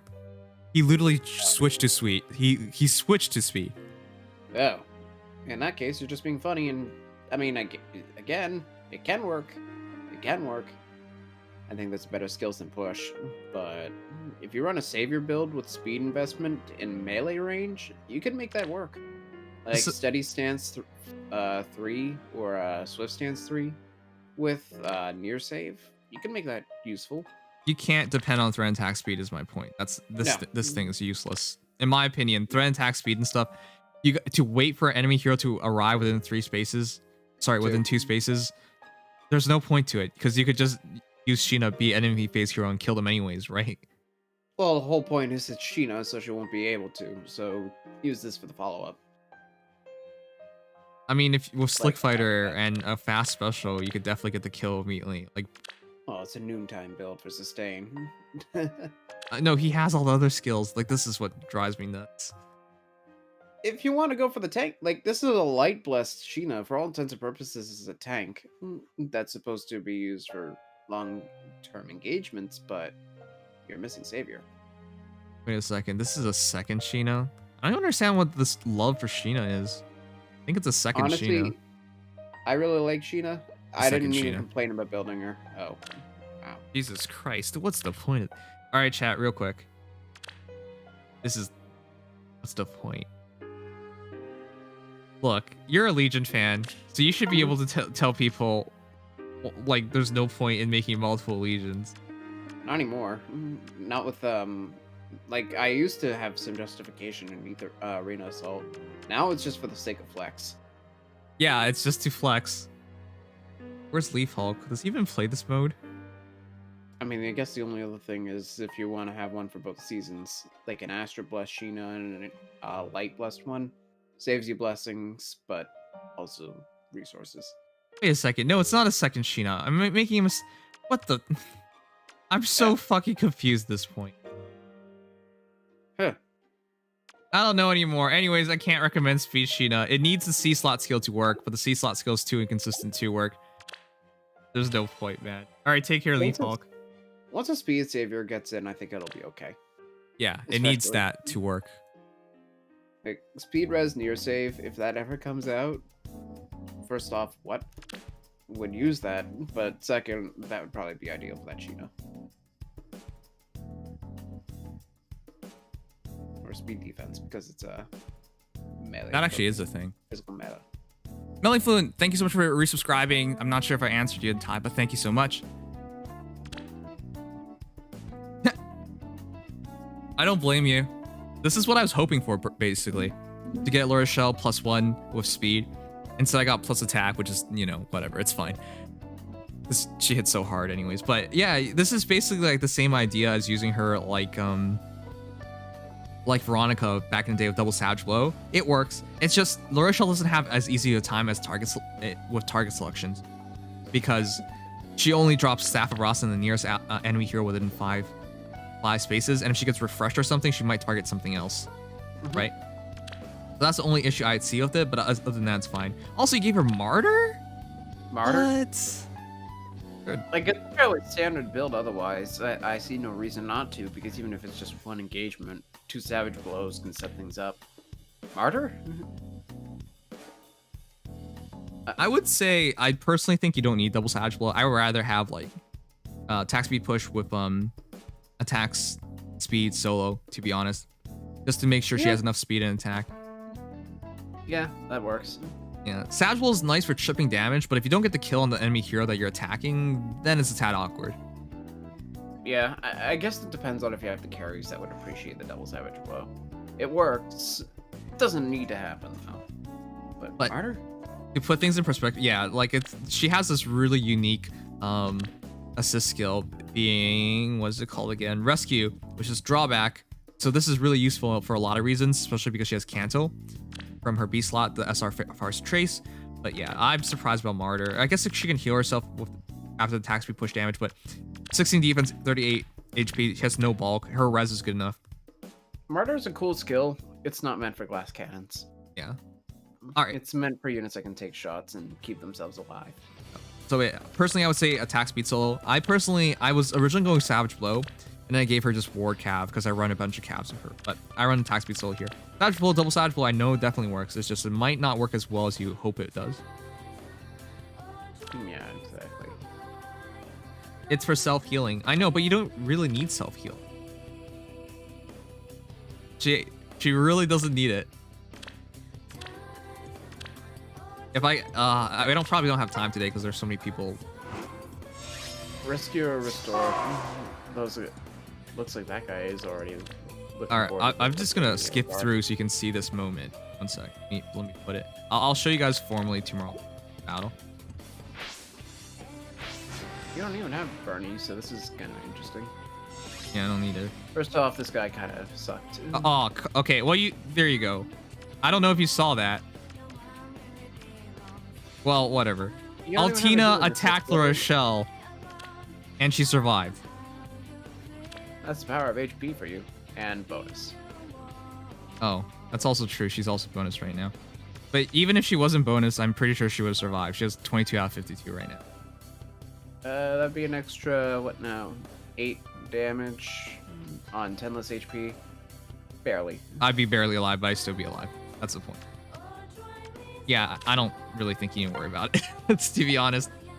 If you just have the right heroes backing your team up, you'll probably survive anyways. Yeah. As long as you live the one engagement, that's all Larsha can really care about. Yeah, she's not gonna live 2 anyways, so don't go overboard. Oh, that was a pretty sad Altina that she couldn't even do that. Thank you, Bittersweet Victory, for the follow.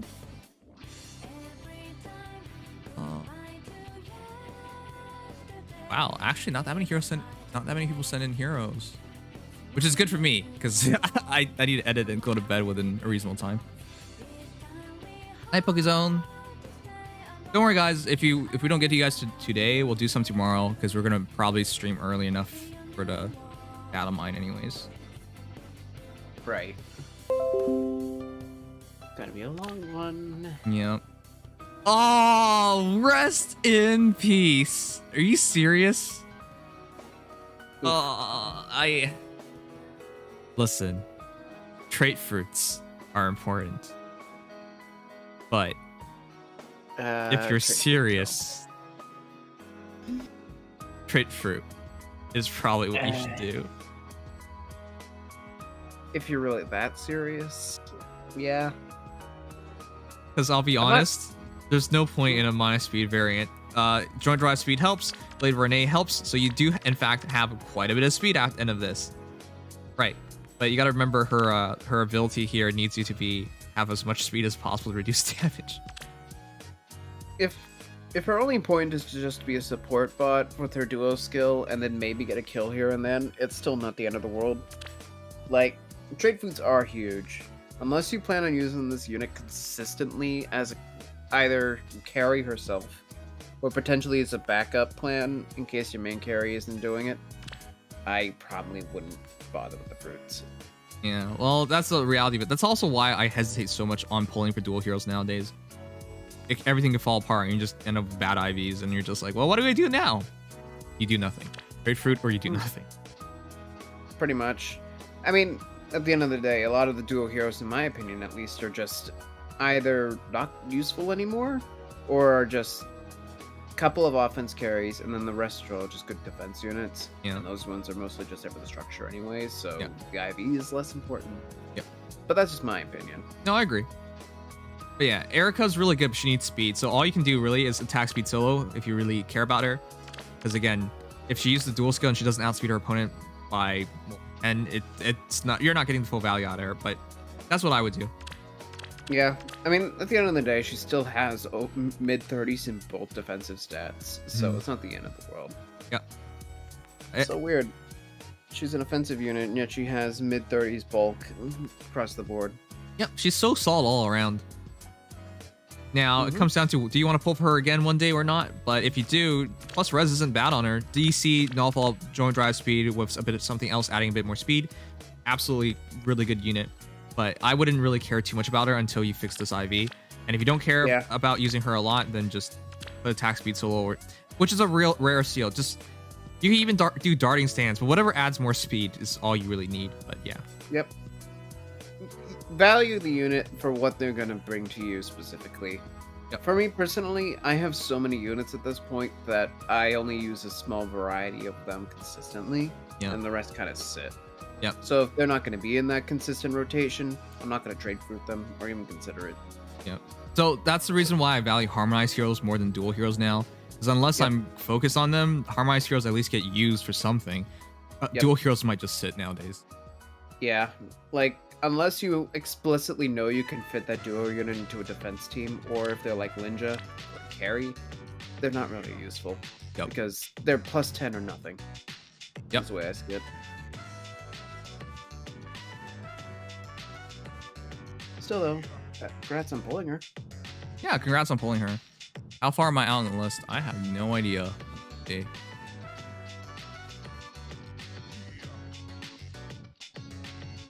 When did you send it? Jesus. There's so many messages that I can't even discern where the heroes are.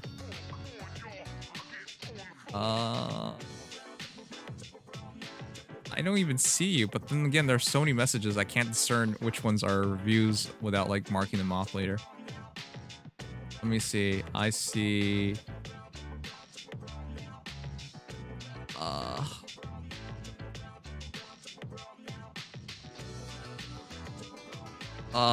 I don't know. I don't even see when you send it in.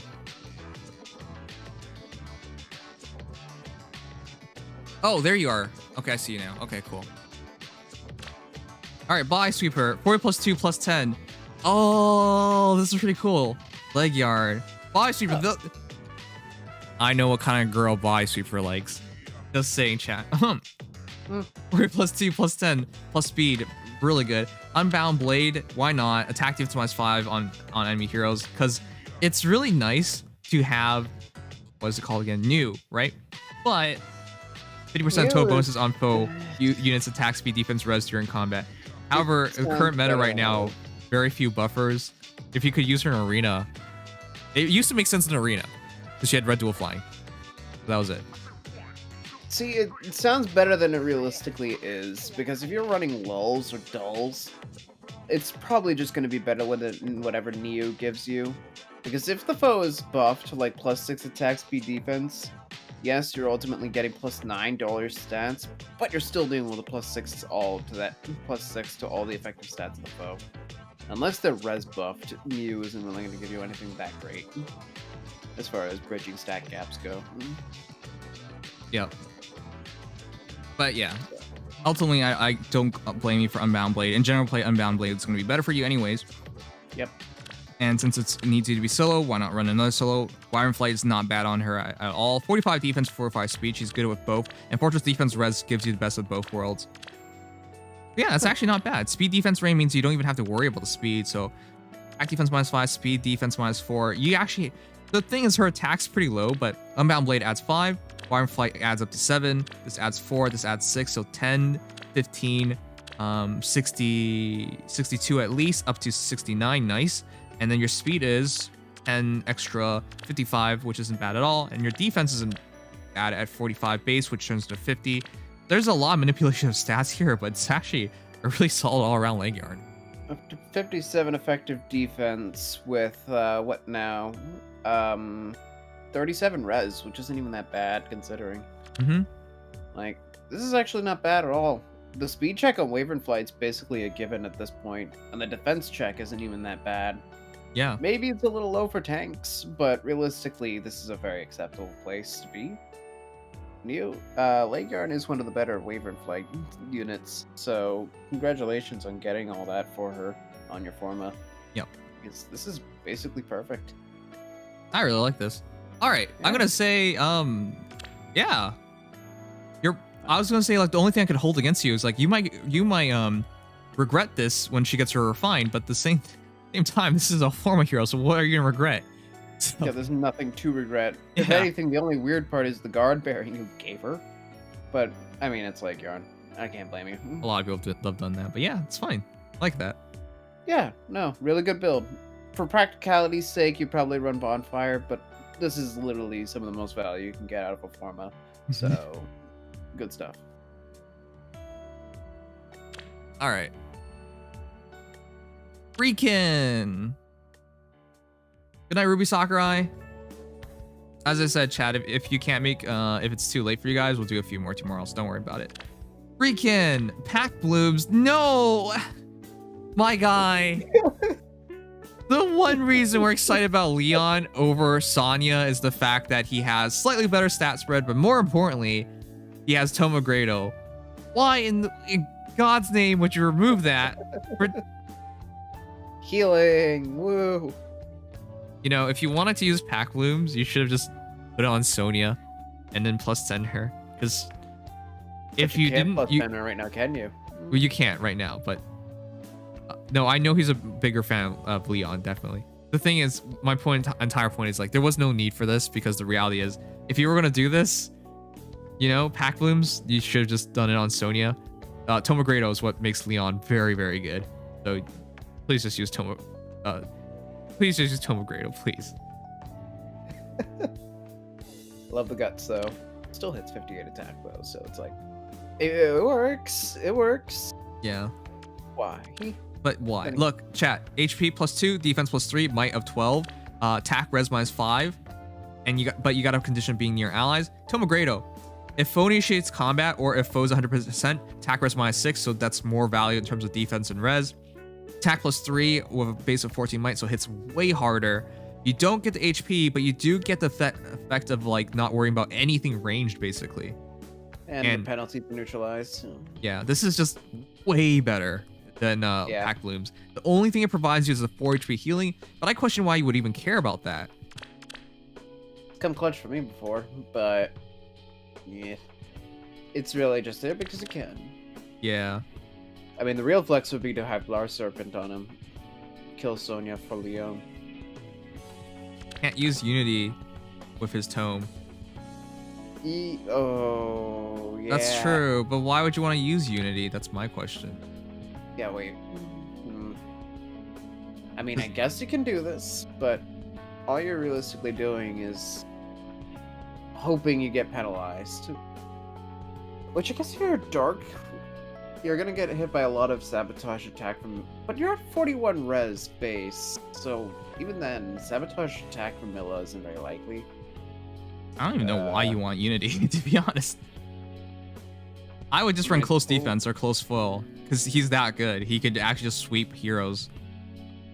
I mean, the problem is, I don't know why he's on defense blessed to begin with, but... Oh, don't use him as a defense hero. That's horrible. I think it might just be thematic, but yeah. I mean, you got everything you need here, besides maybe a better ace slot, but you got everything you need. Yeah. So I think Nullsea Disrupt is perfect.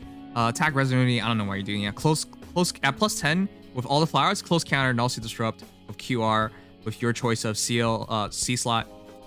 Usually attack smoke or defense res oath is not bad at all. Any of that, you put that together with Tome of Grado, Leon's gonna destroy things.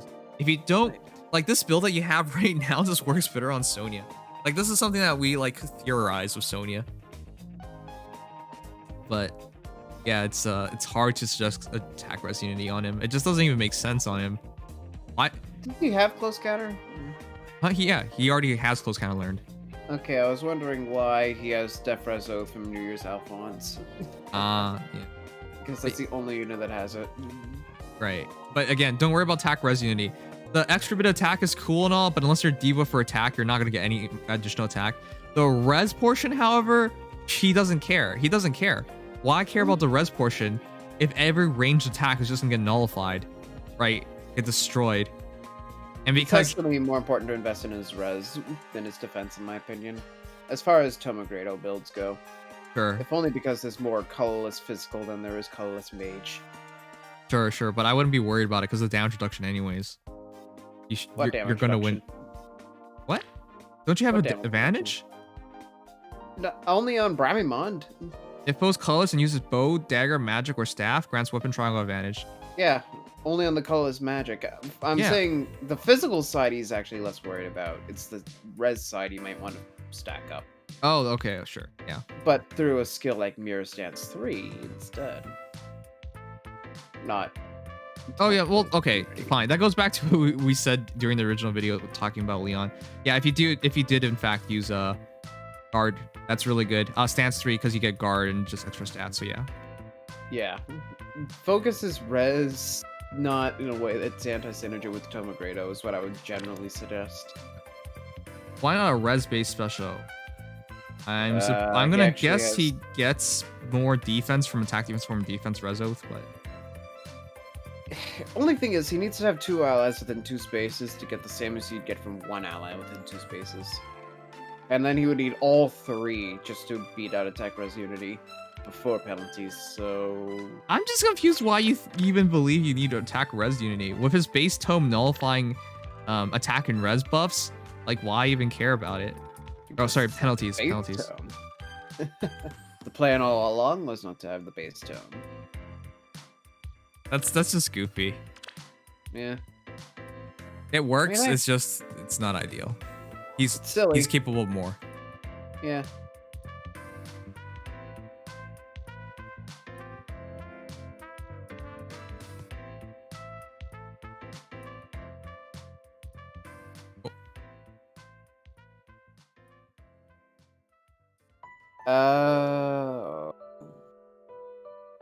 Actual dead heroes, though? What? He actually did fodder Unbound by it then.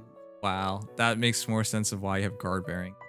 Wait a minute, then where did the other half of guard bearing come from? But you're right. Interesting. I'm gonna have to guess Summer Ingrid with Sturdy Impact. But then again, you could just take that all in one fell swoop, so... And they both have that, so... What did you do?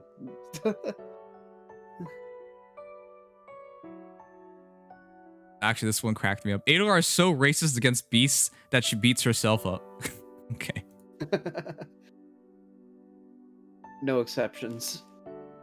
Yeah, No, you know, buddy. that's actually hilarious. If Avrora could see Edelgard in a different timeline, she would absolutely be furious at herself. Probably. She probably would understand, but then she probably would kill herself. Or her other Well. version of herself. Both. Yeah. Alright. Bowl sandwiches. Cancerish. For Jesus. Delicious. Alright, wow, there's only 5 more. Okay. That's actually pretty... Alright, yeah, don't worry, chat. I know it's late, so we'll continue hero reviews tomorrow, but there are 5 more people who sent in. Wow, I can't believe that's, like, manageable.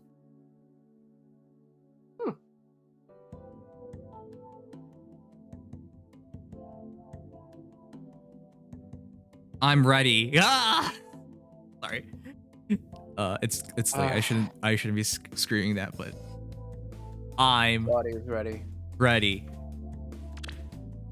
Sinister General, Black Knight, 40 plus 10 plus 10 with 55 HP, 57 attack, 40 speed, 42 defense, 24 res. Alondite, which is of course this encounter.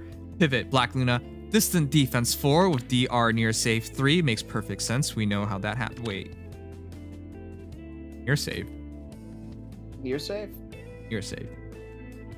Okay, never mind. We don't know how that happened. I thought it was gonna be far save. Whoopsies. I don't know. I mean, he doesn't have the res to really use far save well. Yeah, I know. But if you're gonna use distant defense 4, otherwise why bother? It's not like his defense is incredible. Yeah, that's kind of...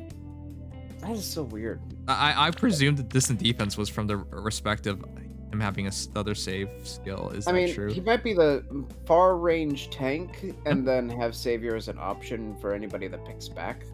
That's interesting. I would have just gone for, like, you know, mirror stance.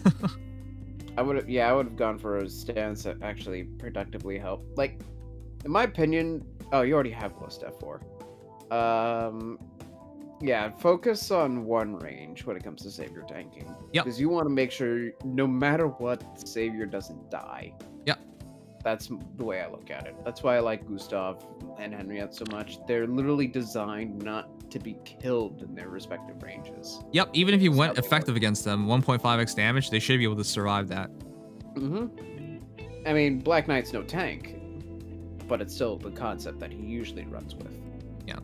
Yeah, it's not bad. I would just double down. If he had close defense 4 instead, I would have taken that. Didn't he? I thought he had it. But yeah, we'll know for certain tomorrow. I get it. I get why you went distant defense 4. But if you want dual phasing, I would have probably just took like mirror stance or something. Yeah. Yeah, you do have we'll it. have to see. Yeah. I mean, it's there. Yeah. Definitely can do that. But yeah, once you get Special Spiral, they touch him, he just Black Lunas them, which is probably going to be very deadly, especially with whatever we're going to get in the future. Here's the thing. What if his Refine is slaying? Then it's even more crazy. Then you got to go Special Fighter, but it's even more crazy. That's why I'm like, I'm not sure what build's going to be best on Black Knight yet, because his Refine is going to literally be a huge part of dictating what build is best on him. Yeah. Because he kind of does whatever he wants right now, and that's kind of weird. Yeah. But he looks like he should have focus, and I feel like he will. By the way, if he has a good refine, I'm probably gonna plus 10 him. I'm at plus 5. Same. So I just need 5. 3. I have plus 3 from not using any grails, so I'll probably just finish him off if he gets a good refine. Yep. He deserves it. Like, seriously, Black Knight is one of the coolest grail units and he's from near launch. Yep. And then he's just been forgotten.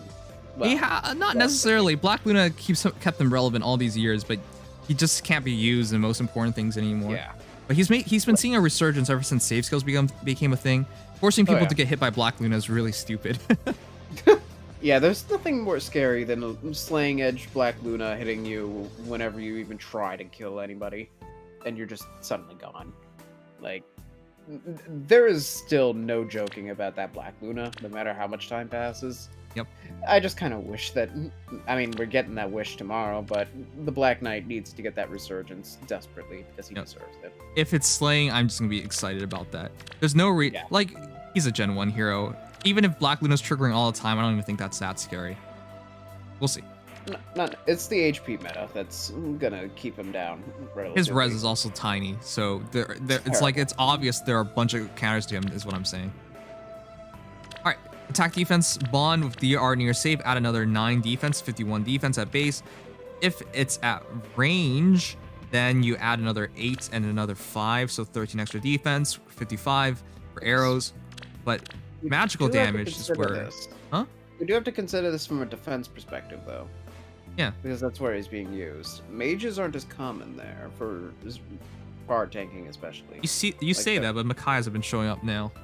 Yeah, well, there's nothing Black Knight can do in that case. He still does, yeah. I think people realize how scary save skills are, and they're writing more and more characters like Micaiah. Yeah, but at the same time, it isn't quite gotten there yet, and especially for the Linja meta. Like, if this is specifically to counter Linja, then it works. You at least sure? I don't think 50 55 defense with 70 HP on 65 HP on a double mythic. Because my lift gets pushed to his limits. That's why I run multiple ward tabs. Yeah, but even then, your leaf is far less HP base and substantially less defense base. Actually, no, not substantially less defense. He actually goes up as high as 60. Well, this Black Knight, if you ran the right one, would be able to already hit 57 with attack def oath, which I think is better on him. And that's just at base. Mirabella said res, I think. That's so res, yeah. Yeah, it doesn't factor in at all, but still, Black Knight's still almost hitting 60 base defense on his own. Combine that with his extra HP bulk. Wait, how's he hitting 60? 50 defense from defense 4, and then 57 if you were to have oath. So almost 60 is what I meant. Okay, well I'm telling, it's not that I don't believe he could survive, but he's being pushed to his limits. I know that from my testing with my leaf with my plus attack dual lin. Well, the thing is, can leaf? Well, leaf doesn't one shot. I'm assuming, right? No, he does. It's just the defense tile that changes it up. He usually does one shot. Oh. I guess the same thing could be said for Black Knight then. At least he'll one shot if he lives. He better have Black Luna immediately then. Yeah, that's kind of why I'm hoping he can get Slang. Yep. Or at least switch to Special Fighter if you want to worry about that kind of stuff. At least in my opinion. Anyways, I'm hoping Slaying so Special Fighter works. But yeah, Black Knight, really good. More, I don't know why we talked about this so long, because the reality is he comes out tomorrow and we'll know. Yeah. This is just us singing our praises of what was. Yeah. Man, remember back in 2017 when it was Wrath Black Knight that would with Steady Breath, literally one of the most difficult units to beat in the game. Mm-hmm. That was so cool. That was so cool. It blew my mind when I first saw it. Like, oh, this nice. This free-to-play unit is actually now putting all my work to shame as he just one-shots everything. Giovanni! I shouldn't be awake, but my boy Morgan got fallen out. I'm going after it. Go! You should. He's so good. Legion would argue he's not quite the same as the base Morgan. Of course, it's not quite the same, but I think in effect, gonna be very similar. The one thing is that they both have something triggering off penalties. Yep. But I still think that there's a distinct difference. Cancer is he. Cancer is he. Red Dragoon, Minerva plus attack is not bad to go for plus attack. Dex Swabber, goddamn, no. Okay, well, it's not. I mean, it's not like I don't understand. Yeah.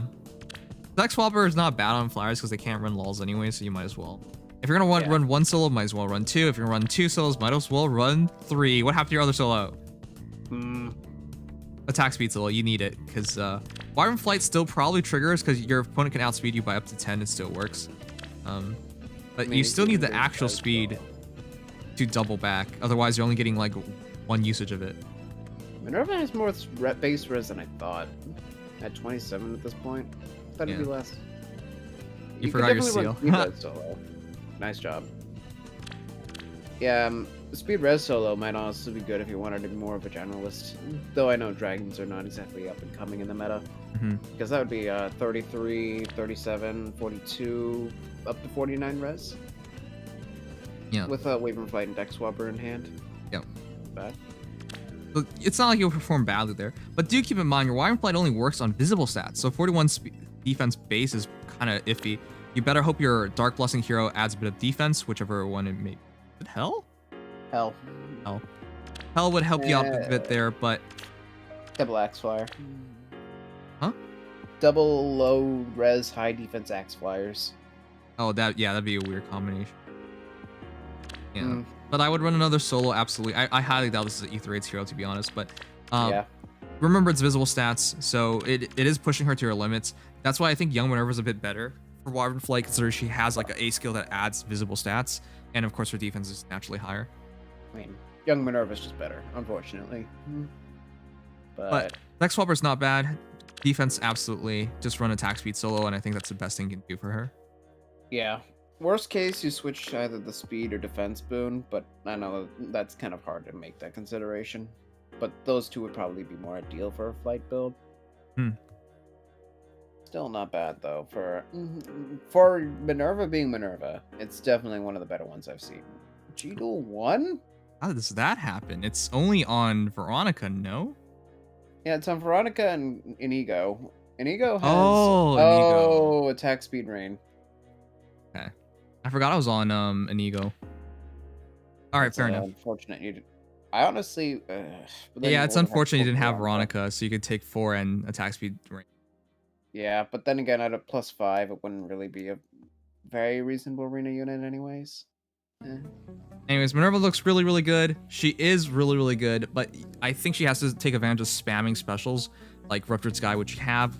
If you had like Attack Defense Solo 4 with like Attack Speed Solo with Attack Speed Rain and like Dex Swabber Speed variant with like Dive Bomb, and then you just spam Ruptured Sky with her base Halt Clear, I think you got something really special there. Like that's what she does better than Young Minerva. Yeah, the Wuda boosted specials. Yeah. Wuda boosted specials are the one thing Minerva has going for her right now.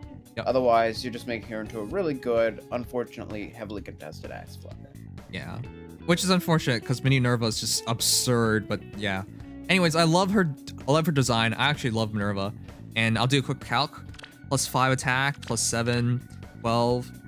I'll presume this attack speed solo 6, 18 extra attack, up to another 7, so that's up to 25. You can hit up to 79, 72, 79, which is really nice.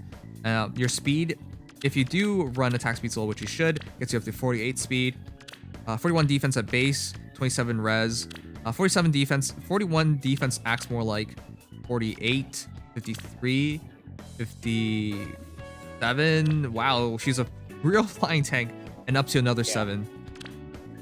Yeah, that defense is no joke. Even if it's going to be really, really hard to get that check, it's still, like, you will not be doing damage physically to this Minerva. Yep. As deceptive as 41 defense may be. Oof. Yep. But yeah, very, very good Minerva. I love Minerva. So just put that on that attack speed soul. Unfortunately that but yeah, that would have been cool. Yeah. Alright. This hero is dumb. Uh-oh.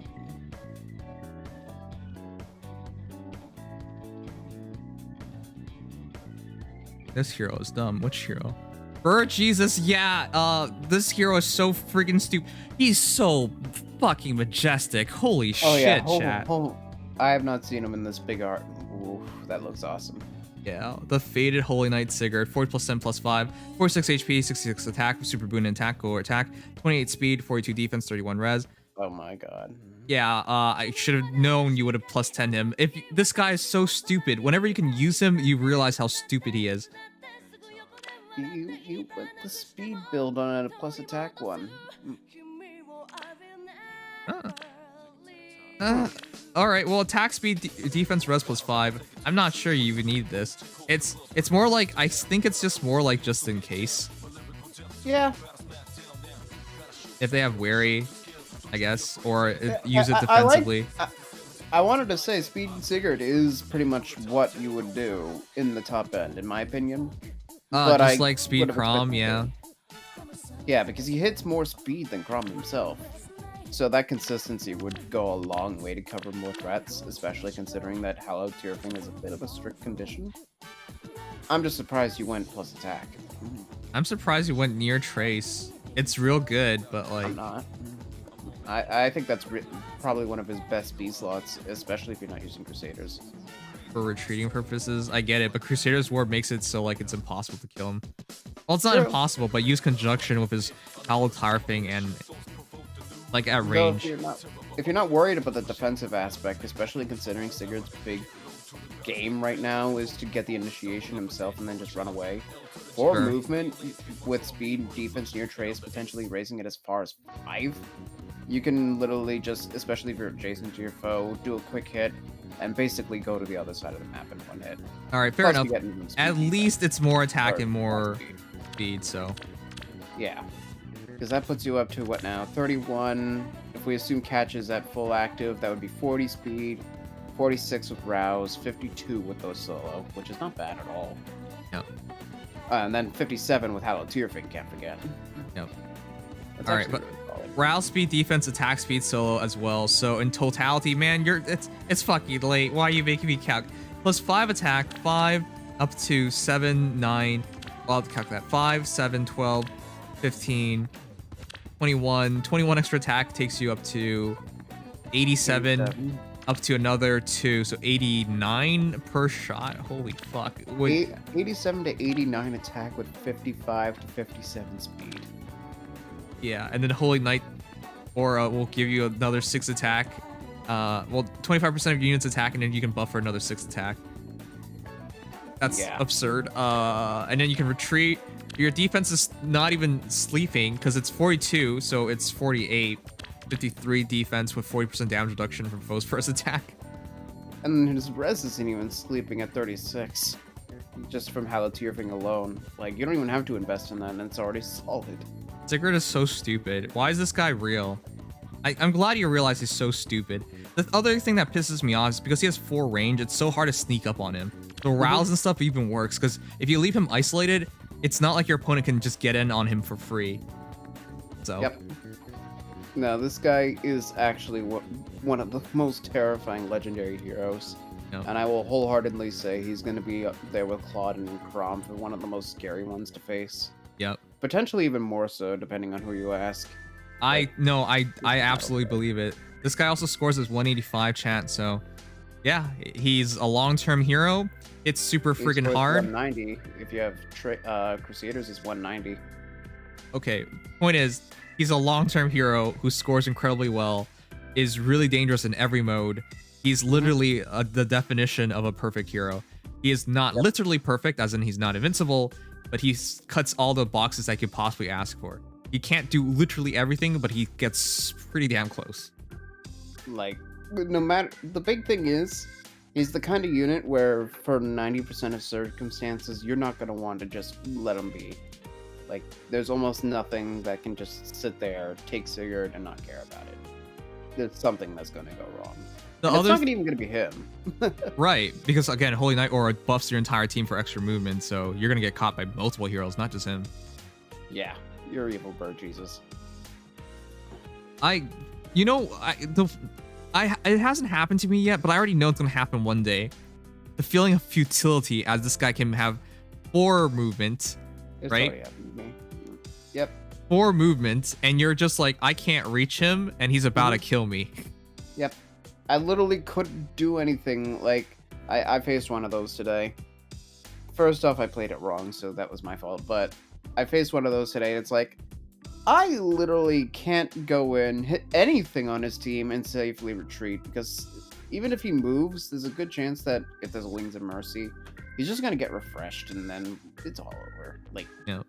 I can't even run. It's not even worth trying. Screw this guy, he's the worst. Congratulations on making +10 and being cancerous. So this You're is a one of good those long-term like- investment. Huh? Oh, absolutely. You're going to be one of those people I hate to see in my 764 arena defense runs. Yeah, you're the kind of person I hate to see. Sorry, you're the kind of bird I hate to see. There you go. There you go. Good night, we're number 1. Yeah, oh, you're approaching me. speed doesn't work on him. No, it does. It does. It If they have wary, does. if they break your, if they have wary, if they have null follow up, it just becomes a speed check. In which case, he could still win that. If you overwhelm with speed and just not worry about the rest, there are so many units that just won't be able to deal with you. Like, there is a point where even if you're slow, you can still be fast enough to be threatening. Right, because we calc the speed. What did you say it was? 55 to 57 with this kit. 55 to 57 speed. I think that's good enough. Yeah, considering that this is... You could even technically go further with Bull and remove buffs. Like, there's just so much futility. It's not even worth trying. I didn't know IS allow transaction to be used for war crimes. Jesus. Jeez. I'm working on a super cancerous AR defense build with him, Nim Smug, tier 10. Thank you, shout out Alter for the follow. This is the whole reason why I don't really want to make hero ether raids review a thing, because I already know it's gonna be suffering. Mm-hmm. Yeah. I know it's only related to Faye, but I would find it so funny if BK actually came with Savior in his game. Imagine heroes in Ike's world being brought to despair trying to fight him. It would be hilarious considering all. It would fit, by the way, considering the entire Micaiah thing. Yeah, he tried for a little bit. I know. It's just like while playing through Path of Radiance Radiant, I swear Black Knight was just like, Maiden, could you just stop getting in fucking trouble, please? Like, I felt like that. Of course, he doesn't say it like that because his voice actor is legendary. Robert Clotworthy, fucking Nowadays. legend. Yeah, his Faye voice actor Clotworthy is absolutely amazing. Fantastic in the industry, fantastic at BK. Yep. Like, one of my favorite VAs by far. Yep. And how do you develop a silky smooth voice like that? I know, right? Malicious, 40 plus 10 plus 14. Okay, this is a super stack. 55 HP, 58 attack, 29 speed, 48 defense, 23 res, daybreak glance, rally speed defense plus, ether, steady stance 4, QR 3, front attack speed 3, and panic point 3. 55 HP panic point isn't a bad idea. It's not great anymore, but it's not a bad idea, especially on Lucas. Plus defense is so overkill, but we'll talk about that. QR, absolutely, no speed, so you gotta rely on that. Threat and attack speed, I think that's for scoring, fair enough. Am I right to say this feels like a 2020 build? It feels like a couple years old. So, like, first, threat and attack speed's not for scoring. I mean, it can't be. You already have daybreak glance. The only reason why you do that is because you can. I wouldn't really run threatens. Guys, I really think threatens suck. I don't even know why people are so obsessed with it. Scoring, and they're the most guilt-free ones to fodder because of that. Like, I know Brave Olm's probably going to get his due diligence, but he's so easy to fodder for that skill. Like, it's just, why not? I would actually run Defense Smoke on him because at 58 attack with Daybreak Lance, you're only hitting 62. 62 times 2 is not really a lot of damage. It used to be, but you're not really killing much. So if you ran Defense Smoke or something, it would help Lucas a lot. Considering you're running Ether, you're not relying on specials for the kill, so. Yeah, you might as well try to boost up his damage. It is ultimately an Arena Lucas at the end of the day. I'll just say no. You're not going to get a lot of mileage out of that because he's so old. Yep. He's not going to score well. Yeah, that's unfortunate. You are would have to run B-Duel. Tier 20. Yeah, if you can afford B-Duel, that'd be best. I would say, instead of Steady Stance 4, if you can afford it, Sturdy Stance 3.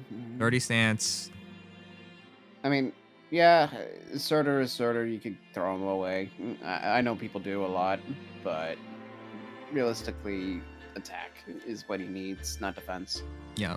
Because that's the only thing Lucas really has going for him as a Gen 1 unit is defense. And I guess HP. Now, if you weren't worried about scoring, Bonfire with QR on him is so good. That's when you start really getting Lucas being deadly. Because if every battle he just triggers Bonfire, his opponent explodes. Or Ignis. Or Ignis, yeah. That's right, because... I prefer it on Slaying. Yeah. Because you could also do, like, Steady Breath QR with Bonfire. Like, there are really scary Lucas builds. Absolutely. Again, he may not have the stats that he should for a modern unit. Like, compared to a modern unit, and his Refine is, in my opinion, one of the worst ones. But it's still a slaying lance with sturdy stance. You can do some nice stuff. I'm glad you recognize that, because you can really abuse slings to do stupid stuff. But yeah, you got options if you don't care about scoring. But if you care about scoring, I guess run attack speed doesn't really worry. I would just run defense smoke or something.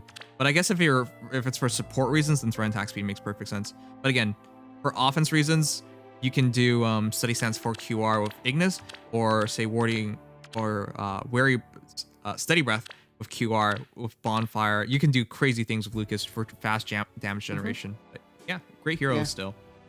Yeah, no, totally fan. Basically, just he's all a physical check. Dump everything into physical, including his defense-based specials. That's the way I look at it. That's how I use Trevant. That's how I use Altena. Yep. Hard physical counter, nothing but a physical counter. Good nuke, good tank. One roll.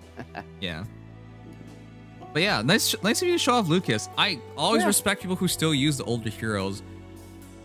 The ones that kind of don't get attention at all, especially, I really like to see. Yeah, because there's an obsession in life to always want the newest thing, even if the old things work perfectly just as fine. Yeah. Not like yeah. We have Hegemon Edelgard coming out, but it's still totally fine to use Lucas. There's nothing wrong with it. Cool. And hey, if you like the character, why not make the commitment? Yep. All right, the last hero, Salmon. 40 plus 10 plus 10. Whoa, it's a plus 10 Selkie. Oh. 41 HP, 52 attack, 44 speed, 25 defense, 44 res. This is not what I was expecting. Wait a minute. Boss Kit Fang, rally speed defense plus iceberg, attack defense level 4, SD near trace 3, rouse attack res 3, attack defense level 3. The rouse attacks from Sayla, attack defense level 4 with SD near trace. Wow. Somebody really wants her to be defense. I mean, as overkill as this is, yeah, she has the defense now. She has the res. 50 res for Fox Kit Fang is really nice. 50 res, you should out res your opponent pretty easily. 50% difference, so up to 16. That happens against a lot of physical heroes, so you can expect up to plus 8 to all stats. Really nice. And of course, because she transforms, attack equals 2, inflicts attack defense minus 4 on opponent, and then weary as well. This is actually quite scary because her defense actually gets jacked up. Plus 6, plus 7, plus up to 8. So that is 13 to 21, 46 defense at base. That's kind of crazy. For the unit that's supposed to be a glass cannon, that's okay. Yeah. Wow. And of course the res is at 50, which funny enough, even if your opponent has lots of res, but if you out-res them, Fox Kit Fang's going to provide you even more res against them. Plus the extra 4 defense drop, attack drop, just even more natural res, or effective res. Yeah, and of course she hits a lot harder. If she's initiating, up to plus 8 attack, plus another 2, plus another 4, so that's 6, 14 extra attack, plus 7, 21, 24, 30, 36 extra attack maximum, so that's 88. I didn't. This is not what I was expecting, but this is a really scary Selkie. I kind of like it. It's really cool. I never expected her to be used like this. Yeah. I've never thought about just full committing to a defense, but I guess at plus 10 you can. Yeah. I know you guys are like 88. Tibbs, surely you did your math wrong. No, I'm not. Because her weapon adds up to 8, because if you out-res them by 16, attack plus 2, attack defense minus 4 on opponent, so that's another 6. That's 14. This is 7, 21. This is 3, 24. This is 6, 30. 36 plus 52 is 88. It's crazy, but that's insane. And she still hits up to 58 speed. I mean, 53. I thought it was res attack speed. 53 speed still is very good considering. Yeah, I would actually use her in Ether Raid's defense. I think this will catch people off guard. They're like expecting to kill Selkie and then she survives. Vector doesn't usually stack a lot of visible rouse, and this already catches with rouse up to like so what now, 34 res, which is the majority of them. So you could definitely catch a lot of people off guard with Fox Kit Fang and just kill them or tank. Yeah, not unreasonable. Yeah, the crazy thing is your iceberg is also like 50 res minimum, so it will hurt a lot. I like the Selkie a lot. You did a great job. What the frig? This is completely unexpected, but amazing. Her HP sucks, but at the end of the day, this is one of the best Selkie I've seen, and it kind of reminds me that she's not as bad as I thought. Yeah, definitely not.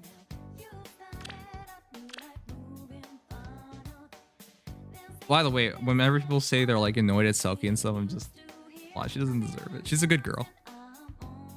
I never cared. A couple of the lines are a little but I really don't care. I don't mind her voice actually. I feel like it fits really well. Oh, it definitely does. It does have, there are a couple lines that are like, but the rest is like, you know what? I don't really care. I think this is totally fine. I use Selkie consistently, so I'm totally fine with it. As a shock, 40 plus 10 plus 10. Persecution bow, Fury 4, law speed defense, defense smoke, heavy blade. All right. The really big thing you did was give her Deadeye. Do I have to say anything? Besides the fact that Persecution bow doesn't add slang. Yeah, it doesn't work perfectly. Yeah, that's the thing. I hate this. If they can counterattack one time, then yeah, you get the Deadeye off and that gets the kill. So I think it's all about that first battle. Your Fury 4 gives you the best chance of surviving.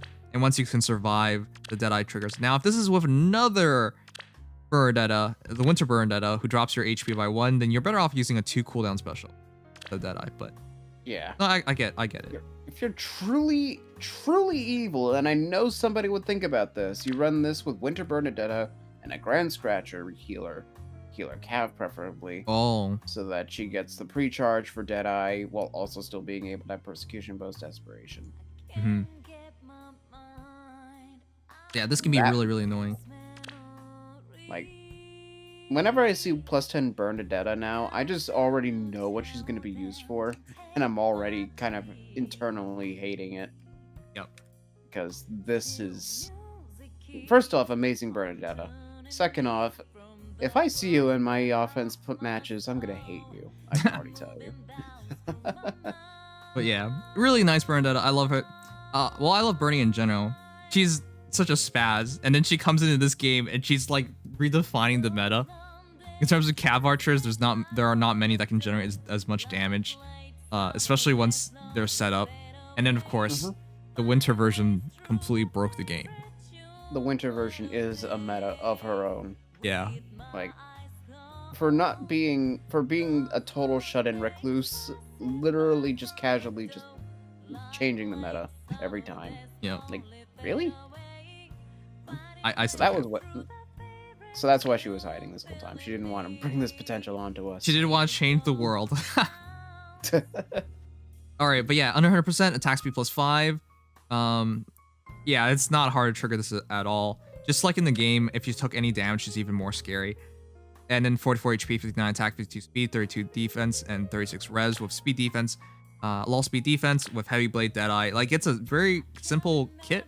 But as Legion mentioned, if you can get her, if you can get her to make sure she can trigger Deadeye, this is where it really becomes special. So, what's it called again? I have it. It's from Grand Scratcher from Hot Spring Sakura. Yeah. Yeah, that it sucks that that's the only way to get it from the Hot Spring banner that we complained about earlier. But it really is just one of the biggest ways you can improve that. All right, that's everybody who sent in the hero today. I actually did everybody today. That's crazy. Wow, that's a first. Yeah, except for Len, but whatever. I'll do Len tomorrow. Yeah, who cares? All right. Yeah, who cares about Len? All right, chat. If you guys enjoyed the stream, leave a like, subscribe, follow, support the stream. If you want to support the stream, don't support the stream. If you don't want to support the stream, it's fine. I'm gonna head to bed. Oh my god, I'm so tired. Oh no, I gotta do Genshin, and I'm gonna do Genshin and then head to bed. But yeah, I'm just gonna head straight. Long day. I need sleep. Take care, Legion. Thanks for dropping by, man. Oh, no problem. Glad to be here as always. Good night, everybody, and I will see you all tomorrow for our exciting data mine. Yeah, don't forget to check in tomorrow because we'll do more hero reviews, but more importantly, the data mine will finally be revealed. Yep, a lot of exciting stuff. Cannot wait. See y'all. Good night. But yeah, I'm gonna do some Genshin dailies. If you guys want to chat, let me know. And ask me whatever you like. Yeah, let me get this through. Alright, do this again, Nims. I mean, this is about to become my career, so I better get myself ready for it. Again, tomorrow I'm formally resigning from my job. There is 3 weeks. I have to stay for 3 more weeks, though, which is fine. You know, it's what it is. But yeah, I feel like it's time to go. Good night, Strone. Do you think Orson will have Rune Sword? I hope it wouldn't just be 7 healing per hit. I don't know why I didn't show him off. So now I'm worried. I hope he has a perf. I hope he like both Fallen Heroes thus far have had a perf. So I hope he's really freaking good because he has a lot to live up to. I really thought it was gonna be Gunter. Like, is Evan here? Fuck Evan. But like Evan, I was hoping for his sake that it would be like Fallen Gunter. And not just that, I thought Gunter was just an ideal pick. Daddy, thank you for the follow. Why is it quiet right now? Oh, thank you for the... Oh, what the heck? Thank you guys for follows. Or subscribes. Thanks, Donch, Sebastian, Emma, Noemi, and Zeddy. Thank you guys.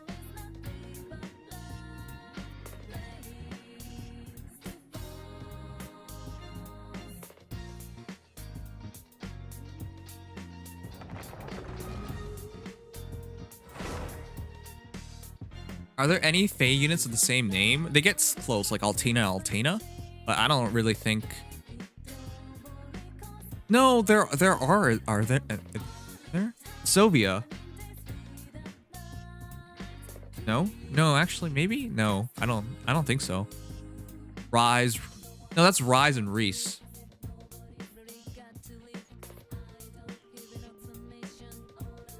What is this? Anna thinks you want to screw Evan. No, I'm not attracted to Evan at all. You know, some of you guys I've known for so many years that it's like you're my son, except you're not my son. You know what I mean? Evan, I've known since he was a twerpy, dumbass kid. Now he's a stoner, so it's not like he grew up that much. But like, yeah, I still remember when he first said he's like, oh, Gunter's basically Green Ira, and he really meant it. You guys think you guys like this? It's now a meme, right? It's like a Nimdom meme thing. Absolutely. But he was serious. That's why it's a meme, because he was serious. But like, yeah, it's fine.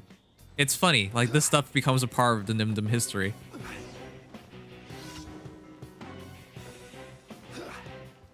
Florina, and Fiora. Well, yeah, I mean, most names are pretty close. That's it.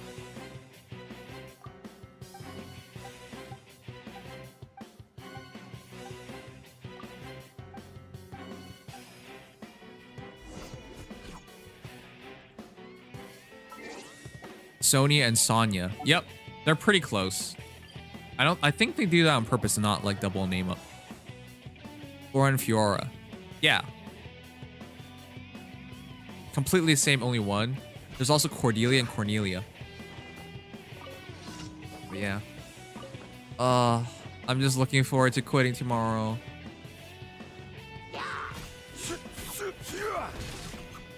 Stabilize.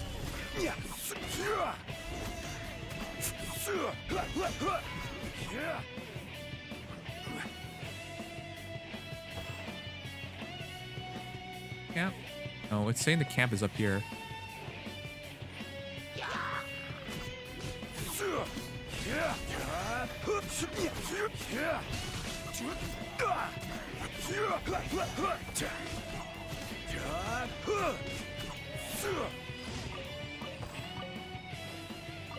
Hey, bonus quest done.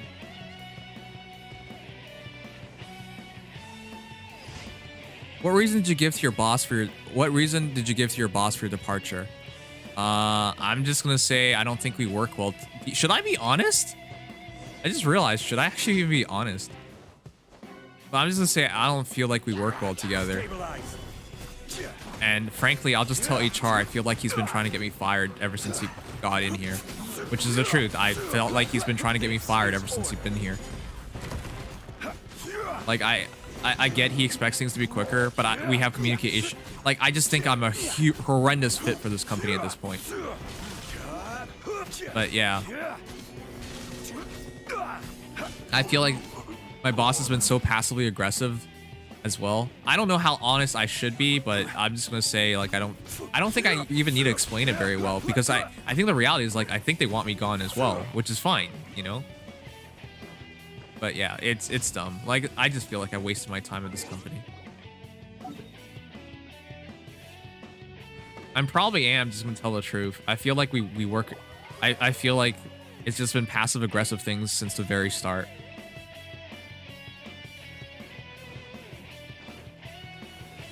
Just say you found another opportunity elsewhere, speaking from experience from having to job hop. The thing is, I'm not gonna ask for these guys for a reference. I don't want a reference from them. Like, just to put things in perspective, chat. I was hired by this person called Kevin, and he was the controller of the company, so he handles all the financial stuff. He quit back in December because he couldn't fix this company. All right. The other person who hired me was the general manager, John. He retired earlier last week.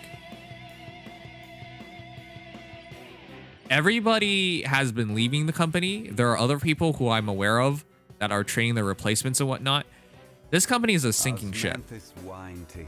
Even if I don't quit, I'm pretty sure within 12 months it'll go out of business. So I would literally be wasting my time. Because there's no promotions here possible. Why would they promote you when the company's going to close down? They're literally losing money. Like, I've never heard of this before. This doesn't even make sense to me. Have you guys ever heard about economy of scale? In other words, the more you make of something, the less money it costs you. For some reason, this company seems to make more stuff and it costs them more money. The exact opposite of what's supposed to happen. Now, you can say, oh, there's COVID. Yes. No, we're all aware that there's COVID. It still doesn't make sense.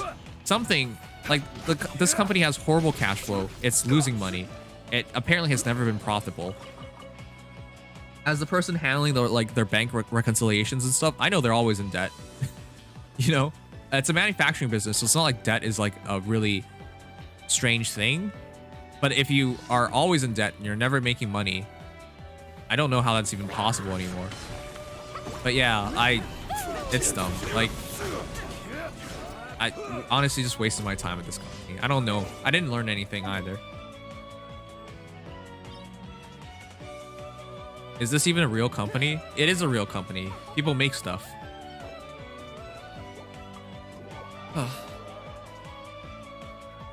Are they exporters or importers? They export. They make plastic parts. So stuff like car bumpers, for example, the news. They make this stuff. They press it and then they sell it. It's not like I don't understand like how manufacturing businesses work, because you have a lot of depreciation. Your paper statements could say you're making no money, but you're still making money, right? You can have a net income in the negatives. As a result, you pay no taxes because on paper you're not making money, but the cash flow is positive and you're actually making money. I know for some of you guys that doesn't even make sense, but like there are ways to get around taxes and still grow the business. But I think fundamentally this company doesn't even make money, period. It doesn't even make sense. And nowadays, because I got a new boss, my role has basically become that of a paper boy. I just find invoices. I just go through a cabinet all day, find invoices, then post a payment. Then I do that for an entire day. I didn't go to university to do like remedial tasks. Now, I want to be clear. I'm not a prick about this stuff. Not. I've literally been doing this for months now, though. I wasn't hired to be a paper boy. You know, I was hired to do accounting stuff, not to go find invoices and crap. So I'm at my limits. Like, it feels like I went to university and it was all wasted. Like, why did I learn all these things just to never apply it? To find, like, You know, I get it. Sometimes part of a job, you got to do stuff that it's not in your statement, but that's literally all I've been doing. So, it's just mind-numbing. Just find invoices all day. I don't know.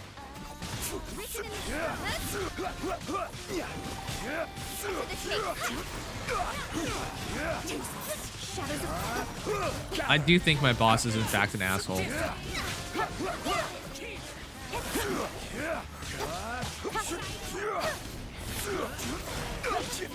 I'll never forget this. I've never been treated so rudely in a job before. He sends me an email where I tell him why I can't complete this task because I don't have access to it, and I point out that if he wants me to complete it, he needs to give me access to it or give me access to his account so I can do it, right? So I can post the payments because I can't access accounts payable stuff. He responds, "Do you want to do some work or do you want to chill out?" Like, no hello, no nothing, just straight up writes that. Completely ignoring the fact I responded telling him exactly why I can't do this job right now. I do not have access.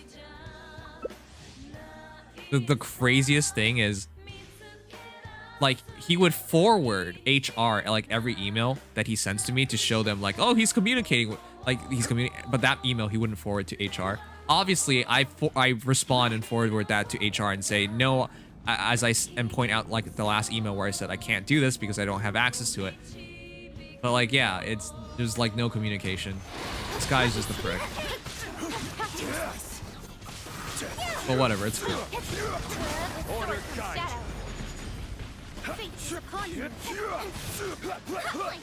It's cool because like my experiences have been so bad at this company that I think this might be the last accounting job I ever worked. Like, can you imagine going through university to get like accounting degree? You work on at several companies, and then you go to this company, and it's so bad that you don't ever want to do it again. That's me. It feels like such a waste, but I have like zero love for this job anymore. Like this entire field, I don't want to ever do any of this stuff ever again. That's how bad my experience. But yeah, whatever, it's fine.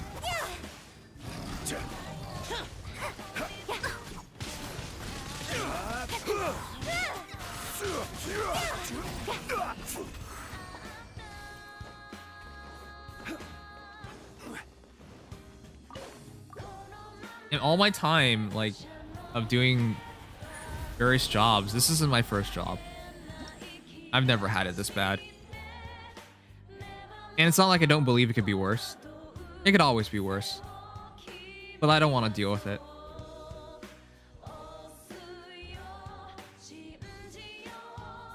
I don't know. I don't want to keep complaining to you guys or like venting it out, because the reality is like it's not gonna matter for much more longer. It just feels like a shame that I wasted my time.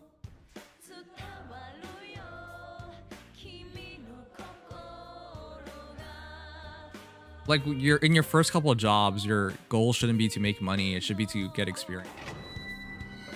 But I honestly don't feel like I'm learning.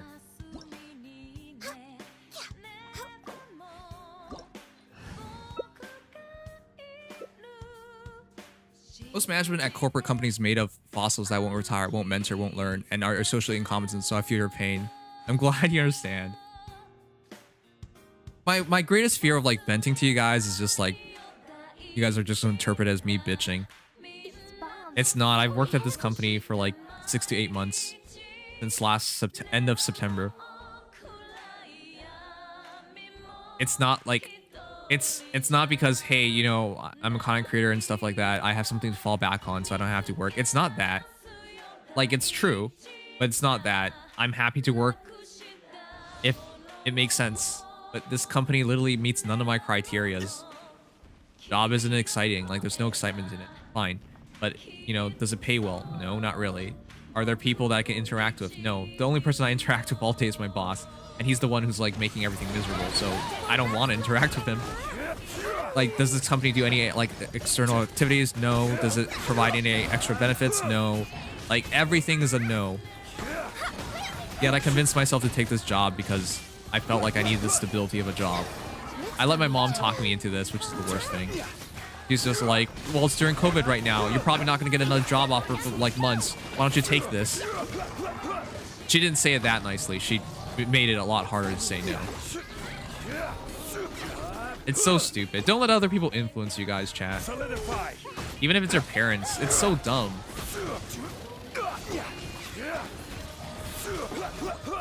It's not like I didn't think this was going to happen. I thought it was going to happen, and then it happened. But even then I said yes. That's the last time I'm ever going to let that happen. I'm just... I talked myself into this. I let people talk myself into this. But yeah, ultimately I made the choice. It was stupid.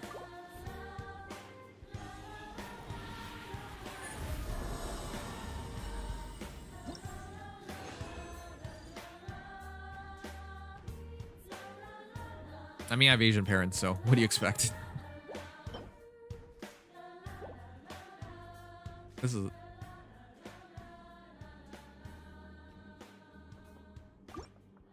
Again.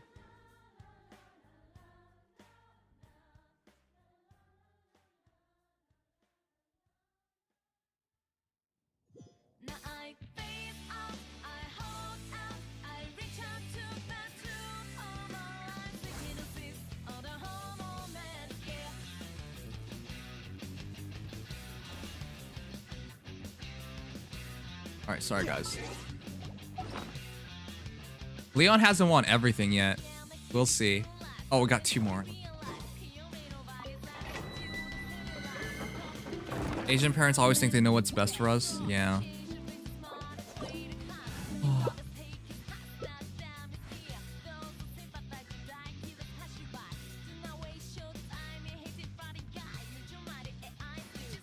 What really annoys me the most is that when I tell my mom like about all like how bad work is and everything, she's like, "That's still a good experience for you." You know, earlier in the day, I talked to her about this one more time because I was just like, "Well, I'm gonna resign tomorrow," just letting her know. And then she's like explaining to me like why she thought it was a good job for me. But it basically started with this. She's like, "It pays a fair amount of money, and your title will be intermediate accountant."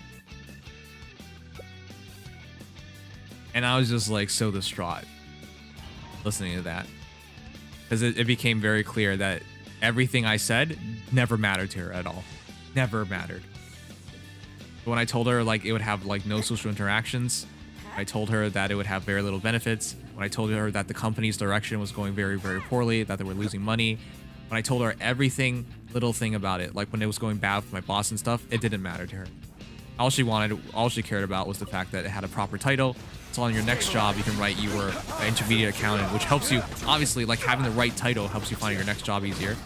And obviously, if it pays money, then yeah, that's all she was looking for. And it sucks because like you always think your parents want the best for you, but most of the time they don't really care about like the fine details of things. So like my happiness was never part of the equation. Who cares about being happy at your job, right? Whatever. Like, that's the part that really got to me. It's just like, I let her influence me, and this was all she cared about.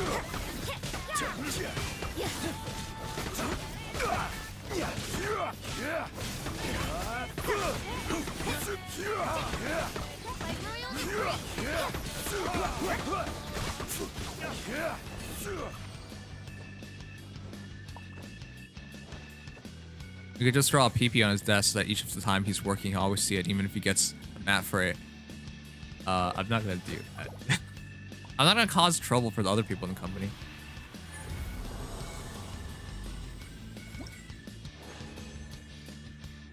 Yeah, Len, I've had to deal with a lot of unreasonable people in my life. Sometimes I don't know why I do it.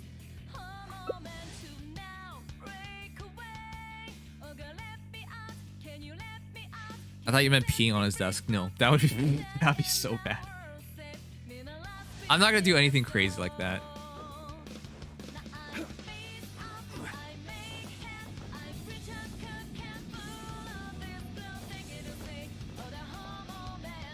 There's no point in resisting it though. Resisting things don't make it better. Not a resolution of any sorts.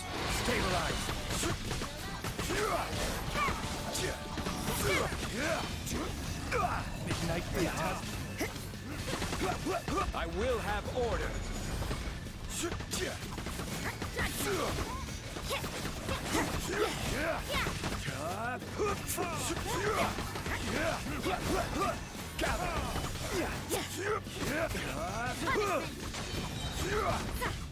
By the way, are you saying they didn't make a good Edelgard? By the way, I said this before. You guys think I'm memeing, but I'm not. I find this Edelgard incredibly attractive. I don't think people understand. Like, when you love a character, it doesn't really matter what they look like at a certain point. Like, this Edelgard, I find as incredibly attractive. Thanks, Lowe's YOLO. Thanks for follow. Lanky Sprite. I find it all attractive. I just find it Edelgard attractive, period. It's not even like I have a thing for oh, this is actually pretty good. Actually, no, it's not crit. It's not that I have a thing for like characters like beast characters or whatever. No, I don't. But it's Edelgard, and again, it's just like when her fallen look, I love the look of. But if you love a character, like, oh, what if they become ugly, whatever.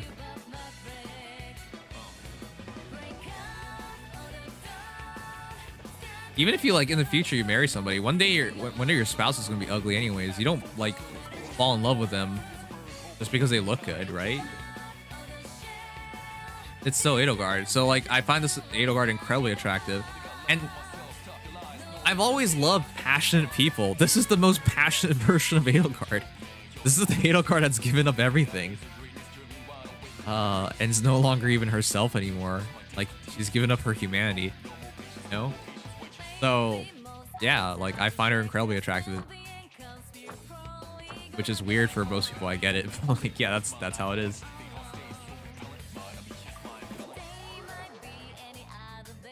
How about Freya? She's beast, too. I love Freya as well. I think regular Edelgard is attractive. This one is hideous. You're hideous, Dex. It's strange, but I think it's just an extension of her Emperor design being legitimately beautiful. It's also that, too, yeah.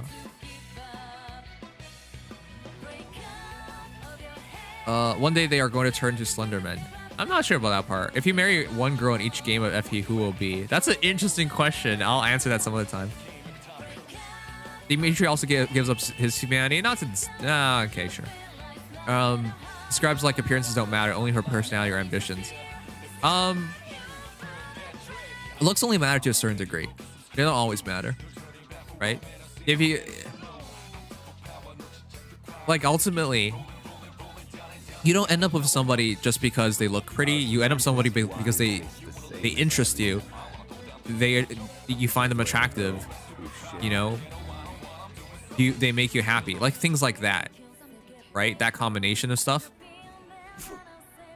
So yeah, that's the reason.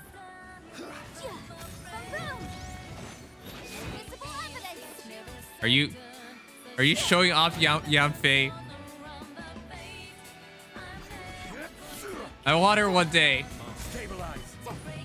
All right, I'm gonna guys out. We're gonna end this off. Huh?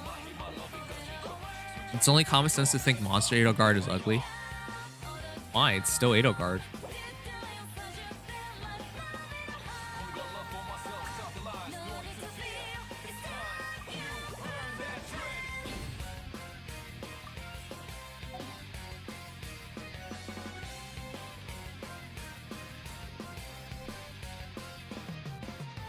All right.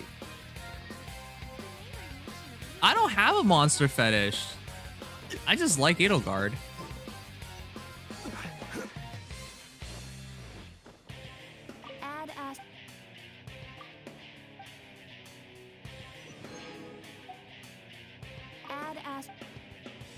At least they're consistent. Yeah. The one thing that got to me was just when people said, I mean, this is from years ago at this point, because it's been years since Three Houses came out. But people were like, Nims, once you know everything about Edelgard, you're going to stop liking her. You know? I'm pretty sure I still feel the absolute exact same about her. It's the very start. It hasn't changed. In fact, I think I like her even more because I found out how far she's willing.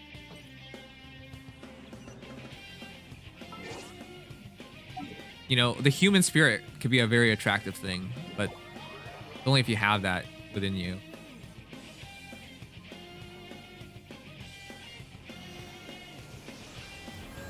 I don't know. Spirited people, passionate people, driven people. Those people I'm generally more attracted to. She's definitely that.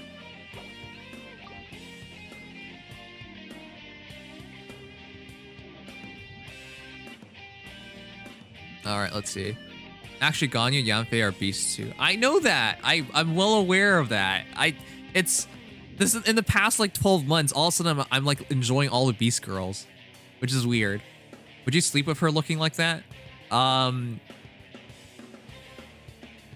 First of all, I've never even thought about that before. You're more of a degenerate than I am if you're gonna ask me whether I would sleep with Fallen Edelgard in her, you know. Anyways, why would you even ask me that? Why? First of all, why would you even get that to occur to you? Okay. Second of all,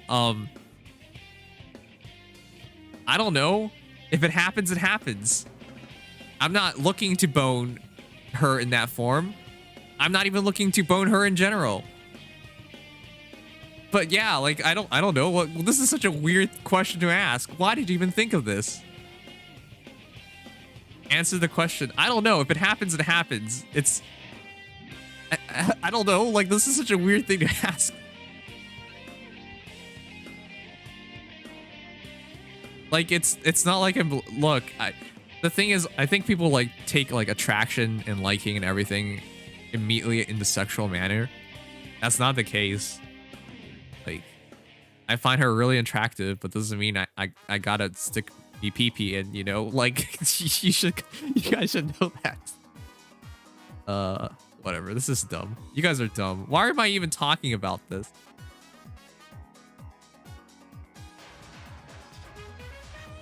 Just control your peepees. There you go. What about the other way around? No, that's definitely a no. Like, I'm not attracted to Hegemon. Yeah, same here. I'm not, like, particularly attracted to the Hegemon. Like, nothing about that form is actually appealing outside, you know, being Edelgard.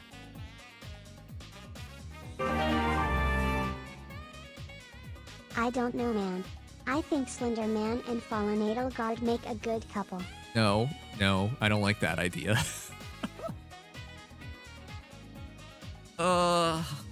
Look, love is love. You don't plan for it. If it happens, it happens. That's what it is.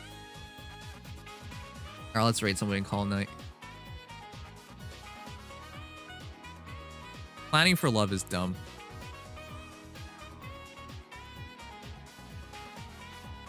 All right, let's raid Contastic 11. And our raid messages, you can't sleep.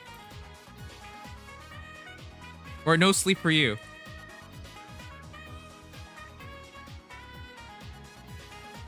All right, everyone, take care. Thank you so much for dropping by. Once again, if you guys enjoyed the stream, leave a like, subscribe, follow. We'll be back tomorrow with the data mine, so look for that.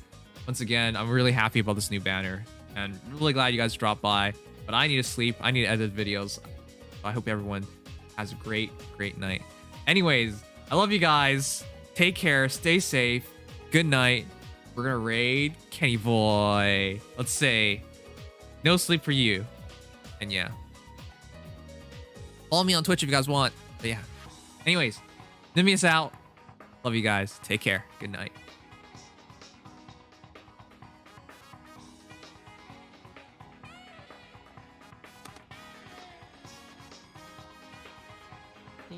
Thank you.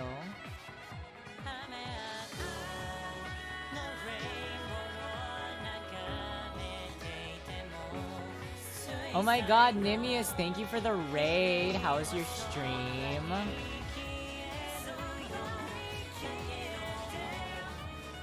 Alright, I'm done with that. Good night, guys.